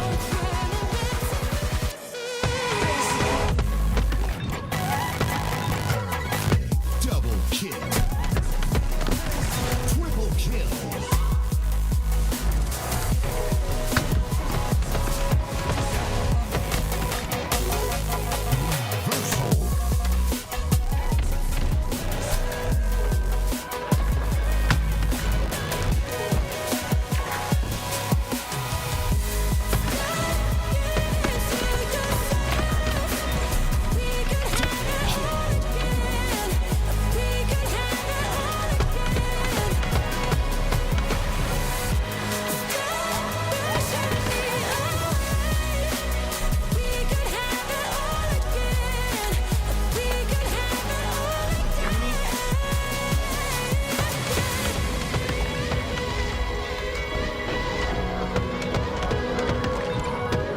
Double kill.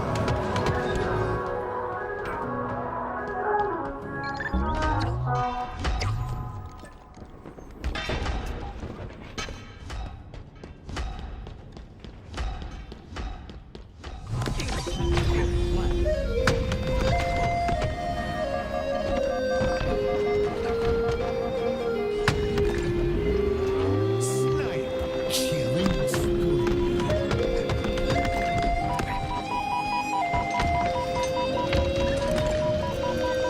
Double kill.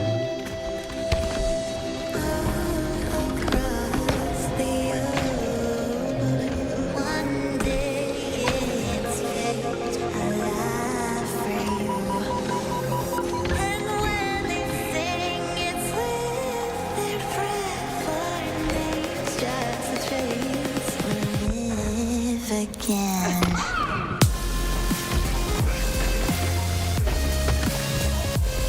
Triple kill. Triple kill.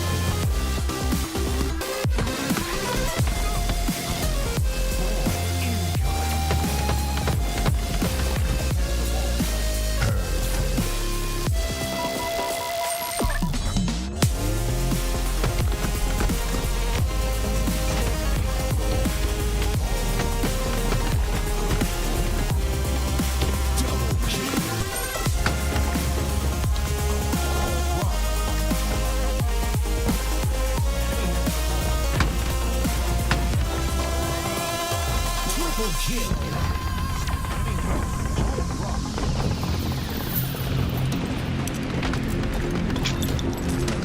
Double kill. Triple kill. From island to island, for the one missing piece.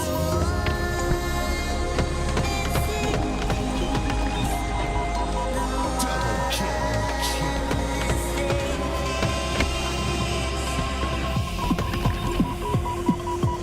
Double kill.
Double kill.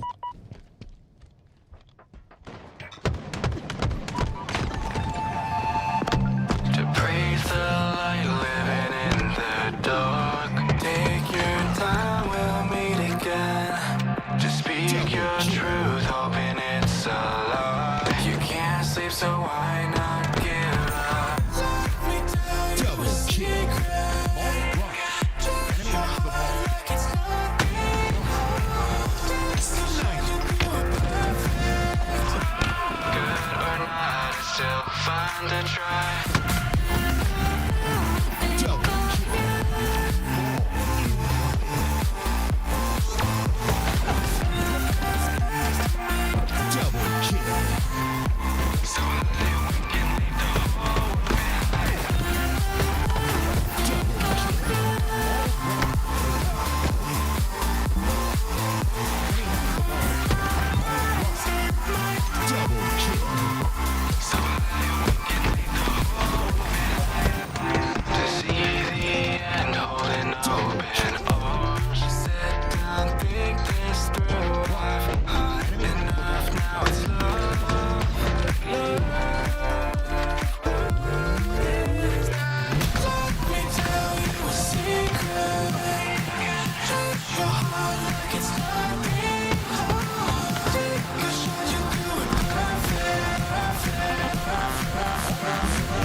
Like a summer sunset, doing things that I shouldn't, but it helps me reset. I'm fucked up, but it's funny. Anything to forget that it's all in my head. In my head, my head, my head. In my head, my head, my head. Get out of my head.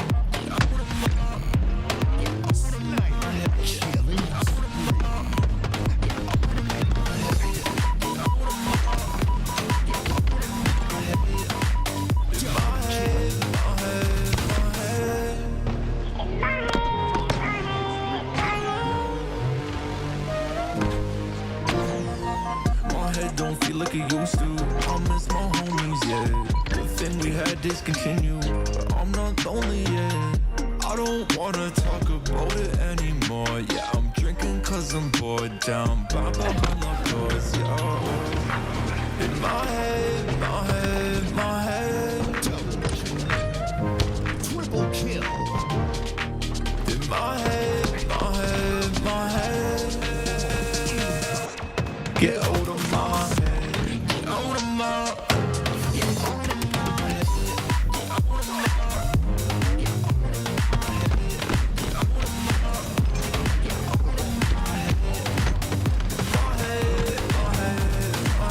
Double kill.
We have their snipe. Trying to get. Yeah, your front porch. Go see Matt. One shot porch right now. Yeah, 2 there front base, mate. 2 front base. 1 jump ring, 3 close.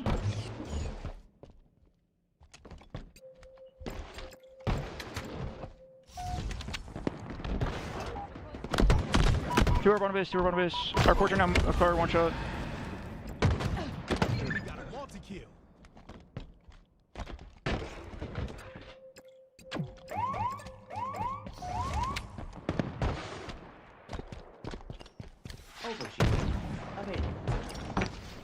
Angry 1.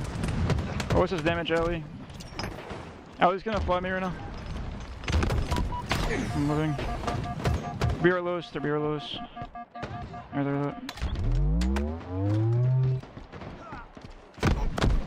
the last guy there's right now, lows. He's got 2 shots in going down. I'm trying to look at you, Matt. I'm gonna hit their wood. You're their bottom base, I'm hitting their bottom base guy. Trade 2.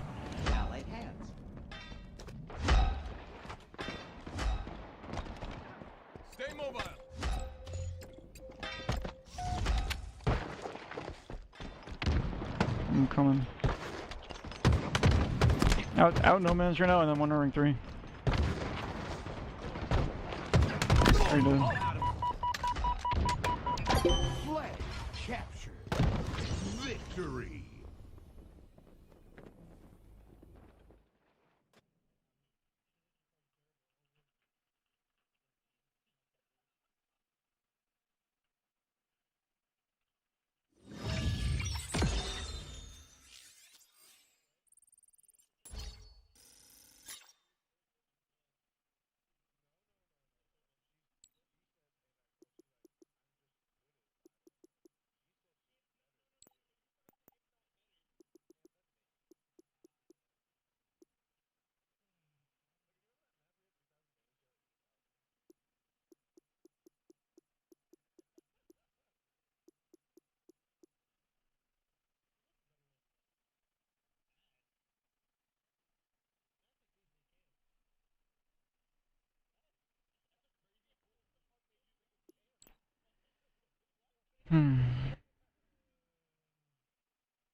Yeah, he puts on a laptop on 120 FPS, 120 FOV.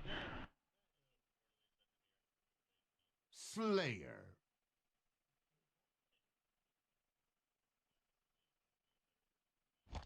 There's no way.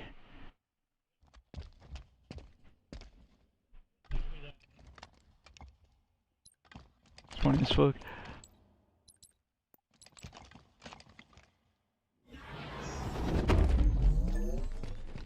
I'm gonna play big door slow. Then contact the authorities. Nothing green. I'm gonna fight top. Top mid now on the dice. Dice side, top mid. Dice right now weak, with car. Got snipe on C. Active camo. Inbound. Yo, on key right now, key to you. And so 1 shot bottom mid. Oh, that's actually a joke, bro. 1 shot bottom mid, they're gonna have a snipe bottom mid. 2 key on to Matt.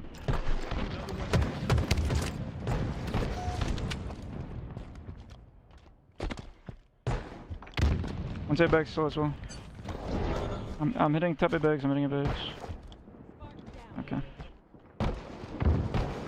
Nice. I hear red tunnel.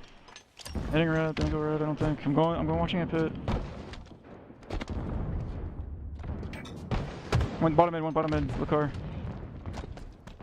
I'm playing out right. Dummy door right now, and then the car's still bottom mid somewhere. 2 dummy door. Got 1. No one's stepping elbow still. Nice. Yeah, I'm hitting screens.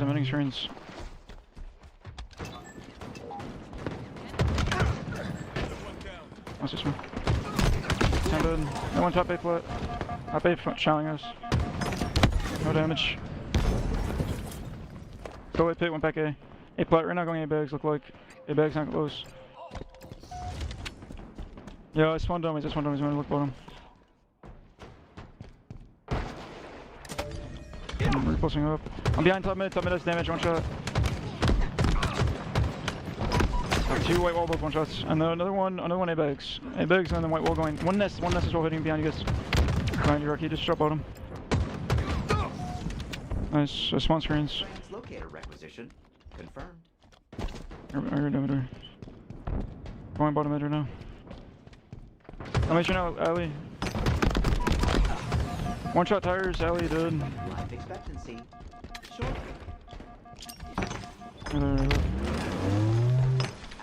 Hey, bags on the pistol right now, stand. Okay, 3 shots in, not going key to her right now, stand. And then no one spawn, 2 bags spawn back A. Hey, bags right now on the box. Active camo available. Give me time, Matt, give me time. I spawn your green, I'm coming to your bottom mid. I'm on bottom mid right now. Come me door right now, challenge me. Okay.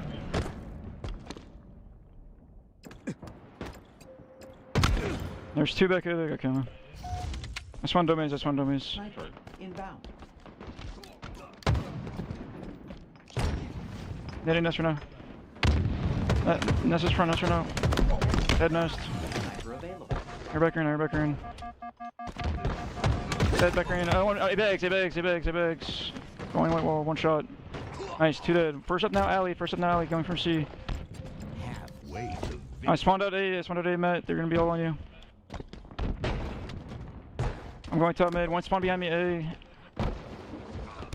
I'm on cuts right now, cuts one shot. I'm door bottom mid. Mid door 1 shot. Another one bottom mid. And 1 cuts kill me on dummies. 2 dummy door. Nice, good kill. I spawn back out, Mo. I spawn C, I'm hitting top mid. 1 spawn green. Behind us C as well, 1 kid. Back A. Lows, 1 shot back A, nice. 2 more, 3 A bags, flying us A bags. Max damage on A pit. Yo, I spawn C, I'm gonna hit your dummies. Another one. Going bottom through. Going right tunnel.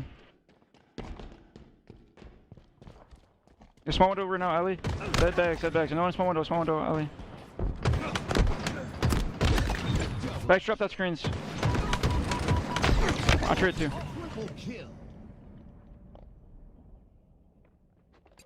Yeah, top of bags right now. 1 shoot close. With TP go screens.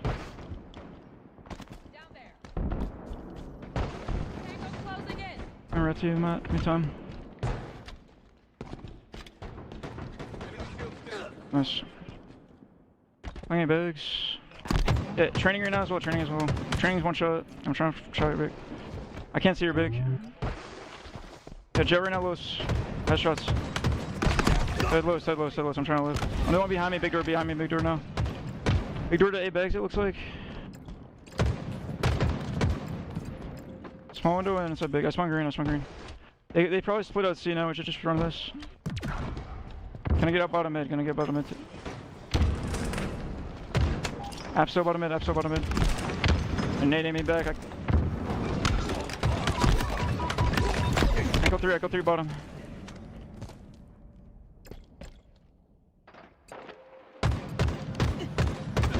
Nice good trading. You're alone, Rocky, I can't see that. Just back up's concrete, just sit. Running A bags, scanning A bag, going top mid, lows. Top mid stuck, 1 shot, lows. I'm watching your big, nothing big. Hit big with me. A bags right now, going up, 1 shot, A bags. Power item ordered. Yeah, I'm going bottom mid. Calling me. Going back into there. 2 big, 3 big. Fuck. Max damage big door, but. That's good.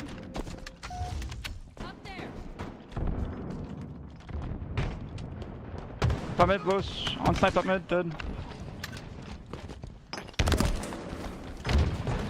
Yeah, pillars 1 shot, nice. Victory. Yo.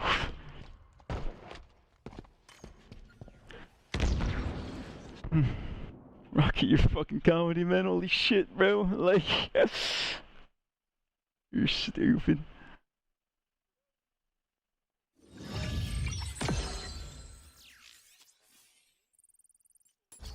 Thankfully not.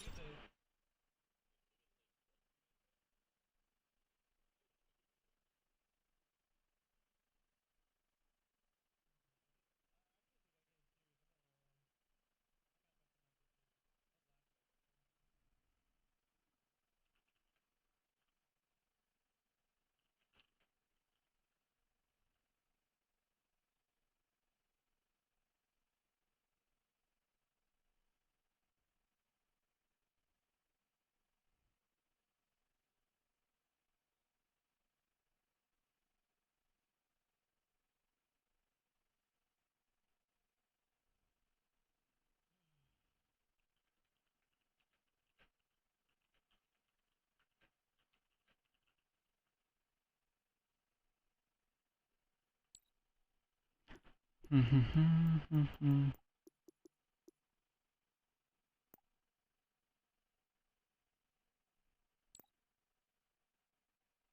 10 is asking for comms. Rocky, what do you think?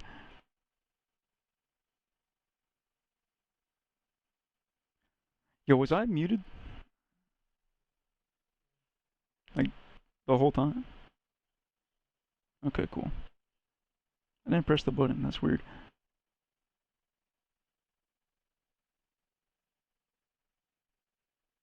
I was saying, Rocky, 10 is asking for comms. What do you think?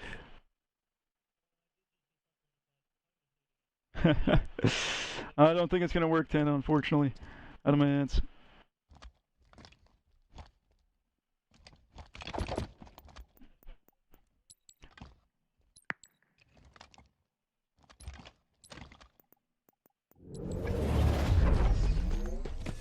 Alright.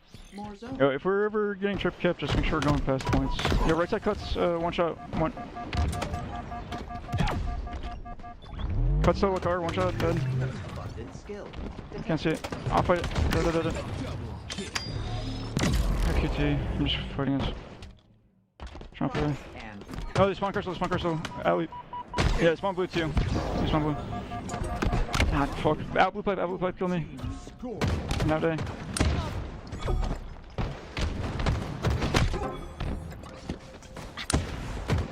Nice good left nut. We have captured. Sit in. I went out snap as well. Out throw us, one shot now. One shot bottom blue. The other one in B. Blue pipe again. Yeah, bottom nectar as well. And then top and bottom. Yeah, on hill now too. Pipe as well.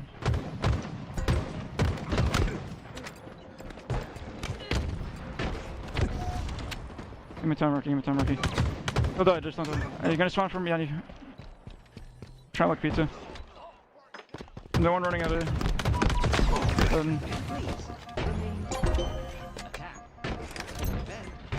Try to look ice. No, it's stuck there. I'm trying to look at your B, give me time. Nice good shit, Lewis.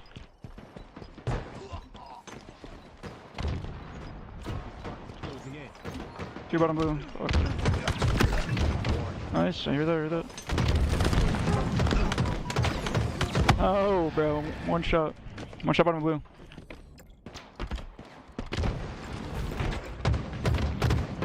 Cuts her now. And going court. Nice. Some red. I'm looking at A right now, car. A box is backed up to crystal. I'm trying to look at Cherokee. There. I'm looking at Cherokee. Alright, good shot. I ain't through blue. Blue dead. On hill dead. River chasing you, Stan. Stan's one shot river, dead. Yeah. Triple kill. I'm playing in the red. Ridiculous proficiency. You have procured. Back blue Los. They were sitting A. Top snap side as well, blue. Top blue as well, slow Stan. And one's blue pipe. Stan stop blue is gonna have a thrust. Blue pipe as well.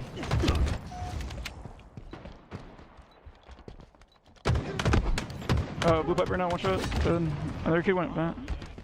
I'm trying to look over here. I'll get it. Sniper available. Yeah, top mid right now. Car. One shot bottom mid right now, going the river. Dead, nice.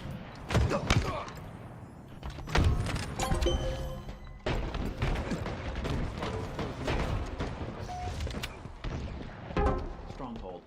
You gotta stop, man. Yeah, going back over right now, one kid.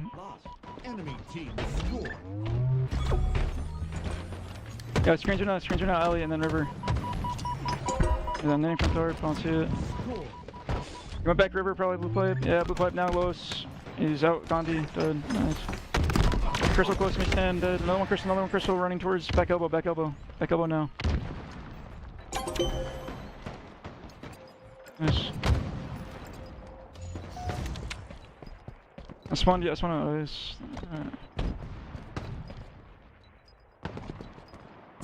Chance locator requisition. Oh, there they are. Confirmed.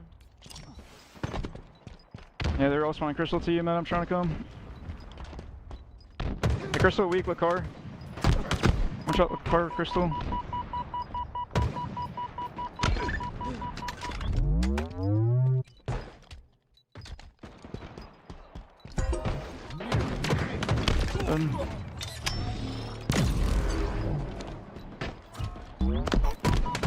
On B right now, Los.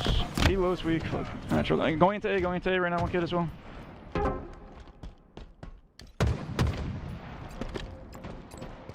Enemy team score. Yeah, I'm looking. Yeah, blue pipe right now going out. Pizza one shot. Pizza one shot right now. Los already through. And top blue stand. Yeah, he'll die. Never killed Los on cut. Pizza. Nice. Look RA right now. On pizza one, or on tarp one shot. This one tower. Double kill. Stronghold Alpha. Nice. Victory.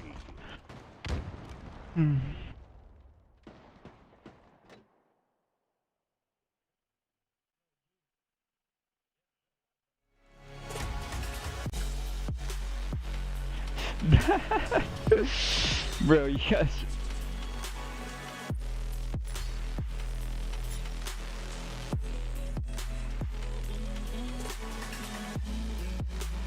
Some guy in my chat, like after map 2, was like, no way that was game 5, that was hella close.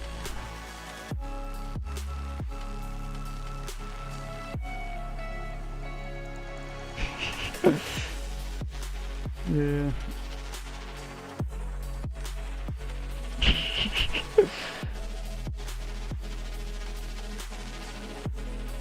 Yeah, it was close games.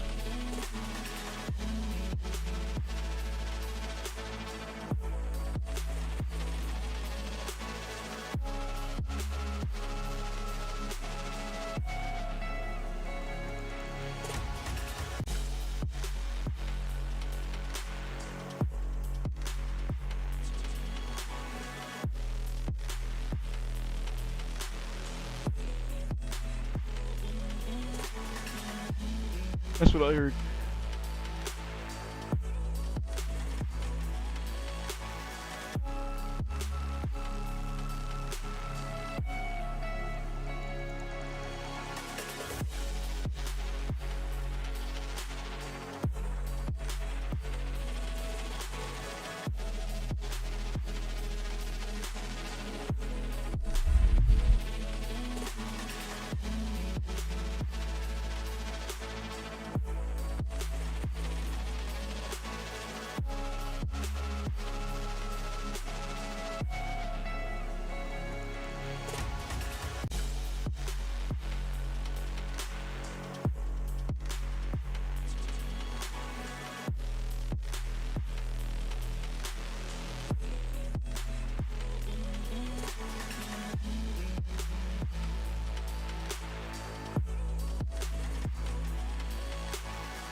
Welcome back, ladies and gentlemen, to the HCS Charlotte Qualifier. My name is Active. Alongside me, Tools. If you don't know us by now, then you're not paying attention. We're getting into round number 5. It's going to be Mythic Gaming versus Pink Lambos, Tools. And this is an important one, right? Because they're pretty much fighting to see who plays tomorrow. Yeah, I mean, this is the moment I think is most important for the teams that are trying to break into that pro status to get further into the amateur bracket. Getting to day 2 of these tournaments is a big deal, and it shows that you're making progress, because these are teams that are usually fighting in these bubble rounds. And Pink Lambos, Mythic Gaming, who's going to come out on top? Right now, I give a little bit of favor to Pink Lambos, but this Obese Piglet Mailman team, like a lot of great, talented mouse and keyboard players on these rosters. Yeah, gotta love the mouse and keyboard players coming through the woodwork, and really excited to see what Mailman's able to do. But on the other side, it's going to be Pink Lambos and Floriously, who we've seen around for a long time, Tools, a player who is definitely prominent in the league in the top AM spot. Yeah, Floriously's also won, some free-for-alls back in Halo 5. He's got accomplishments underneath his belt, but hasn't had that same success that he had back in the days and trying to get back towards that. And so far, it seems like the amateur scene is as cutthroat as it's ever been. There's so much talent to fight against, and it makes it so tough to go far into these brackets and have your chance to even fight against these pro teams. Well, it's going to be Mythic Gaming with that 2 cap thus far, and you see Mailman trying to overextend into pipes. There's a little bit of resistance there on the pipe side, though. Might be an overextension towards that long haul side. Aziraphale has to go for this 1v1. Unfortunately, does go down, but the trade out comes through once again. And it's going to be Mythic Gaming that remain in control, at least for now, but it looks like the trade comes out on day. I say one step ahead on that rotation, though. Pink Lambo's doing a pretty great job of just not letting these players from Mythic get to their spots without a fight, right? And Pink Lambos, with that map control that they have really been able to consolidate where they have to look, right? They don't have to make the game too complicated because of this map control that they have. Map control maintained here for Pink Lambos. And you can see A and B is solidified.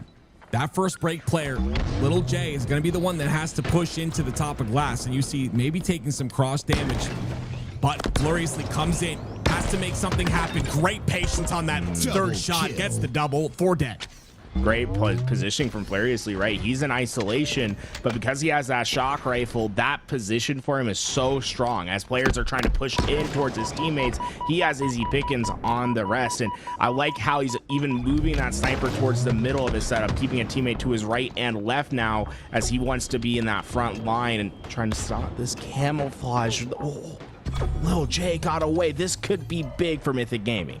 Yeah, Floriously down to no shields as well, has to back up. Lil J, a little bit of a timing loss here. It ends up going down. He was looking for Floriously, who had the timing on him. He's going to lose camo because of it. And now Floriously comes in, gets another kill. B not being capped, everything falling apart. And might have been bitten by a radioactive spider there. Floriously, there's little spidey senses going on. Like something's not right. Comes back just in time to take care of that camouflage player. And more importantly, Pink Lambos aren't losing numbers. Like we aren't seeing any trade outs really happening in the feed right now. It's just clean kills for Pink Lambos. And that makes the game state really simple for them.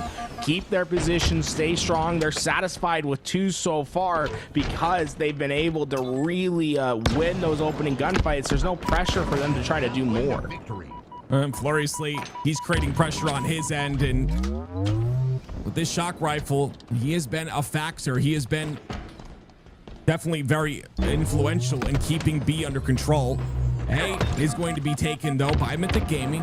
The pressure now flips onto Pink Lambos. They're on their back foot, but Floriously going to push up aggressively, and with that trade, he can take A.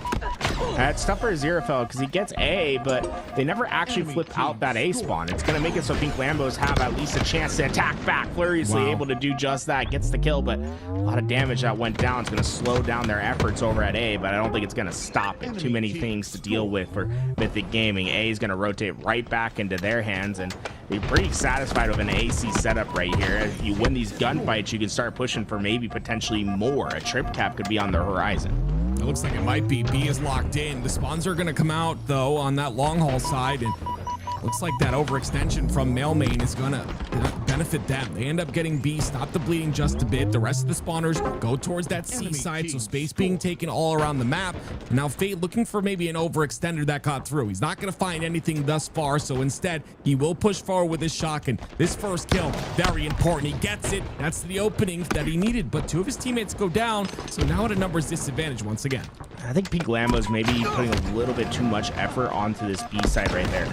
Fate, what a nice shot that he hits, but the reason I say that is C was wide open for that whole rotation. I think you can be totally satisfied with an AC setup here and then try to work on that camo play off that AC setup. But Pink Lambo's trying to bully their way into B. They are eventually successful. Mythic Gaming able to get a good chunk of time off that, but as they aren't able to win this lays, if they aren't able to keep control of the camo, the shock rifle, it doesn't matter if the other team's a little inefficient at some points in time. Like, they're just gonna out-muscle you to the finish line. Out-muscle they do. They get inside of A. One more player to deal with. Fate's gonna go down though. Little J's played this really well, and you can see how annoying Elevator is. Little J ends up getting 2. They do get A, but lots of damage has been done. You see, they're just right back to their setup. I mean, this is very much kind of year 1 setups. Stay on those long crossing routes. Mailman, a little bit surprised he was able to stand in B and get that. I thought maybe some pressure would come because Pink Lambos had those complementary angles, but they just wait a little bit longer. They're able to find 3 kills, and that's been the struggle for Mythic Gaming. I mean, only 1 player on the team positive right now, and even then it's just at 3 kills. Pink Lambos, the outslaying has really carried them throughout this game. Well, Mailmain has been alive on that A side for a long period of time here. Down in those shields, comes out. The pre-fire works onto that grenade, gets a little bit of damage in. Cannot get that trade though. Fate's trying to do it. Instead, runs out of ammo, gets the trade at least, but A still in the hands of Mythic Gaming, at least for now. Now it's up to what decision is made next, and Mailmain decides to go right back towards that A side, get control of the map. That's really tough for Fate because I thought he played it right, you know, did a good job of waiting, making sure he had advantage in that gunfight. He just missed a headshot, and that can be the small difference between you keeping control and letting the other team have a way back into this game. And with that, Mythic Gaming have had this 2 count for a while now. They're well set up onto the map. Pink Lambos, they're in the few times this game where they're going to have to work on a break, but look at that coordination. I mean, 1 player keeping them off guard, and that cross-map shot eventually comes true. I mean, this has been really just good for Macy and his long-distance duo on the other side. I mean, that is systematic, the way that they broke into that setup. Macy's had a phenomenal game thus far. 14, 12, and 11, so double the assists of anyone on his team, which you love to see. And you see Pink Lambo's gonna go off that damage, end up getting A. There is an overextender that's going towards that C side. You expect maybe to go back towards B, but the pressure is being had here by Aziraphale, and Aziraphale will fall with that camo. A good little bit of revenge right there for Fate. You know, he missed a headshot a little bit earlier, didn't miss a shot onto that camouflage, and big plays like that are what maintain control for your team. 1 step ahead on the rotation. I do like this pressure Macy is putting in with his teammate. With it, if they find these kills, they're going to get a trip cap, and it could be a back-breaking one. I mean, look at how much control they have now. Mailman, the only player alive, his position's well known. I don't know how long you can hide. Hey, you can shoot the pad there. Looks like he's not going to opt for the chain reaction. I think he could have chain reaction, got that kill there. It would have been a little fancy play. It would have been cool, and would have probably stopped them from getting B. Now they have B and C, and they've been able to recover what looked like a devastating triple cap. Mythic Gaming are still in this, and they're continuing to score here. Floristly, though, with this shock rifle, we've seen it twice already. The impact that's been made so far has definitely helped the side of Pink Lambos, get these kills, and 3 down go Mythic Gaming. You can tell that right now the call-outs for Pink Lambos have been really solid. Like, they're not letting players get behind them, and they've been able to keep their fights really well connected throughout these engagements. The outslay, I feel like they should have won this game by now, with how much they're outslaying, with how well they're playing as a team. The only reason that hasn't happened is the sort of lack of aggression towards total control. They're totally satisfied with having 2 captures. They're very much relying on each other's team shot in this outslay to just maintain the way it has. Well, the team shot's working out so far. You see 2 players pushing on the Whirlpool side. Floristly gets the body shot. He's going to chow this and miss the shot, so not going to be able to get Aziraphale, who gets into the pipe side. And that player could be a problem, but still 245 and counting. It looks like Pink Lambos are going to close this out with 5 more points. Now, Beast Bigler trying to do his best to give some space to Mailman there, but I don't think it's going to be enough. They're able to get that hill for now, but they're on a clock, right? Only 5 seconds needed after this hill's captured. It is all-out sprints, and I don't know if they can even get there in time. Yeah, this is the only player in position, and they go down to a trade, and there it is. Pink Lambos are going to take game number 1 of the series. I was really impressed with the teamwork, right? It felt like they were consistently helping each other get those kills, and they weren't giving opportunities for trade outs too often. They made it very tough on the other team. They said, you're going to have to beat us 4-on-4. Win those opening gunfights, have better coordination than us. We're not going to try to go for any sort of accelerated gimmicky type plays where we try to get that trip cap and we try to simplify the game into like one spawn cycle. They said no, 4-on-4 gritty battles, and in the end Pink Lambos were just way more efficient at those 4-on-4 fights. Well, here we go on to game 2. We'll see if Pink Lambos can continue to be efficient. Obviously, we're going into a Slayer. It always is for game number 2. So looking at Pink Lambos and their Slays category, definitely outslaying the side of Mythic Gaming. I'm going to look at Mailmain, right? A phenomenal player on mouse and keyboard. Had a little bit of a rough game in game number 1, and that stuff happens, especially on M&K, by the way. It is very tough to keep warm when you're on M&K. So we'll see if Mailmain can keep it up or perform a little bit better here in this game too. I know what he's capable of, so excited to see if he does so. And if he does, we might have a close game ahead of us. That's one of the biggest downsides I'd say for mouse and keyboard is just the amount of effort it takes to maintain your highest level versus controller is just magnitudes of a difference, right? Like for controller, the baseline, the floor is always pretty high, whereas on mouse and keyboard, I think that ceiling's higher, but man, it's very tough to keep yourself off that floor. Like you can have a stinker of a game if you're just not feeling it. Well, here we go. We're hopping on with him right off the bat here, and the first kill goes in. He's going to get another one on Defluriously here. There it is. The clean shot goes in, and I love this ability to stay alive as well. He keeps the seaside control with that camo coming up. It's massive. Able to eat 2 of those nades as well. It's going to take a while for him to get his shields back, but still staying within this fight, and more importantly, just denying that camo access. Mailman just doing his best right now with that long-range fight, and so far, Mythic, this has been, I think, pretty fantastic, the positional battle they've been playing here, but at the end of the day, all that matters is who gets away with that camouflage.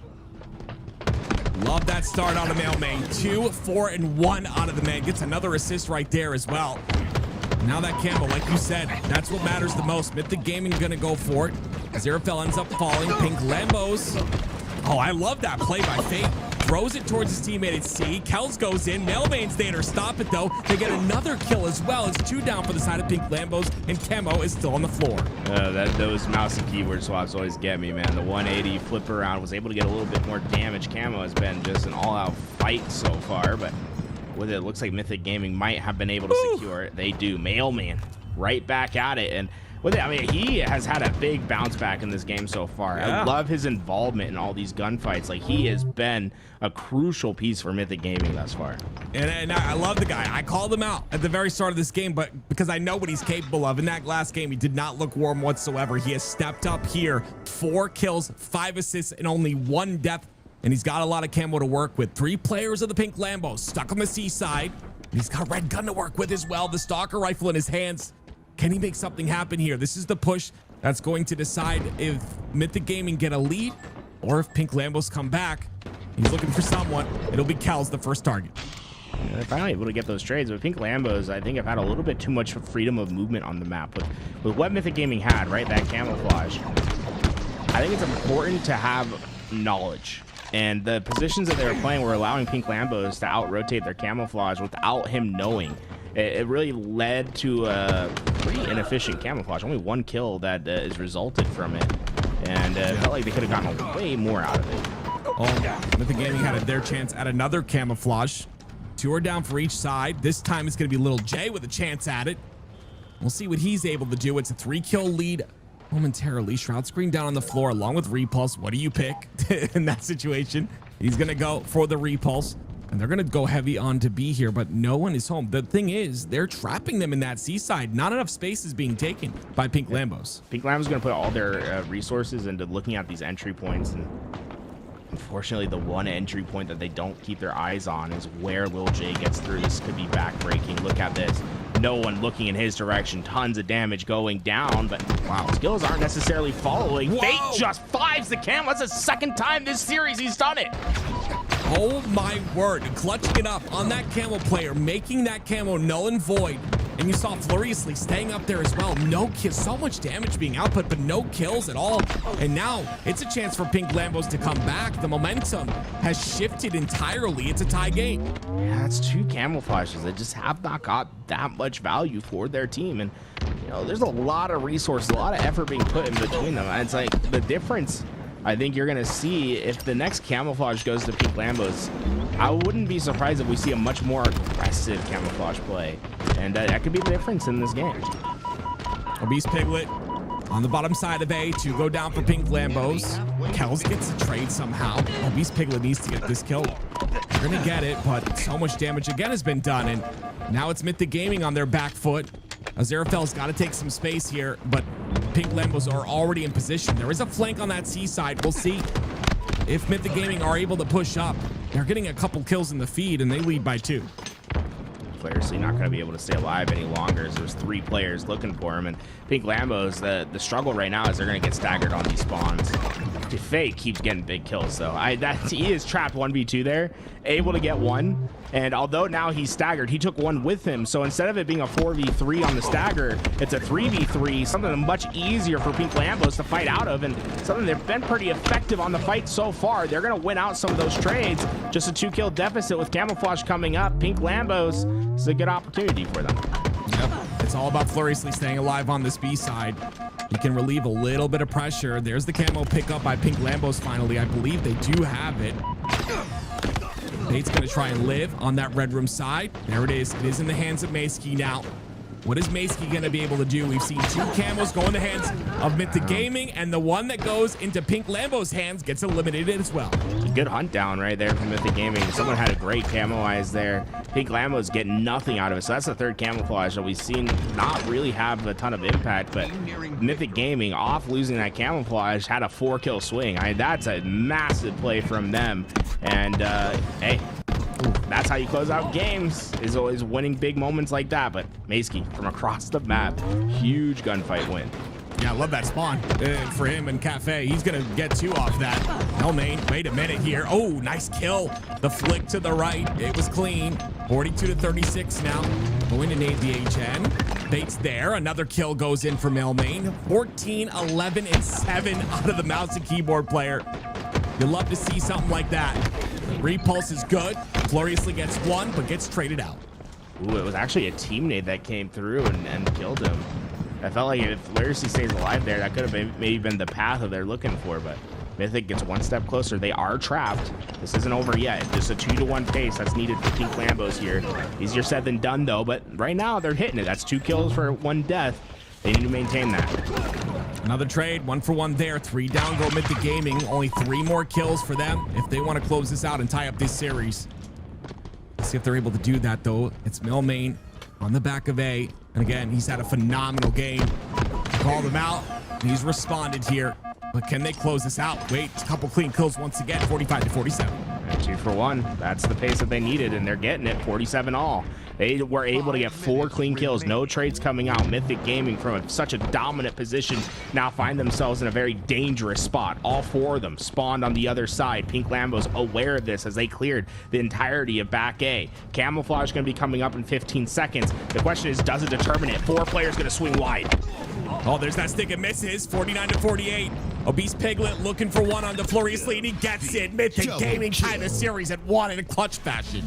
Well, I love it. Pink Lambos, they're able to tie that game up, right? They push them against the wall. They say, hey, what are you going to do? Mythic Gaming, they push their chips all into the middle. They say, we're going all in. 4 players swing over to B. And honestly, I think the big difference between this being successful or not is that Sticky missing by just a hair, right? If that Sticky connects, we're looking at a 49 all. and all that position being known, I feel like Pink Lambos maybe gets away with it there, but instead Mythic Gaming's all-in push works. Well, there it is at the very top of the leaderboard. Love how it all panned out. Male main coming in 16, 11, and 12 assists, a 9.0 KDA out of him. And that's going to push Mythic Gaming forward. On the other end, Aziraphale with 13 assists as well. 5,300 damage. I just like the 14 assists, I'm sorry, is insane. The damage out of Mel main, and that's what makes a mouse and keyboard player so good, in my opinion, is a player that, you know, peeks out, gets damage in, able to stay alive, able to win those 1v1s, and continue to just like target switch over and over. And I think that's what makes them so strong. And you're seeing that out of Mel main here. Can you see it though in this next game? Game number 3, Aquarius Bomb. Yeah, I really feel like that's hitting the nail on the head about like what is so tough about playing against these mouse and keyboard players is just the damage output potential from them is insane. Like when we look at Mind Freak in particular, like look at how Scoob and Rice played the game. They're always doing what they can to get damage down, and the target swapping is always crazy to watch. I think it's one of the big benefits they have, and I think Mailman used that to his best ability last game. Well, now we hop on board with Baski, the player who has just been in competitive Halo for so long, plays on a college team as well. Very talented, very nice gentleman too. Met him in real life. He's gonna end up going down there, but Mel main continuing on the tear. A camo in his hands, a double kill, but will there be value tools? That's my big burning question. So far, he's in a spot where it's going to be really tough to get out with camouflage. There's not really many options for him to move with, and you see that early trade comes through, and now it's 3 down. As Pink Lambos are all seeing the respawn screen, that bomb has an opportunity to start moving. Bomb is currently inside of the util. I'm sorry, it's at bottom center in the hands of Mythic Gaming. It's going to be Lil J that kind of gets that away from the util side, makes it mixy, and you're last player alive in that scenario. That's the best thing to do. Get that bomb out of a spot, put it back in that neutral position on bottom center. Fade in a 1v1. Mel main ends up going down there. Floristly's going to clean that one up. That bomb's still in that neutral position, and it's 3 down for Pink Lambos.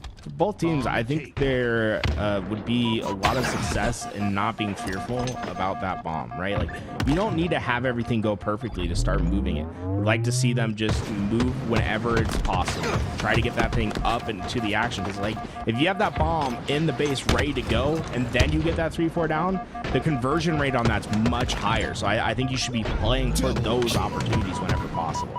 And you don't lose anything from doing that as well. If you don't get the bomb plan, it's still bombing their base that they have to take out. So I agree with you. The pressure created is a win-win.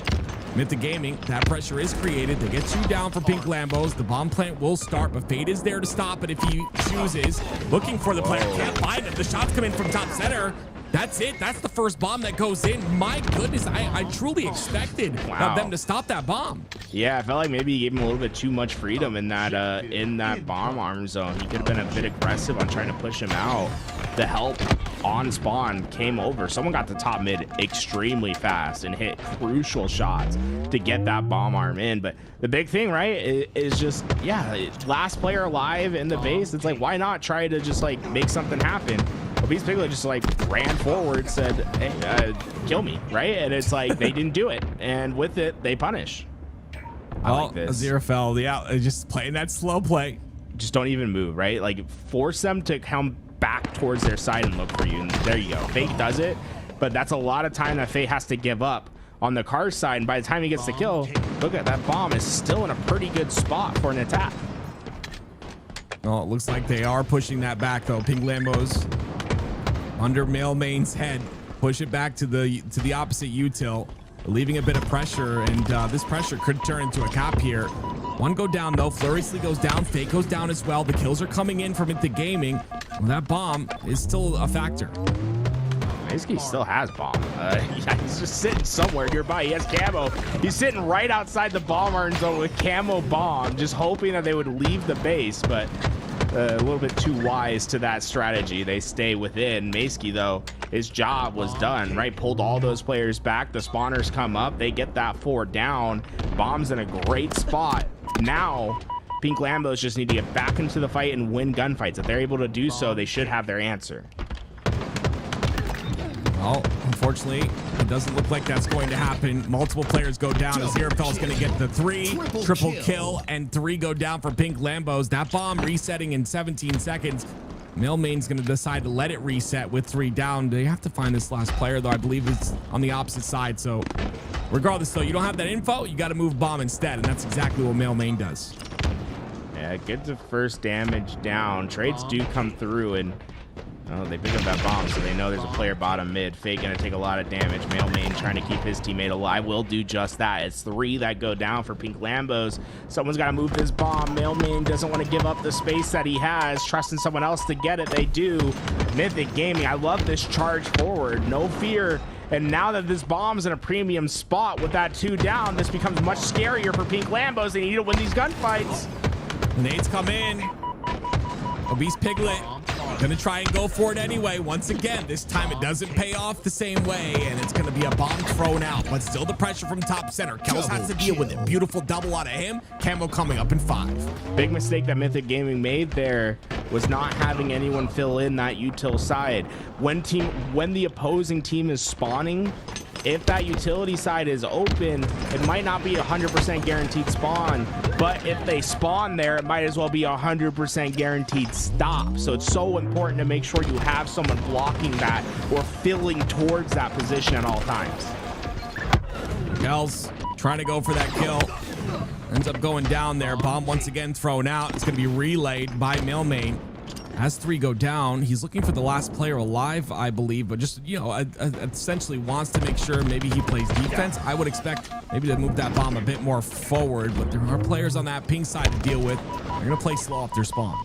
Yeah, I was in the same boat as you, and then we saw how it played out, and I was like, it actually turns out being a really smart play. The spawners of Pink Lambos were on that fridge side. He would have died really fast.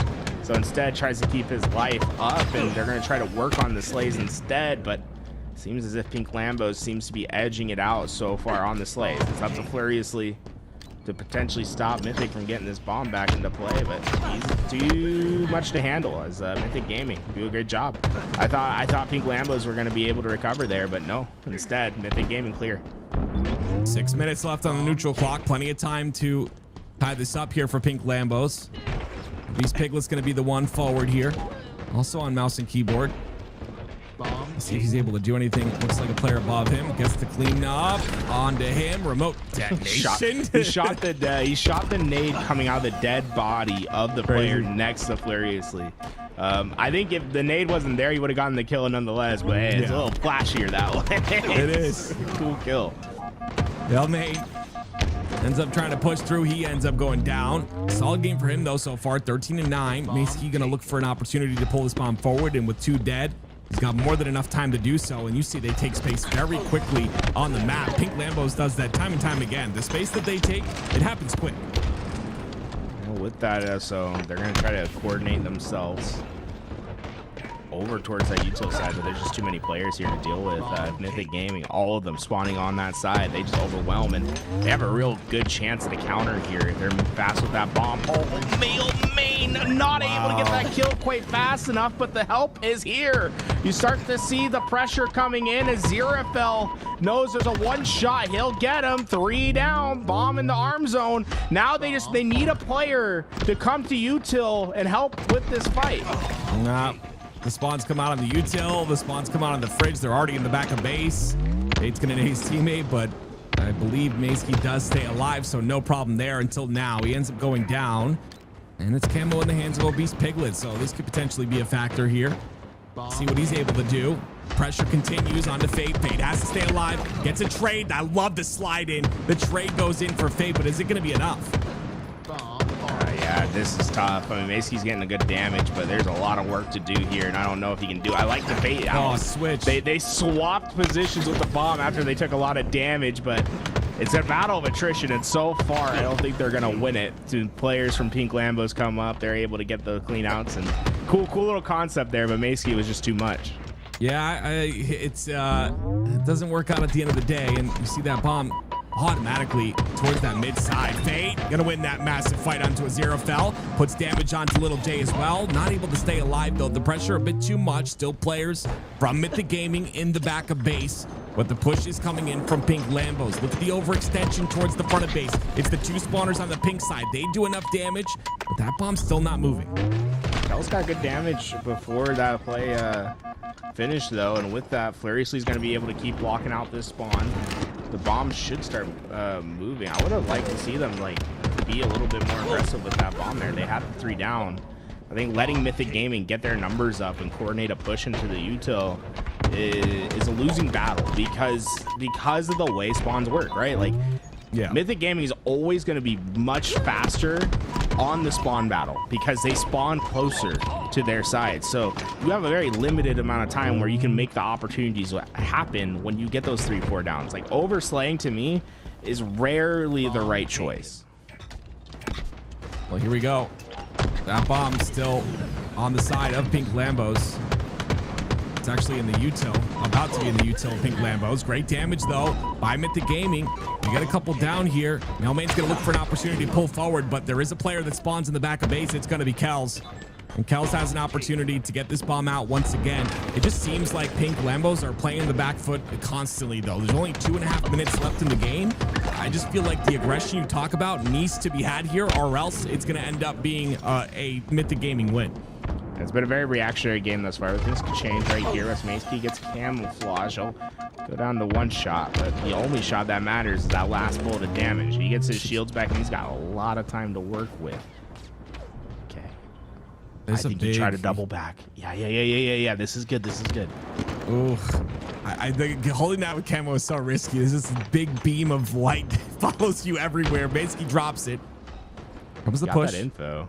Yep. Oh, this is so good. I love this reposition. Right back smack. 2 go down. Chance for the bomb to arm. It's arming. Mace is going to play forward. Misses the melee. That's going to stop the bomb arm, and the kill comes out from util. That's going to be a massive stop by Mythic Gaming. Yeah, I'm a good idea with the camo play. The execution on the double beatdown just didn't quite work out in their favor, right? And that's a tough spot to be in. I think if he gets that kill, they probably get the arm there. Instead, they'll have to try to back up again. And Lil J just got a massive double kill. That's going to turn into 3. That's all 4 that go down for a second there. Fate, the only spawner, and he'll have a long time to wait until help comes. And you see the pressures coming from both perimeters. This is a tough spot for Pink Lambos. Yeah, I love this by Obese Piglet. I love the timing. You know, watch where your teammates are. Make the play on that util side. They're all focused on Fridge side. They're all focused on P. And now, like you said, Mythic Gaming have them in a bit of a chokehold in the back of their base. And with a minute left, this is a perfect chokehold to have. They have to stay alive, though. That bomb still is on P1. There's plenty of time for this to turn on its head. Yeah, at this point, I mean, for 40 seconds in the game, you get a second capture, it's done. The other spot is you can think about like moving that bomb into just weird positions. Try to keep it obfuscated from the opponents so that they can't get their own opportunities. 30 seconds in the game. There is enough time for Pink Lambos to do something here, but they're going to have to execute about flawlessly in this last push. Well, Mace ends up going down. Zell's furiously. They all fall. Fate's the last player alive. He's on the top center, 15 seconds, and that's not going to happen. This bomb will be moved forward, and it will be Mythic Gaming that in 10 seconds take game number 2. And at the end of the day, I mean, they were controlling the possession game. You could think of Assault more like a game of football or rugby, where what really matters is just having that bomb, having the map possession, right? It's a game of moving up on the map, and we saw way more opportunities for Mythic Gaming than we did for Pink Lambos in that game. Always on the aggressive push. Always had that bomb in Pink Lambo's base. And there it is. 2-1 so far. Mythic Gaming 1 more, and they will close out this series against Pink Lambos. But you saw that game number 1, 250 to 138. It's definitely still very possible for Pink Lambos. Bomb could be one of their weaker game types, but here we look at the stats, and again, I gotta point out, Mailman has turned up 13.0 in that game once again, and Aziraphale as well has had an incredible series. Yeah, it seems like everyone was like kind of getting up to the plate this time. 18 assists from Lil J as well. I mean, it felt like everyone had their impact felt that time. You gotta have everyone knocking on the door. That's not a good analogy whatsoever, Tools. I don't know where I was going with that one. Knocking on the door. Yeah. You can't save it. You can't save it. You got to have everyone pulling their weight, okay? And that's what's happened here. 8,000 damage out of Aziraphale, 7,600 out of Mailmate. I love it. You know, having that damage output, you know, tools like if you have teammates in matchmaking doing all of that damage and it's just like easy cleanups, one by one they go down. It's just much easier. The way to think about it, right, is like you getting damage on the map. That's you knocking on the door, right? You're telling your teammates, hey, I need you though to do the other part of it, right? I'm knocking on the door, but there's no handle for me to open. It's up to you to open up that door and allow us to get those kills. Does that work for you? You saved it. You saved it. That works. There we go. Oh man, we're out here telling parables, bro. Like, let's get it. But yeah, it's just so. This is so important for these teams, right? We talk about the passion pit. Halo, I think, if I'm not mistaken, please correct me if I'm wrong. I know Chad is very good at doing that. But I think Halo is the only esport where there is the open bracket, right? Where everyone has an opportunity, and this is the last opportunity. Like if you think about it, in the HCS competition for Halo Infinite, officially this is the last opportunity for these open teams to have their chance at pool play. You know what? There is other esports, but I'll say like team esports. I think Halo is like the only bastion of the open system still. The other esports I can think about is the fighting game communities, right? Oh yes, so, like, yep. I'll say like I like that the Halo community is very similar to the FGC in the sense of like, hey, you can show up to a tournament and you can win the whole thing, like so cool. from the bottom. But the I like how. I like that version of esports the best.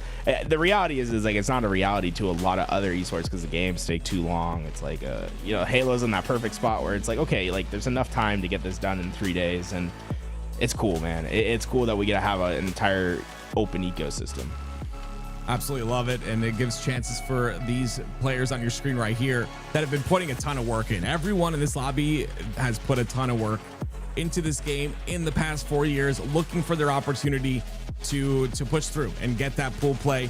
And 4 teams in this tournament will do so. Of course, this is a 2-day tournament, guys. Do not think that this is ending today. This is going to continue tomorrow. We've got a lot of great teams. Envy, TSM, I mean the Uzi twins, who I'm looking forward to as well. You can see the winners bracket right here. Envy and Cloud9, TSM and Complexity will both be playing tomorrow in your winner semis. And again, only the top 4 teams are going to make it, are going to get that pool play.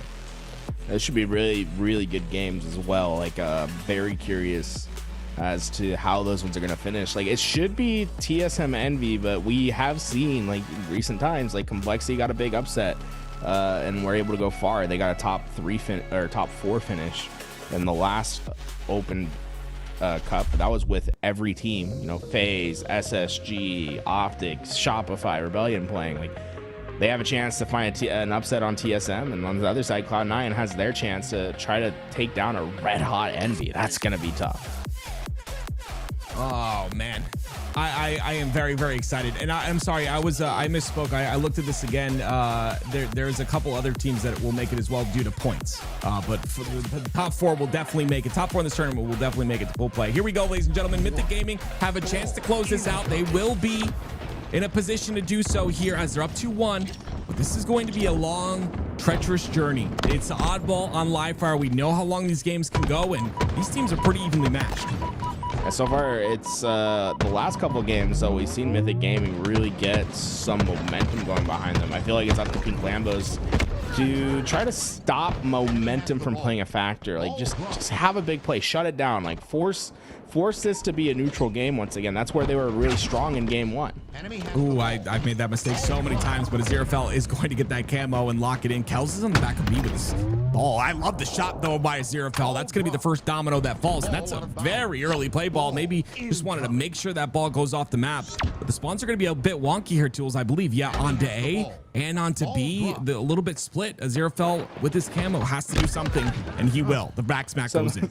Sometimes the easy thing is to do nothing. I mean, you just stand in one spot, the players will come to you. Easy back smack that turns into a sniper shot that might just turn to more. The nade obfuscates the angle, couldn't hit the head, but these players are gonna have a tough time getting to this ball with the sniper overhead. Maysky doing his best, but yeah, I don't think it's just a matter of time before he goes down. Maysky gets one. Oh, finally he does go down. Kel's gonna push up. And this is the situation you end up in on that timing, right? It's you know, you as a player, you're that spawner that's okay, I'm gonna go help Macy. Macy ends up dying, and then you end up dying because you're a little too late, and then it kind of you know, gets out of control. You can see the ball is down on the floor though, one down for each side. No one really being scrappy on that ball time. I like that Zerafel is just really valuing his life there. Because he doesn't go down, it makes it so it takes a lot longer for Pink Lambos to get into that fight. They're able to get a little bit more time, but eventually Pink Lambos does their job, right? They get the kills, they break the setup, they force the play ball, but it's these fights that are going to be important. In the neutral game, when you have to get that ball back to your side, that's where Pink Lambos has had a struggle here in the early game. They are able to turn around this time, though, with a 3 down. They are in possession.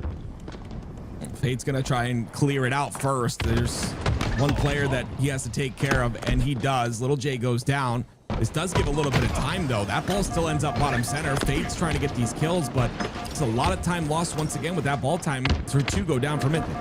And my only concern is that ball potentially resetting itself by the time Pink Lambos gets these kills. Yeah, it's I'd be trying to get a little bit forward onto it because you don't want to lose this timing, especially with camo. And there it is. Yeah, you see, so now it's like, okay, like you did all that work to clear out A, but now you're not getting any ball time. Macy's gonna like lose a little bit of that potency on his camouflage as he has to work his way back into the fight. It's just a little bit of these inefficiencies I think are hurting Pink Lambos. Yeah, there's so many things to think about. You saw Fate was just like you called, was going down there to get that ball. Now Macy has a snipe, but not a lot of camo left. I believe maybe 5 more seconds of camo here, if I'm not mistaken. A little bit off on the timing since it changed, but that's going to be a sniper in his hands. You just like a vibes camo player? Is that what it is? Yeah, I mean, I just, yeah, I'm internal clock, and it's completely broken now because yeah, I was gonna say like I was gonna be like you had another like 10 seconds at least of that camouflage, but yeah, you know, I'm interested like when you guys pick up camo at home, like do you guys like use the clock at all or no? Because for me it's like I always say what the time was, but oddball it's a little bit difficult because if they pick up the ball it stops it. But you do quick math, you know. There it is. Shots go in. Macy's still able to use his snipe to his to you know, earn some more kills, but he ends up going down. The kills have been had. The ball gets reset once again, but Mythic Gaming all the while still in the lead, and what seems like a small lead, but in this game I feel like that's a large lead here for Mythic. The thing that's been shocking to me about Pink Lambos is they've had opportunities to get ball time and they just don't. It's like they're like too focused on these like ball rotations or like trying to clear out. Like even now, look, they had everything they needed. Obviously, like Mythic Gaming does a good job of getting that break, but they earn 5 seconds of time. You know, it's like you got to get and then on Mythic Gaming the same exact ball rotation, they've already earned the 5 seconds, right? So like because they're not dropping the ball, they're not trying to like be like too ahead of themselves. And I love this positioning from the ball. Like Mythic Gaming, they're like just playing to get time, whereas Pink Lambos, it feels like they're playing for perfection. Right. Hey, it's really tough. You know, I think you know, in ball flag you can kind of toss flag and you know, obviously just like, you know, toss it towards the flag point or whatever. With ball, you have to hold on to that ball the entire time, and you can't provide impact whatsoever. You can provide information, but I think it's what holds a lot of players back is not being able to do anything when you have that ball in your hands. It's been about doing nothing. This is great. Don't move. Don't move. This Don't is great. And you see he's not turning. You see, I love that. I love that. You see, just something I want to point out there is he's not turning. And the reason you don't turn there, even to look around, is because moving at all will reveal your location. They would have spotted him. Yeah, it paralyzed like a deer in headlights there, just doing what he could. He almost got away with 2 there. Had a good stick onto the first, just a little bit too much damage. 29 seconds and counting, or points and counting here for Pink Lambos, and you love to see this because it's going to be a time where they finally get some oddball time. Fate's going to be the one with the oddball in his hands. He'll hold this tower set up. Kels is creating space on bottom center, it looks like, but that's going to leave these 2 players by themselves. If Mythic Gaming have a break here, this break could be had because Kels ends up going down, but great defensive hold. And Big Lambo is starting to be a little bit more efficient with their time. Like they're now just down 15 seconds into this game. It took a lot of effort to get to this point, but the reality is they got their setup and then they got their setup. I guess it's the best thing to say. Is like they're no longer is it trying to fight for the setup. Once they got it, like they're getting their good chunk of time here. So this is what they've been playing for all game long. It's just how can you hold it until the 100 seconds? This is a really that ball good didn't run. get played. Oh, it's still That's up there. tough. Yeah, that's a problem. Snipe now in the hands of Melmain with this ball as well. He's gonna throw a ball off. I think that was probably accidental, but there is a player that he has to take out anyway. Comes down. There's the mouse and keyboard power. Another body shot goes into Furiously. That's going to be a play ball, though. Not able to get that headshot. Finally does, but the play ball ends up happening. 45 seconds left. Neutral clock is going to play a factor. My hot take right there is I don't think that play ball was necessary. Like Pink Lambo spawns were over at B. With it, they had better sight lines, right? When they play that ball, it allows Mythic Gaming to have a little bit more freedom. And look at this. Aziraphale able just to grab that ball, and he keeps it at cuts until they get a lead here. I think that play ball was actually kind of a mistake because of how the spawns were working out. 74-71, 25 seconds of neutral time. Camo's coming up as well. Wow, that nade was really good. Fade ends up getting that kill. Kills go all across the board. It's Maysky now that has to get this ball back to that seaside. Player does get into mud. No, he decides to go pillars instead. So Furiously has to pay attention to this. And yep, there it is. Another kill goes in. This kill's for free. 17 seconds of neutral time, and looks like Pink Lambos have an opportunity. The double beat down. The triple. Oh my word! But no Fate's there to clean him up. 10 seconds is all that's left, and it will be Pink Lambos that take game one. Or round one, sorry. Wait. Throw it off the map at least, right? Like he throws it out towards stubbies, but shouldn't matter.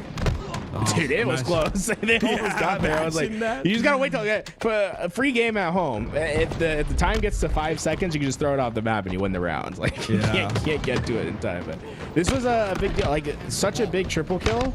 But then there's just a lack of. Is there a lack of info though? Like I wonder if his teammate had died to that player at Nest. Like if he knows about that player at Nest, all he has to do is try to get to back tower and make himself a little bit of a hard kill there. It felt like maybe a misplay. Maybe even spawns on the brute side too off that. So yeah, it's just like all these things add up, but crazy triple with the ball. Regardless, Aziraphale has a chance with the snipe now. Ammo's up, two down though for his side. Oh, the angle switch. This is scary. He's gonna play this slow though. I like this. Play it slow. Basically, getting a lot of ball time though off of this, and this camo's still up for grabs. Yeah, I mean, if I'm being Lambos, I'm not too cut up about this. It's like, yeah, you haven't grabbed camo yet. I'm able to hold ball. Like the reality is that they're in a 3v4 trying to fight back camo, and they've been able to get 23 seconds off of it. Like I'm totally content with that play. I like this by Aziraphale though. You see how he cuts the center of the map. He's able to bring snipe. Yeah, everyone's dead. And now he has to play his life, but he's gonna go down as well. Yeah, I felt like that flank just needed to be more decisive. And look, going 4 down, and then Kells is able to pop camouflage like 8 seconds later into the fight. That's a big deal. This is gonna be really tough to fight out of it. You can see already backflipping through the cuts as Kells gets the first, and they're gonna get their shields back as well. Kells, oh, this is such a good camo play. Beast Piglet. There's a spawn on the seaside though. Wait, no, Aziraphale's not gonna look. Aziraphale's the last player alive as well. Kells gets away with murder. And Tools, this all started with the camo push that was indecisive, and them just, Pink Lambo's just getting free ball time on that window, and they get camo on top of it. It's all gone back. Look, it's just accelerating the clock on multiple lanes, right? It's like you have the camouflage that needs to be played for. It's like the slower you are on that, it allows Pink Lambos to just set themselves up and be content with where they are while they're getting time. And that's the big part, is like they're getting time while this is all happening. Like you gotta try to force them to put that ball down, in my opinion. With it though, 11 points and counting now for Mythic Gaming as they've been able to get their balls time, but I don't think there's a setup that's really in place yet. Instead, that ball needs to get played. It does. Ooh, just in time. Scary. I still have yet to see a ball being played and someone catching it and throwing it back up somehow. Like I still want to see that. I haven't seen that yet. The 4 years of waiting for that moment. 58-12 though. in terms of points. And round number 1 for Pink Lambos, and they're 3 down. So a chance here for some ball time for Mythic. Enemy has the ball. Zero felt able to get out of his life. That spawner was like basically spawned with his reticle on him. But able to use that jump, gets away. It's some good ball time that should come here from Mythic Gaming. But they drop it a little bit early. Once again, it's like if they're gonna allow you to get time, just get your time. You know, get your 5 seconds that you can. But they drop it down. They didn't win those gunfights. Triple kill for Maskey, and Pink Lambos have been pretty dominant in this round of Oddball. I've been really impressed with how they've been playing. Yeah, I think we're gonna end up seeing a game 5 here if things keep going this way. The assist column on the side of both teams is pretty solid though too. Fate, nice little shot, cleans up that kill onto Aziraphale. Another shot on the male main, and he's aware of this player in the back. Wow, he ends up missing the headshot though, and Lil J is gonna stay alive with snipe in his hands. Yeah, just couldn't get the bandit shot off in time, but he was fielding his own. That sniper, you can tell when a player's just hitting their shots. Lil J, I think, got the body on that one, but they got a lot of work to do, right? They're down by 40-ish seconds here, and they need these like clean 3-4 downs, and the first part's done, right? They got the 3 down. They are getting their setup. They have a sniper in play. If there's a way to get back into this game, it's off this hole. Aziraphale's playing really forward here. You see that double push coming from the pillar side. They've got to be ready for that. Little J was ready. Beautiful shot. Fate comes up, though. Gets a double. Fate comes up.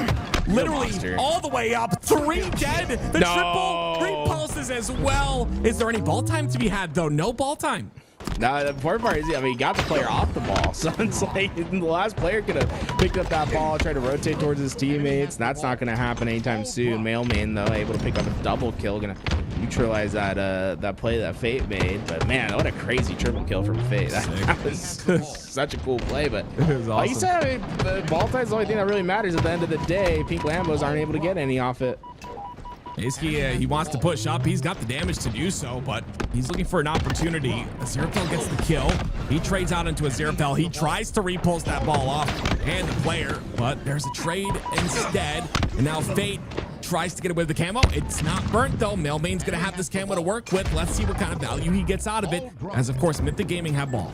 This game getting a little bit more and more frustrating for Pink Lambos. It's very easy at the start, but now suddenly, like, just getting a second of ball time has felt like playing Dark Souls. It's just so tough at the moment for them just to get through the layers and tranches that Mythic Gaming have set up in this game. You start to see these kills really favoring their side, and Mailman been a big part of that, man. He's been fantastic in this game so far. Yeah, this like sequence right here has been janitor main. Like, he's just cleaning everything up. That's 3 kills now. That third one was a little weak. Another ninja. We're calling it a ninja, ladies and gentlemen. Mailmate is popping off. 79 points and counting here. Mythic Gaming are not out of it yet. So you see more and more pressure is going to be needed.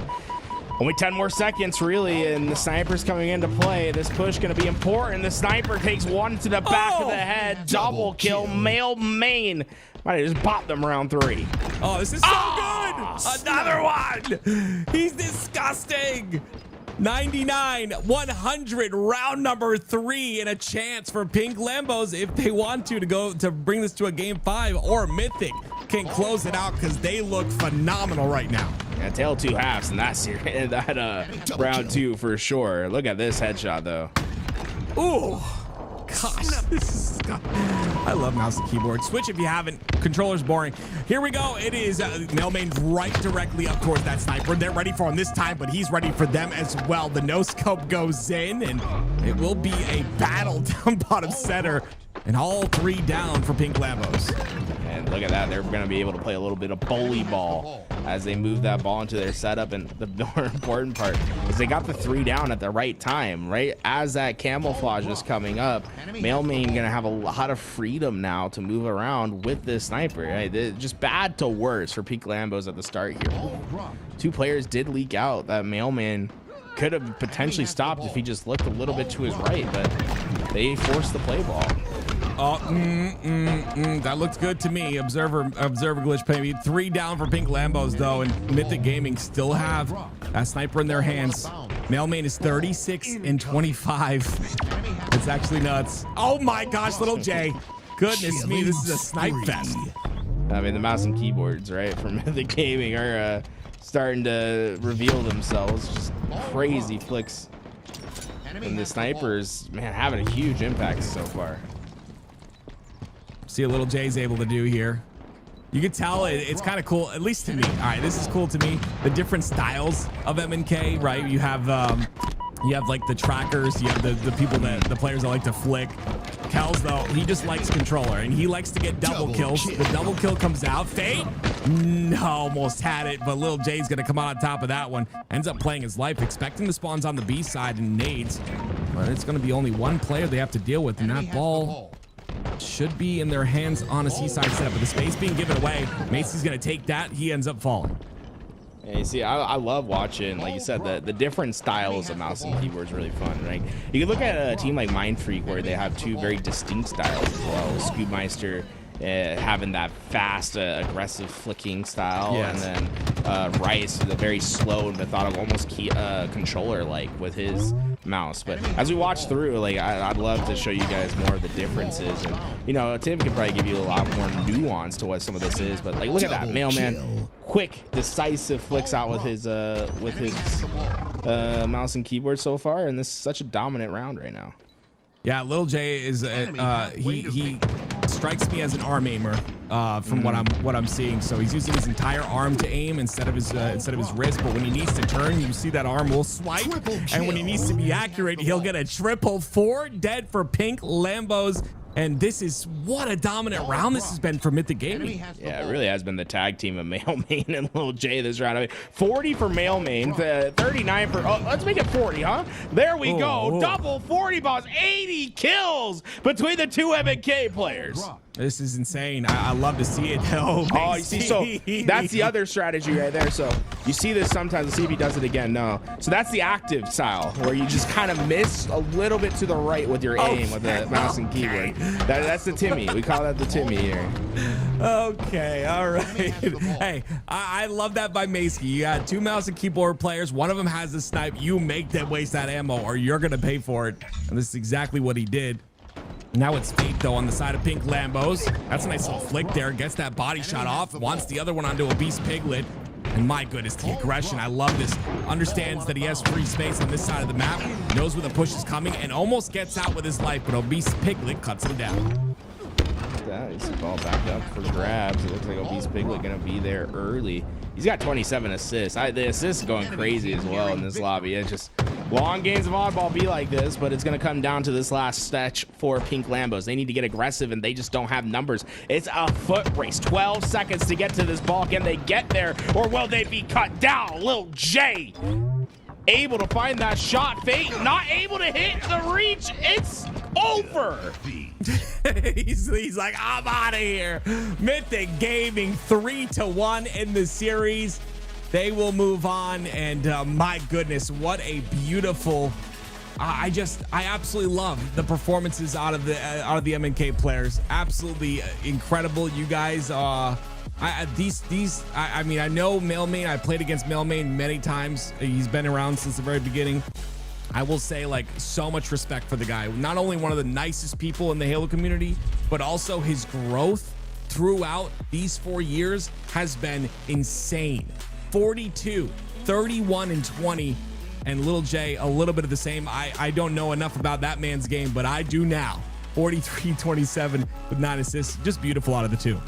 And it was crazy to think about what Mythic got to do there, though, right? Down 0-1 in the oddball. They're down, I think it was like 60-1 at the start of round 2. Like, battling their way back in, getting themselves into that game. And Lil J, Mailman, they came to play at the end of that oddball, man. It felt like they were just exchanging clip after clip with each other. And those snipers obviously having a huge impact. We saw some crazy sniper kills between those two. Absolutely love it. And you can see the damage output there out of the two. Fate doing a lot of damage on his end as well. 10.4k for them, but they will get eliminated. And you can see right there, ladies and gentlemen, those are the elimination side matches that are going to happen, Tools. Yeah, I'm very interested in a few of these. Obviously, we saw the Uzi twins playing really well today. I'm curious how they come out to fight tomorrow. Dark Inside took a game off of Envy, so to me, I'm going to be keeping my eye on them. I think they could potentially have some good runs. And then that Unreal Nightmare roster with Sirion. OMIT obviously is a fantastic roster. So a lot of great matches that happen early in our lower side.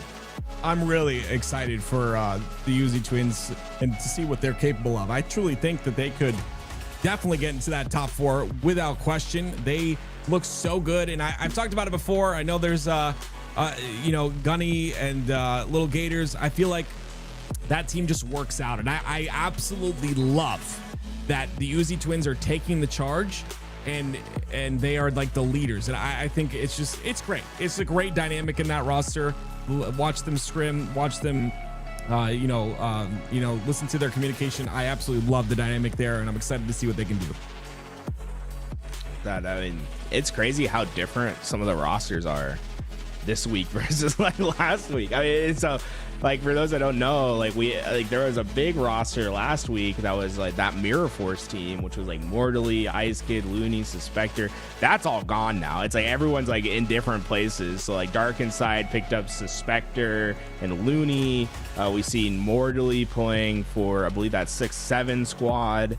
It's like, and then I haven't seen Ice Kid. Do you know if Ice Kid found himself a squad today? Does anyone in chat know? Because like that's crazy how teams just like disappear overnight sometimes. Yeah, I mean, I like what you talked about though, the scramble, right? Everyone's scrambling to find that roster that will fit and that will give them, again, the last chance to get into HCS qualification for pool play. I mean, this is it. It's kind of sad. It's like bittersweet, right? It's the last pool play opportunity. Unless you go to Charlotte, obviously, and you can play through the open bracket there and have your opportunity there. But 4 years, a lot of these players have, I don't want to get all emotional, but a lot of these players put their like life into this, right? They sleep, eat, breathe Halo. Like, to be at the top of the game, you literally have to have the dog in you to do that, right? And a lot of these guys are waiting for that chance and have been working for that chance to get into that pool play spot, to have that opportunity.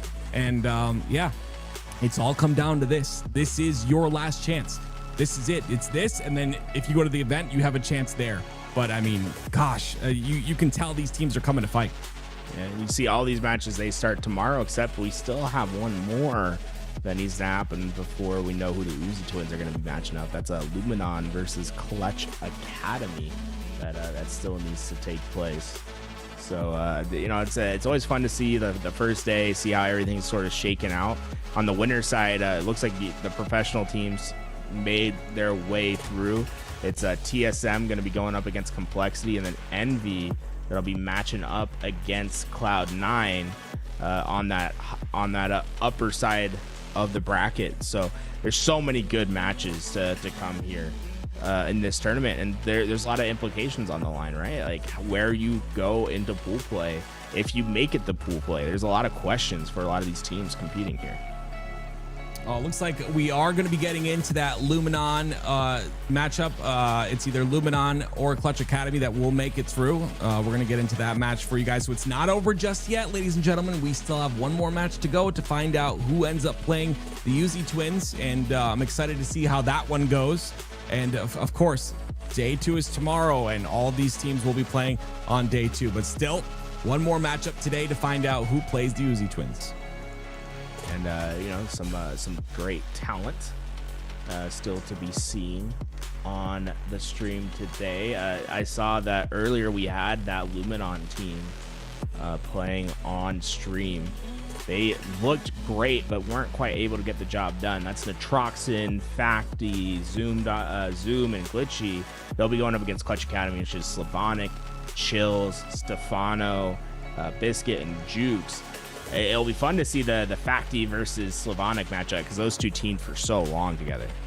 Yeah, you kind of know the nuances of a player when you can get into a situation like that. Looks like we're going to try and get the series score here for you because I believe this was going on, ladies and gentlemen. This might be game number 4, if I'm not mistaken, right, Tools? Let's see. Ranked oddball live fire? Yeah, it would be 4. I like the question marks in the in the scoreboard. That's always a fun one. Ladies and gentlemen, I'm going to take this time while we find out that answer real quick. We have a LAN coming up, guys. Okay, so don't forget the Shopify, the LVT Pro League in partnership with Shopify Rebellion. We're gonna be having a LAN on the 12th. Okay, so if you didn't know about it, mark your calendars on Friday the 12th, starting at, I believe it is, if I'm not mistaken, it is 5 p.m. PT. We will be starting that, the LAN, and it's again $50,000 prize pool. Very important. Keep up with the socials, keep up with all of that so that you can find out when that goes on. Make sure you follow the stream. If you're not followed on this stream, follow it, turn on notifications. That way, the minute we go live, you know exactly when we're going to be live, and you can keep up. Yeah, there's a lot of good matches that'll be happening over in Los Angeles. We're gonna get our surf on, right, Tim? We're gonna be hitting the big waves. There ain't no surfboard that can hold me. Some beach volleyball, maybe. Have our Tom Cruise moment. If we have a medic on board somewhere, sure. I'll probably break a leg if I try to play some volleyball. I'm gonna be honest with you. So, do you think you're gonna break a leg?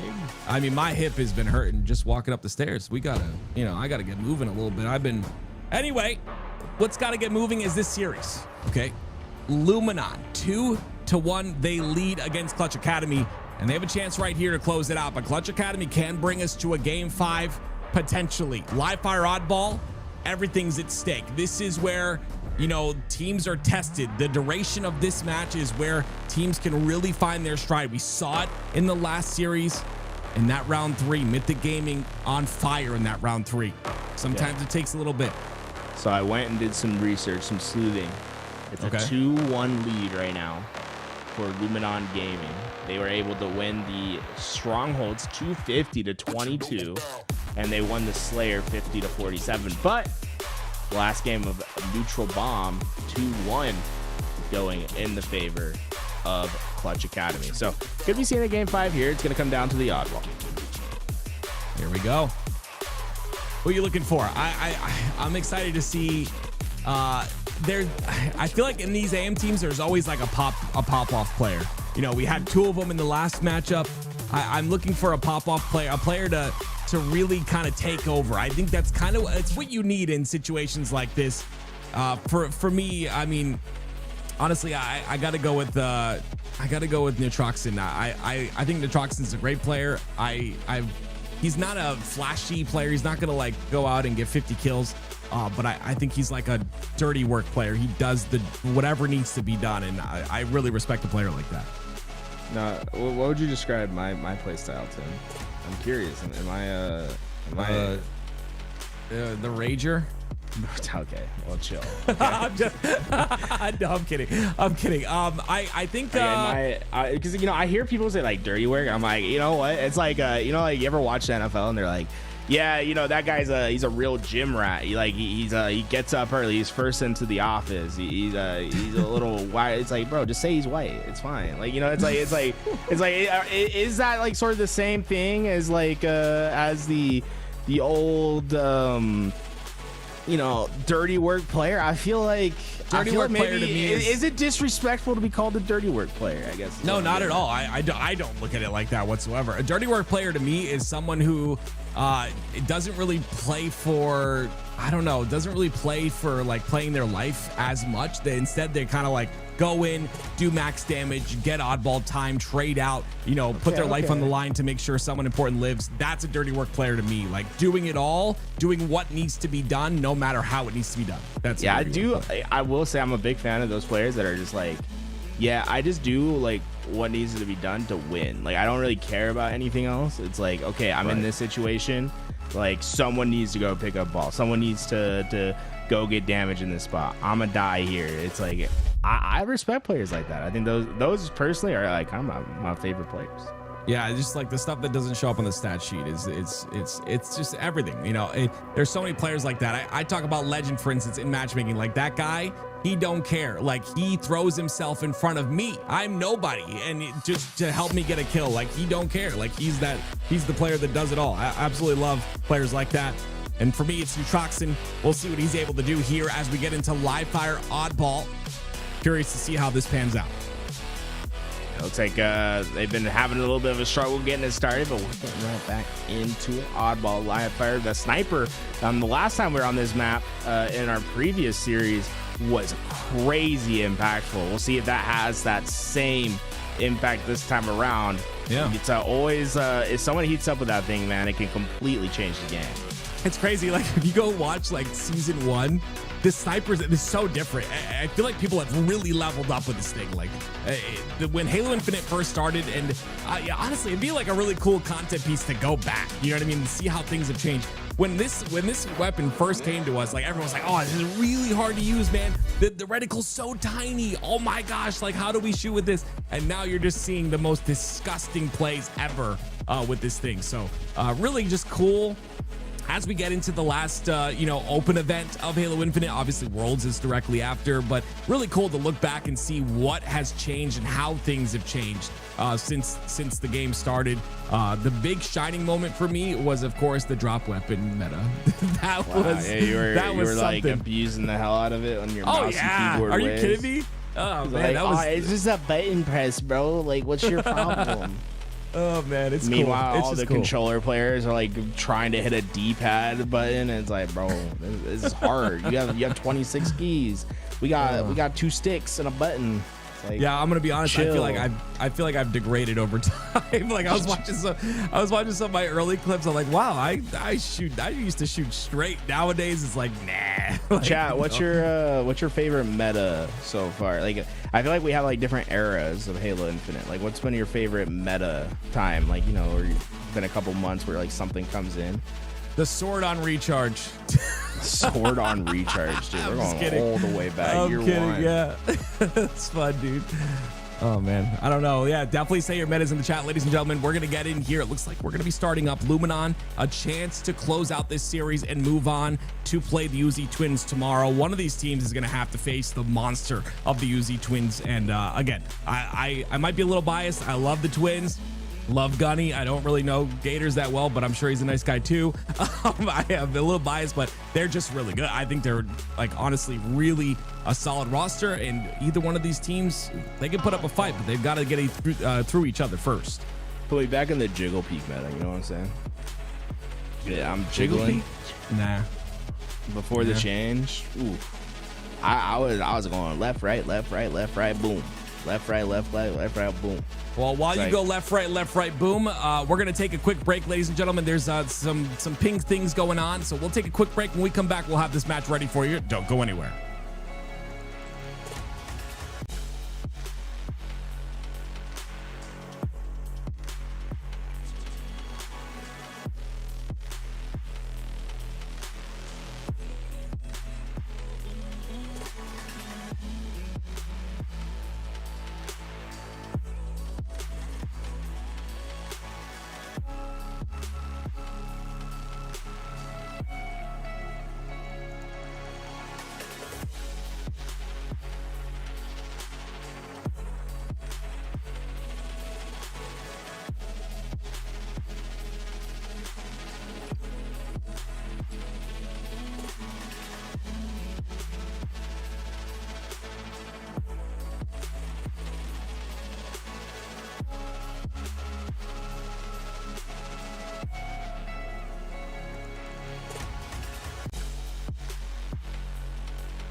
Ball incoming.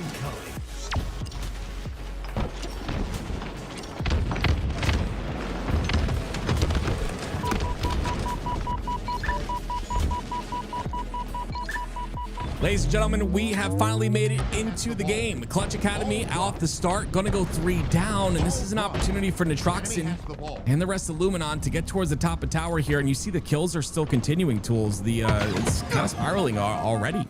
Yeah, Clutch Academy at least has some position to fight for this camouflage early on, but you need to be careful. With Glitchy getting this flank, he could be a devastating force to be reckoned with, and looks like that's gonna happen. Looks like maybe a little delay on the punch there, but hey, the punch eventually goes through. It might just take a couple extra milliseconds. Well, as long as it works, 18 points. We're gonna get some more time here as well. Zoom. I love that his name is Zoom, so I don't call him Zoom Doctor. The production did that on purpose, so I stopped calling him Zoom Doctor. Thank you very much. Oh my gosh, Nitroxin! Oh goodness me doing! Oh no! No, he didn't hit the second one. That would have been sick. It's like he's like a Predator combo, like from Alien versus Predator, bro. Like you see a little movement, bah, collapses in on it. Like crazy awareness there from Nitroxin on the sniper, man. That's crazy, crazy reaction time, I should say, man. Woo. Enemy has the ball. Well, here we go. It's Stefano that now stays alive on that tower side. Clutch Academy gonna try and go forward. This ball ends up getting played in the neutral spot. So really, it's up to these slays that happen on the A side. And you can see 3 go down. Nitroxin's the last player alive. All of them will spawn up, but Nitroxin on this side by himself. Can he get a kill here? Whoa. No, Stefano's gonna take him out. Yeah. Wow. Yeah. Stefano, crazy kill in the feed. He's able to get that bandit out crazy fast. But the thing is, though, like Luminon, 45 seconds of ball time, like right away off the clock. Like, they got that before the neutral clock even hit under a minute. That efficiency is tough to maintain, but if you're able to do that a couple times, like the other side's gonna have such a struggle. And Zoom already massive double kill. It's just Slavonic that's alive, and with him being stuck bottom mid, Luminon, they're right back to their ways. Look at this great setup that they have so far. They've just won the initial gunfight over at B, so they have their perimeters established. They're really funneling the fights over towards top mid and camo. Yeah, it's just it's so beautiful, right? That you just spawn them all the way across the map with that kill on the B. That's what that force is. Camo's coming up though, and it's gonna be a fight for that Facty with a beautiful kill to go down for the side of Clutch Academy, but Camo's still up. Big thing, Luminon's still getting a little bit of time. Glitchy even has last alive. He could try to hit a rotation. Oh, tries to repulse it towards B. The Camo's gonna move hands, but that ball still in a very open spot where Luminon spawners can fight for it. Uh-oh, though. Sniper's up. Chills, sniper, and camo combination. Gets the first kill here. Clutch Academy are definitely going to want Chills in this scenario. The ball is still top center. He's looking for an opportunity to get to B. He slips through, but Chills comes through, gets the first kill. Glitchy down to no shields, takes him out as well.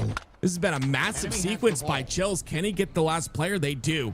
Beautiful setup now in the back of B. And Chills has some great shots there. Slavonic was able to get a perfect shot onto that last player alive before they could play the ball, making the that impactful play of being able to grab the ball right away instead of having to play for resets. Huge in this position.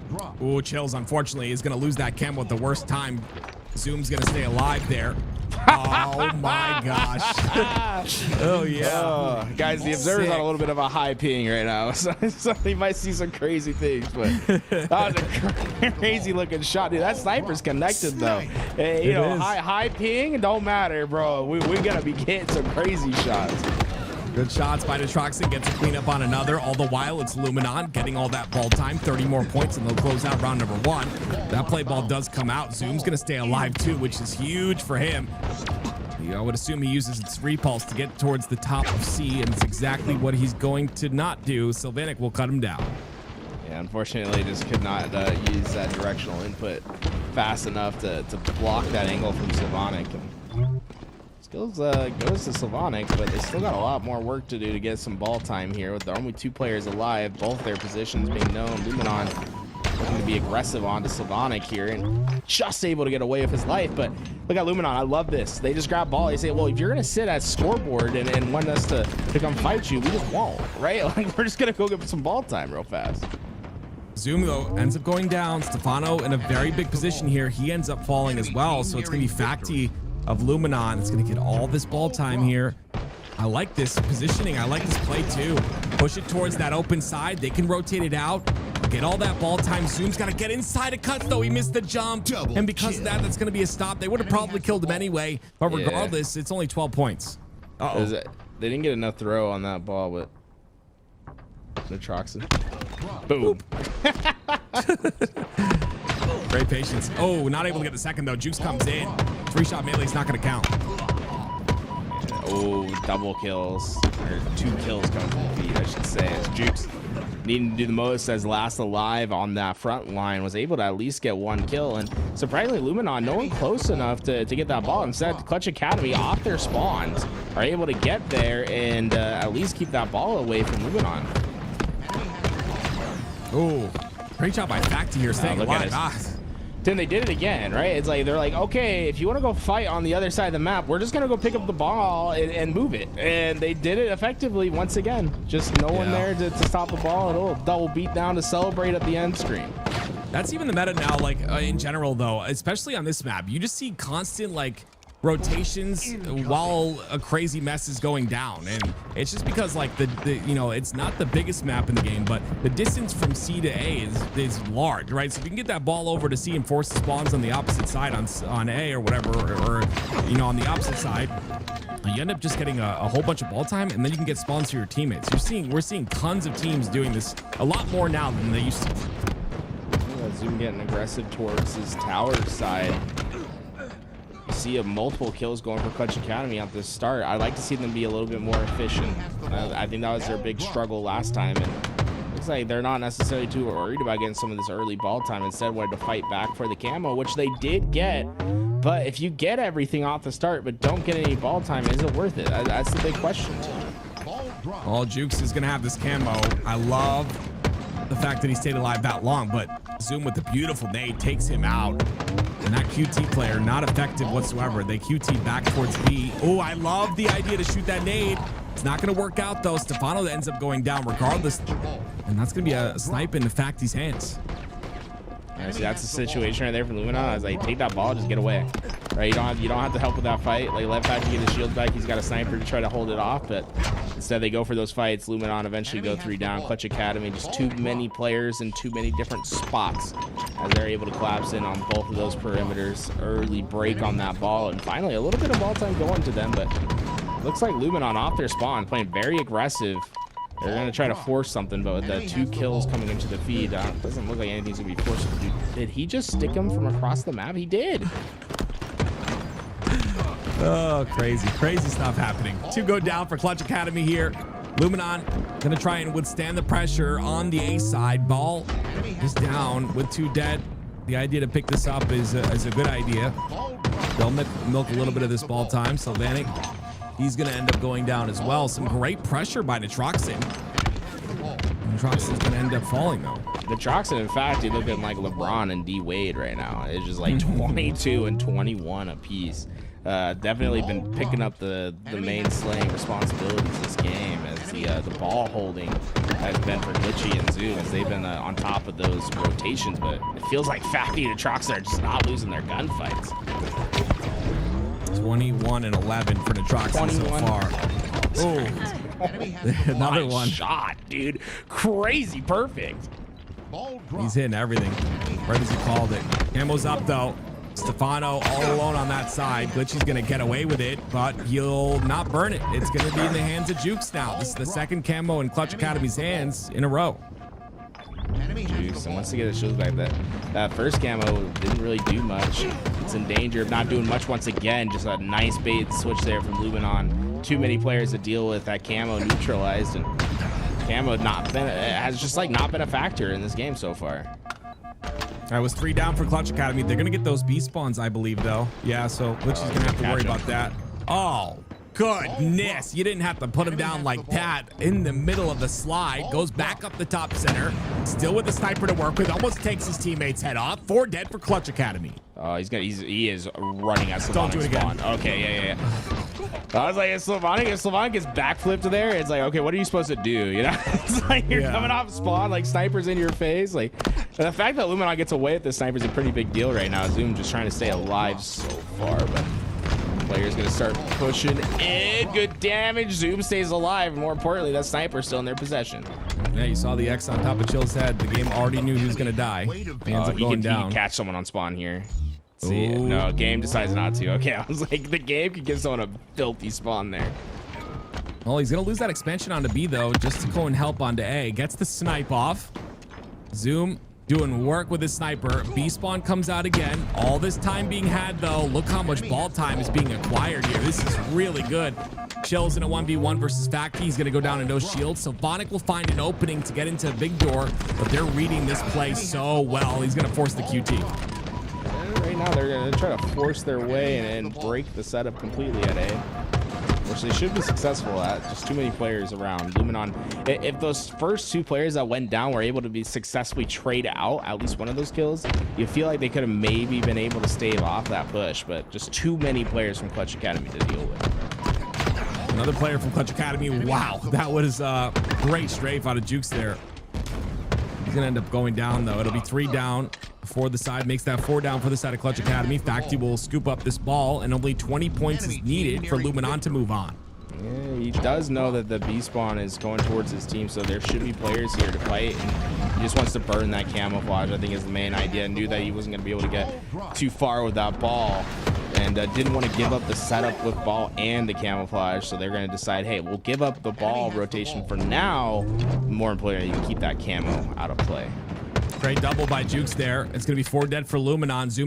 Zoom is the first one to spawn up, and he's going to try and do his best to just get this tower side control and prevent the push from coming in. He does enough damage here. You can see Clutch Academy doing a great job of getting all this ball time. Zoom's going to have to break the setup. I did like the play from Slavonic to get up into the front lines and just slow them down, but not try to get the kill. But is that going to be enough, right? They are able to get a little bit of ball time from it. But you see Luminon's push starting to be effective. The nades come through. Glitchy gets the first.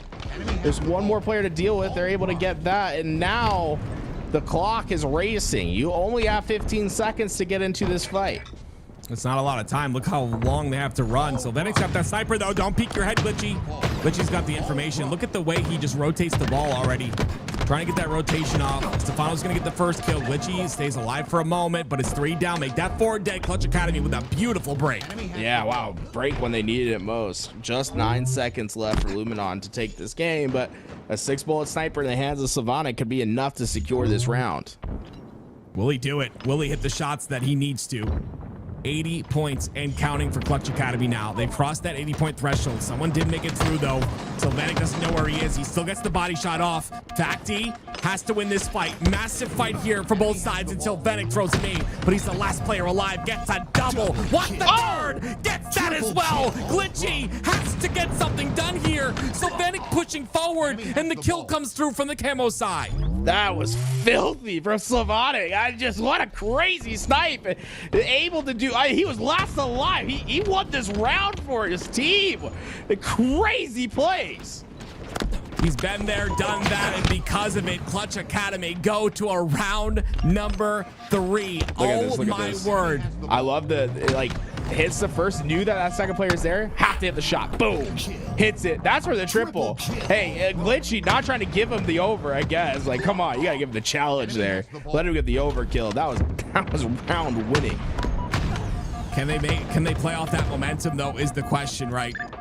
They can bring this to a game 5. One more round win is all they need. Nitroxin trying to stop it in its tracks. Snipe in his hand now to work with. It's 3 down for both sides. This is a 1v1 on the screen side, and Camo's coming up. Nitroxin knows that, has to stay alive. Look for these repositions. He will find one on that reposition, but Camo did go into the hands of Clutch Academy while he's working on that.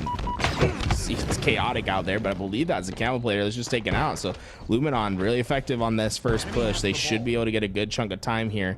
And Nitroxin, I think, is reading this just right. Yeah. Oh, man. He read it so well, but he just didn't have the timing down in his head there that he's like, maybe they aren't coming. If he just held that strong, he would have ripped the face of that first player off. Gets the body shot on Sylvanik, though. Sylvanik's the last player alive. It's a 2v1 situation. Sylvanik knows that he's in dire straits right now, but he's going to have to do all he can to play his life, just like he did in that last engagement. Decides to QT back. What a great play. Now he's going to reapproach. He has a QT behind that wall, so if he wants to take this fight, nope, it ends up disappearing. In fact, he's all alone on the A side, and the reinforcements are coming in here for Clutch Academy. This is the last player alive on screens, and they'll kill him as well.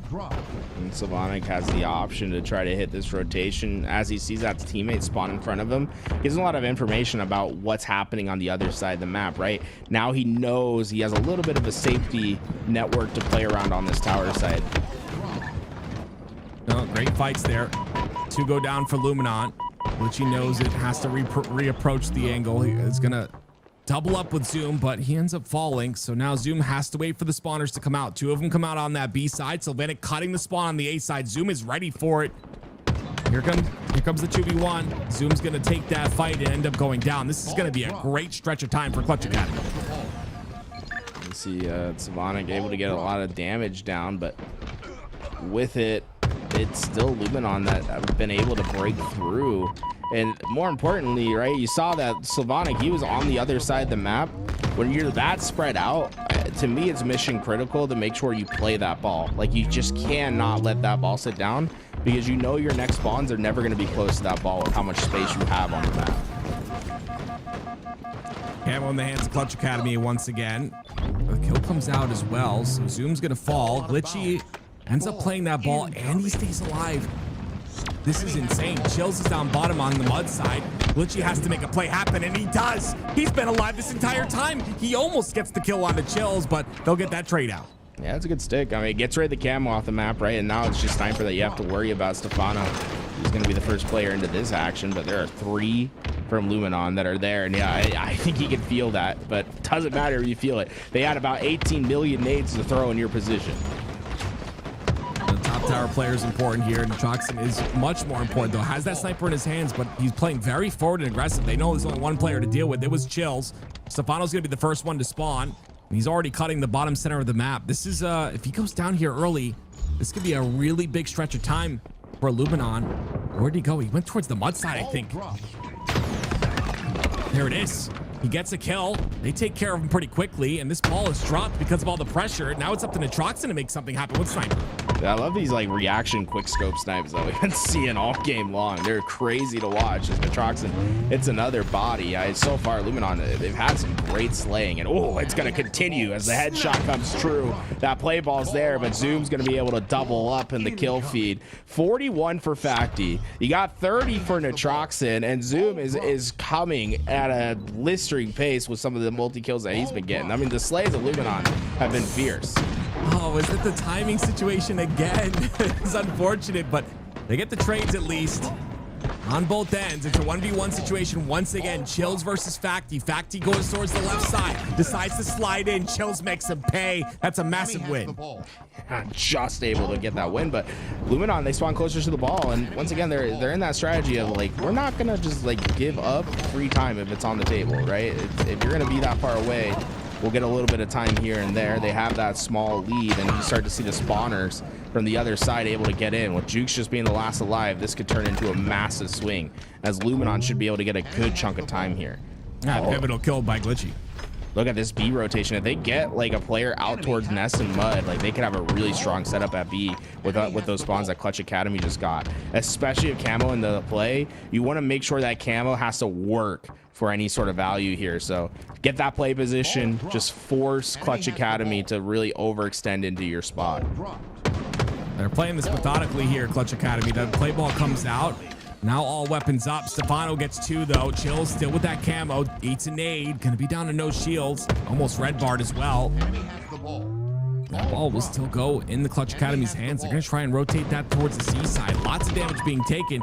Chills' impact with this camo is not what you'd like to see. He's gonna end up going down. Just a couple players from Luminon that can get to this break, and Facty not gonna wait any longer. I think maybe trying to force a play there And because of that, when he goes down, you can start to see Luminon be a little bit more staggered onto this push. It should be a good chunk of time and a lead now for Clutch Academy to play with. I love Sylvanic's play to just push up here. Doubles back, gets the sniper, perfect timing, gets the kill on the Glitchy. Oh my, imagine that. The Troxton's gonna go down though. Information is king in that scenario, and they'll get more time here. We could be going to a game 5. They look really solid. Luminon's like pushes have been a little bit too staggered. Like there's not that immediate help to come. And Clutch Academy has been able to take a big advantage of it. This is like, honestly feels like the last push that they have here. 9 more points, that's all.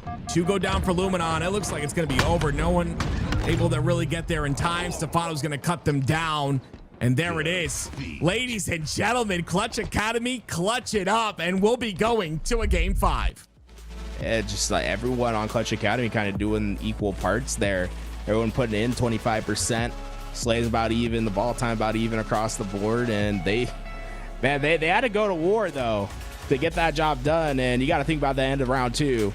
It took a massive play, We gotta watch it again. That was so sick. Dude, Slavonics crazy play kept him in it. Well, you can take a look at the stats here, and you see 44 kills. Here's the play. Here's the play once again.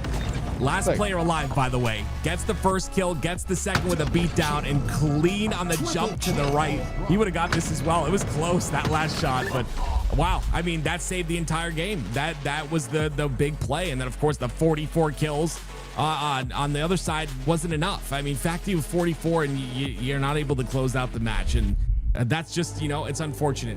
But ladies and gentlemen, game 5 gonna be Slayer, and I honestly very excited to see how this one turns out, because Clutch Academy, they got that momentum swing in their favor, and they're feeling good after those 2 wins. Yeah, buckle up. First of 50, gonna get the job done here. And man, it's talk about having to earn your spot to game 5, right? They're down 0-2 in the series. They're able to squeak away with a 2-1 lead, 2-1 win in the bomb, and then a 2-1 win in the oddball where they had to go to war. Now it gets all settled on recharge. Recharge Slayer, ladies and gentlemen. You thought we had a game 5 oddball. Heck no. I know a lot of the pros don't like Slayer, but I love it. Here we go. Guy, this is probably my favorite Slayer map. So many times I talk about this often, but a lot of my memories that I have on this map in Slayer go to a game 5, or I'm sorry, go to 49-49, I should say. Yeah, so just to give you guys a little bit of background, by the way, every single game that these 2 teams have started have to be restarted because there's like a ping issue somewhere somehow. So we'll get into this game as soon as we possibly can, but there's probably be a couple more resets before we do, so brace yourselves. We'll give you a nice little entrance again. But while we have this little moment, I want to take this time to talk about some things, right?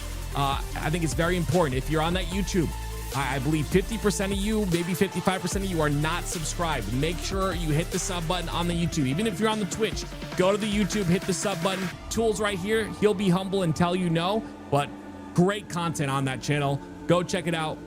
Go learn a little bit about Halo. And of course, if you want to stay in the know of everything going on with LVT, including the LVT Pro League coming on the 12th next weekend, LAN in LA at Shopify headquarters, make sure you join the newsletter, !newsletter. In most chats will give you that. You can stay up to date. Here is the bracket setup. It's going to be FaZe versus Complexity first off on September 12th at 5 p.m. PT. That is Pacific Standard Time. And that's going to be our first matchup. You don't want to miss it. It'll be online. There is no public attendance there, but we will be showcasing it online, and the pros will be playing on LAN.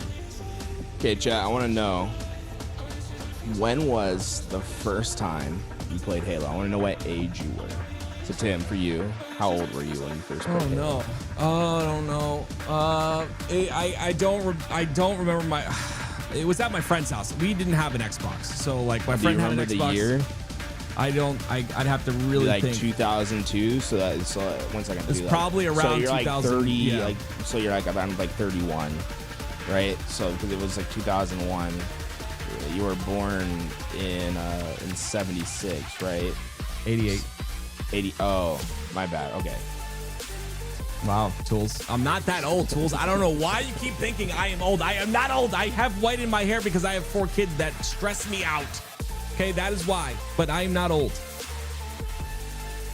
So wait. So how did you play your first game of Halo? Like, what's the lore? My friend was at he's at his grandparents' house. He was a really good friend of mine. His name was Justin. He had Xbox and Halo 1, and I remember the exact room. The house is still there, but it's like a college kid house now, which is so annoying because I actually wanted to buy that house one day. But anyway, there's a room there, and he was just playing. He invited me over. He's like, look at this new game. I was like, wow, like this is sick. And then I fell in love. I couldn't afford an Xbox at the time. My parents couldn't. But when I got one, yeah, I was right on there. See, I'm trying to think. Like, I feel like I played Halo 1 when I went to like there was like these.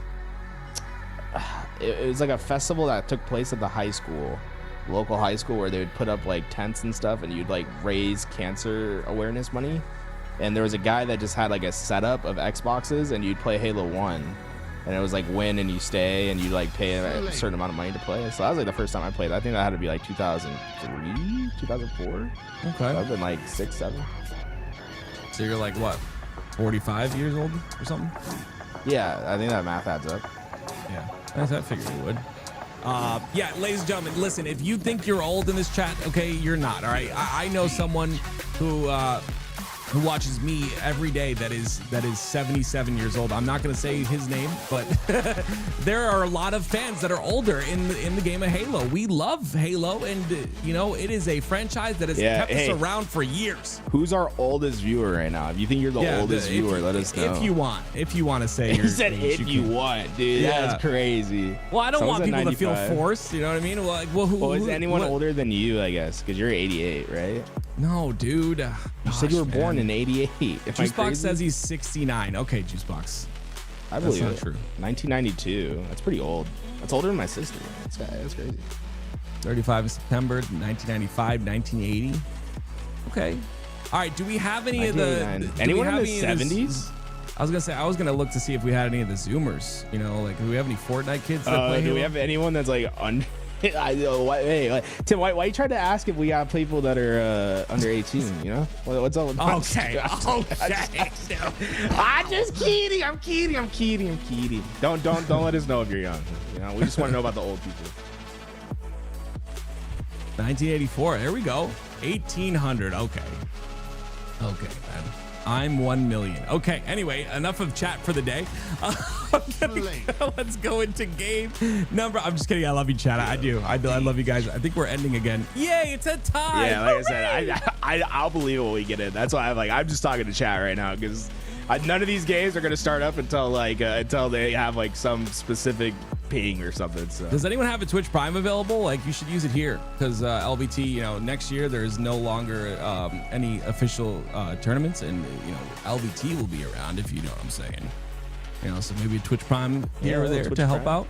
Someone on YouTube said they started playing Halo at 9 years old, over 20 years ago. 20 years. That's awesome. That's awesome. You know what's crazy is like you talked to the last shot. He's like, yeah, my dad used to play Halo and I like watching him play. So then I started playing. And it's like, damn, bro, your dad introduced you to Halo. That's crazy, Dude, Starblind says, was that a peanut hooray? I'm gonna be honest with you, I am the biggest peanut fan, and I use that hooray all the time. My partner hates me for it, so yes, it was. Yes, sir. Wait, explain. No. Peanut is he's a streamer, and he doesn't play Halo because unfortunate. Gotcha. But yeah, I remember. Hooray. He's the guy that's like a peanut. He's a literal peanut. Yeah, he's a cool dude. Good streamer. I'm 43 and still play. Dude, let's go. 43. Let's go. Do you can I ask you a really, really personal question? Are you still sure, good? I'm an open book. No. I want his answer. Oh, the 43-year-old. You want to talk to the other people? Yeah. It's not like I'm here talking to you, bro. Of course, he never asked me anything. I want to know because I'm 37. Like I don't know if I'm gonna lose my. I'm already getting kind of bad. So you want to know what the rank of the 43-year-old is? So yes. And okay, how do you say this guy's name? Ann Hazrax. Ann Hazrak. Okay, Ann Hazrak. What rank are you in Halo Infinite right now? Feel free to lie. It's okay if you lie.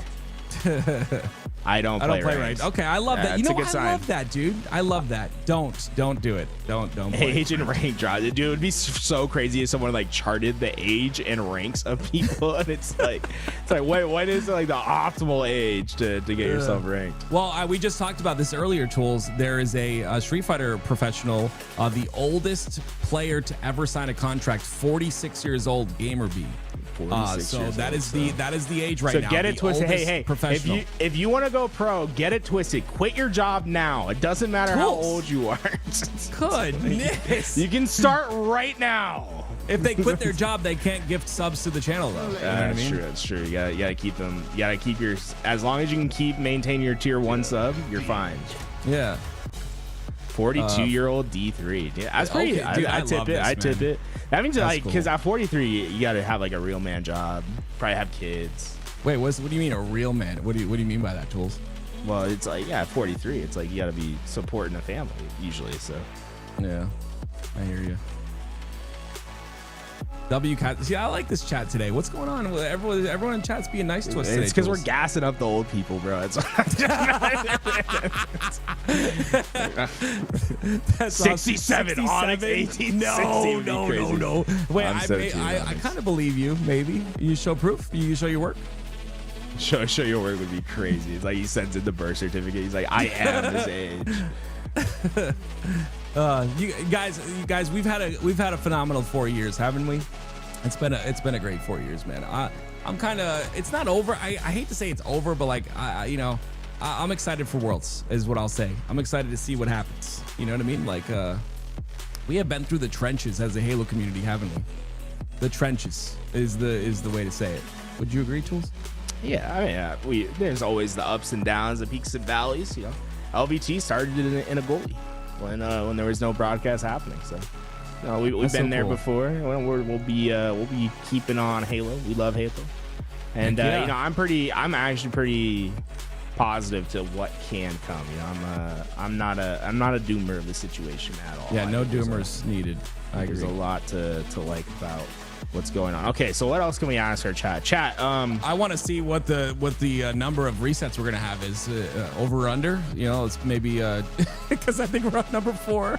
Yeah, I mean it happens. Like I said, It does. every game that they've been playing this series is at like 5 resets. So, you know, I always wanted to do a thing where we have like we split the regions and we see like what region has the best Halo talent or like states.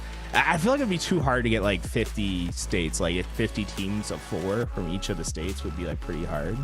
But like which region has the best Halo players would be like a crazy one. The Massachusetts region actually has some like really solid players, but they're all gone now. Assault. He works for Halo Studios now, but he used to come by. Yeah, so I guess that's the other thing is like, do you get a claim where you like grew up? Like where do you get a claim? Is it like where you currently are, where you grew up? Like what is the claim? I feel like you got to do like what you call yourself. So like I'd say like what your identity is. So for me, it'd be like where you grew up, I guess. But a lot of people are saying current resident.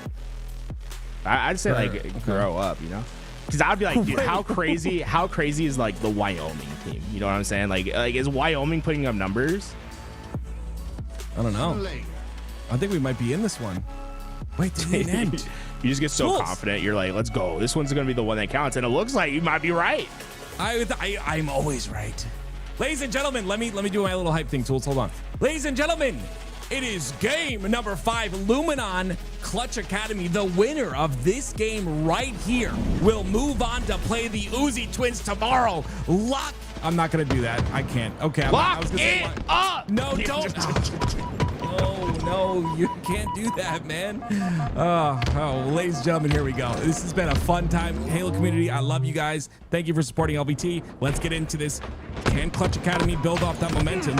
It's been a little while since that last game, Tools, and that affects things. You know, got a couple big kills. Faki able to stay alive in this tower. He's taking the challenge. Stefano goes down. In fact, he's still alive. He's responsible for 4 kills in this game. 2 via assist, 2 with crucial kills while 1 shot. Well, here we go. Oh, Facty ends up going down directly after. Zoom trying to move in, get this cleanup on Stefano. Stefano stays alive somehow. He's going to potentially get his shields back. No, Zoom plays this really well. Ends up only getting one, though. A great job by Jukes to clean him up. Yeah, Juke stays alive by the hair on his chin, though. I mean, he was down to red bar, essentially, and I like the idea that Zoom had, right? Able to try to jab step his way into that melee, but just not enough damage. Oh, great timing, great coordination. Atroxin was waiting for info. He got it. He breaks the setup in half. Yeah, Luminon look really solid right now, 8-5. It's not a large lead, but if you think about what's happening on the map, you think about the implications, right? They've got control. Glitchy ends up going down, though. Zoom's going to clean up both those kills, and this is what I mean. They've got the space on the map. They've got the isolated players to deal with. Now it's up to Stefano to do all he can to stay alive. He's got some help on the long haul side. This is beautiful teamwork here, but Zoom, even better teamwork out of him and Facty. Yeah, look at that. Facty has not died much at all, and neither has Zoom. They have been just working in tandem, both of them able to stay alive for so long now. They're 11-2 combined. They are a force to be reckoned with. Oh, Facty's still pushing up, and I love that too, right? So good. It's so solid in a Slayer game, pushing up, in twos like that. Facty has played phenomenal. Ends up getting that kill as well. he was walking by him, and I just got mind bended. The observer has some lag issues right now, folks. So it might be some crazy plays that you see, but man, it makes me wish that we got to see a little bit more of that BTH team with Facty on it, because man, he is so good at the game, and I love the way that he plays is my favorite type of player, where it's the only thing he really cares about is getting that win. And he's just gonna do what is needed of him. He's all about putting in his 25%, and so far, I mean, he might be reaching 30-35% with how he's been playing in this game so far. More damage goes in, not able to hit the plasmas quick enough. We'll see if he's able to push on the A side, though. They've got a pinch here. They've got space on A. They've got the tower side and C, but it's all about this kill onto Stefano. No shields. Oh, Jukes is there, though. Facty wasn't expecting that, and he's gonna go down because of it. Jukes able to stay alive, getting those shields back, but Glitchy comes in, perfect shots, able to make some chaos happen. Atroxin maybe bit off a little bit more. You can shoot. He's trying to stay alive, waiting for that help to come. There are one-shot players everywhere. Zoom scrapples up, but can't get the kill. Double assist. Man, that is chaotic, to say the least, over at A. Yeah, you'd expect this pacing to be a lot slower just due to the fact that it's the elimination bracket, and one of these teams is going to be kicked out. So you assume, especially on a recharge Slayer, that the pace would slow down at times, but you're right. It's been all gas, no breaks this entire game. Yeah, look at the assists from Luminon. Zoom having a fantastic game right now. 10 kills, 5 assists. Right, and just 4 deaths, but everything feels connected with what they're doing, and no one's trying to do too much by themselves. A couple shots in, stay alive. The biggest thing for them is to play with their team rather than trying to make an individual play happen. Well, we talked about just a moment ago the pace slowing. That's exactly what happens there for a moment at least, but it's 2 down right now for Clutch Academy. They're stuck on the C side, and you see Luminon have this entire map pinched here. It's up to Sylvanik to do all he can, and that's exactly what he'll do. The first kill goes in, and he's looking for more damage on the glass. Sylvanik's been fantastic this series so far. And do all he can, I feel is the thing to say for him this entire series. He's the reason why we're in Game 5 right now, and they got a large deficit to make up, but if Sylvanik can keep making plays like that, yeah, they might be able to get it done in time. Has the shock rifle now to use. Some standout players. Talked about Zoom on the side of Luminon. On the other end, Sylvanik 9-6. Stefano gonna miss that shot though, and Troxton ends up getting that cleanup kill. Stefano not in a position to help whatsoever, but Jukes coming in. That's gonna force Stefano forward. I like this play out of him. Great job of being aware of where Jukes was, pinching perfectly and getting that kill. Yeah, that they're gonna be able to maybe start constricting some of the movement, but big struggle for Clutch Academy is they just keep losing numbers at inopportune times. When they're ready to start constricting in and pushing and start to control the pace, they lose a number and they can't quite finish their collapses. Oh, they are on that A side. You see the space being taken on the long haul side, and Zoom came in out of nowhere with the camo.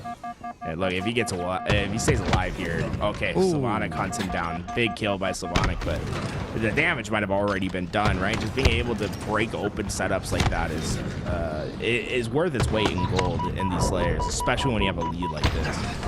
I love that out of Glitchy, by the way. He uses the side of the elevator. Oh, that would have been so sick. If you got that trade, that might be enough for the assist, though. It is. I mean, and that's the thing. There is like just not a lot of damage being left over. Like, Illuminon gets a couple shots into someone. Yeah, they're finishing it more times than not. This player gets out in the batteries, though. They're gonna stay alive. They won't get their shields back by now, but the shock rifle is there. Looking for an opportunity to get it is Glitchy. 2 go down for Luminant. So it's Glitchy and his teammate here inside of the pipes, and Chills, he smells blood in the water. He goes forward along with Sylvanic. Sylvanic would get the double by himself. That's twice now that Clutch Academy were able to get 2 kills that weren't answered in those gunfights. If they're able to do that just like one more time, they'll be right back into this game. Well, Jills, he's getting back in the action with that grapple, gets another kill, still has shock rifle to work with, still has one more grapple charge to work with. Looks like Luminon deciding to be aggressive on A. Somehow Facty gets through once again. I don't know. He gets another one onto Stefano. The perfect kill goes in, and Chill's just doing all he can to withstand the pressure from every angle. Zoom gets a perfect in the feed. We're seeing star after star. Oh, dude, right when Clutch Academies are within reach, in fact, he just blows the doors open. That is a crazy play from him. And he's 13-7. I just talk about doing your job in this game. Facty with some crucial flanks. And with that, they just see 3 kills, and I think they know exactly where they are. I like how they're looking through everything. They're not trying to let anyone get behind them, but they're just slowly eliminating what the options are. I don't think that camo's a factor. I think that camo's bait. We'll see if they go for it here, though. It looks like Natroxin gonna try. I love this. At least spotting the camo inside of the shroud screen gets the kill, and there you have it. I mean, that was it. That was the play that closed this all out. It's only one more kill, and it will be Stefano that goes down. He'll get 2 of them, and instead, and there it is. Luminon will make it to tomorrow to play the Uzi twins. Yeah, a really hard-fought series between both these teams, but the early teamwork comes clutch for Luminon. They're able to get the series win 3-2, and now we know what Sunday will look like. Our bracket for today is done. As we take a look at the stats really fast, we've of course got Zoom 16 and 13 with almost 10 assists. Facty, huge plays out of him. We talked about that. Natroxin with a solid game as well. And we can't forget about Glitchy. He's another dirty work player. Does it all, does what needs to be done. Great guy as well. So just a phenomenal job by all the boys on Luminon. And there it is. Like you said, it is set. The elimination bracket has been locked in for tomorrow. Dark Inside versus Mythic, Unreal Nightmare versus 67, Uzi Twins, Luminon, and OMIT versus Lies in that lower side. And if we swap over to that winner's side, we've got, of course, it's going to be TSM versus Complexity. That'll be our first match of tomorrow, starting at 12 o'clock p.m. Eastern Standard Time. Set your alarms. And then, of course, Envy versus Cloud9 as well.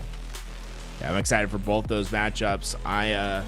I'm very curious whether TSM and Envy can maintain their top spots here. Like, we've seen Envy on a big upswing. TSM had a bit of a struggle last week against, a Complexity roster. They'll get their rematch here in the winter semifinals. For me, I want to see a strong TSM, and I think Complexity's been playing really hot, so I can see both these series going to game 5s.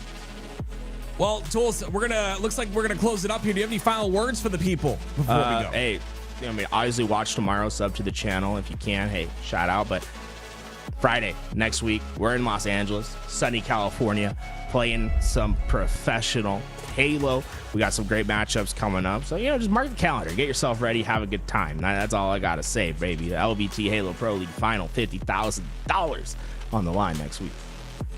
Moon Dizzle says W Tools, W Active, W LVT. I say W Halo Community. You guys have been amazing. Ladies and gentlemen, this has been the HCS Major Qualifier. We'll see you for day 2 coming up tomorrow at 12 p.m. Eastern.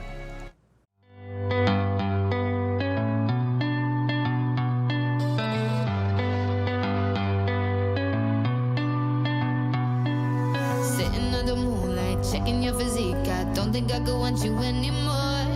Chilling with your girl, I'm jealous that I can't just run over and take you on the floor.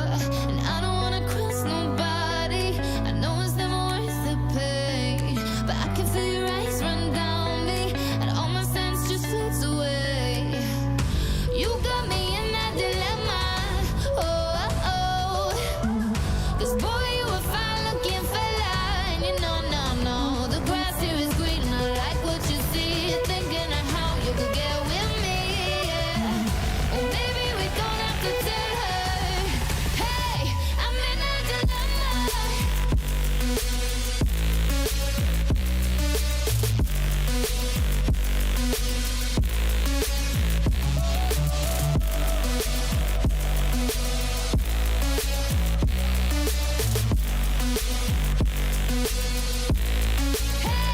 I'm in a dilemma. Because I want you, but I don't do wrong. I'm in a dilemma.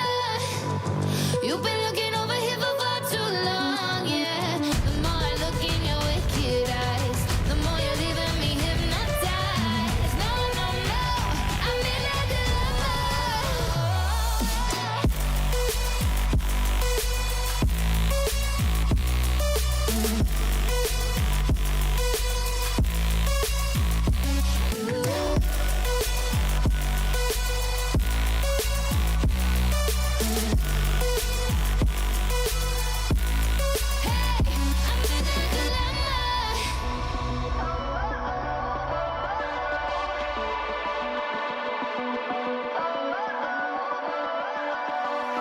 Sitting under moonlight, checking your physique. I don't think I could want you anymore.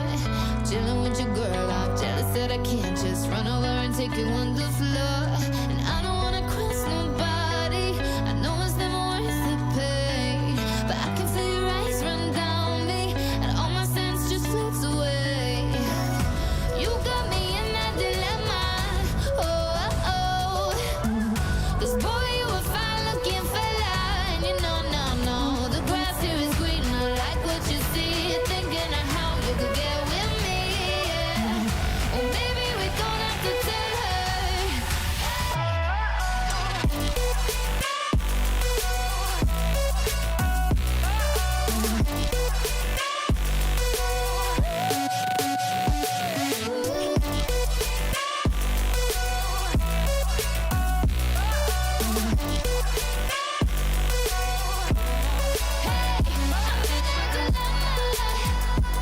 Because I want you, but I don't do wrong. I'm in a dilemma.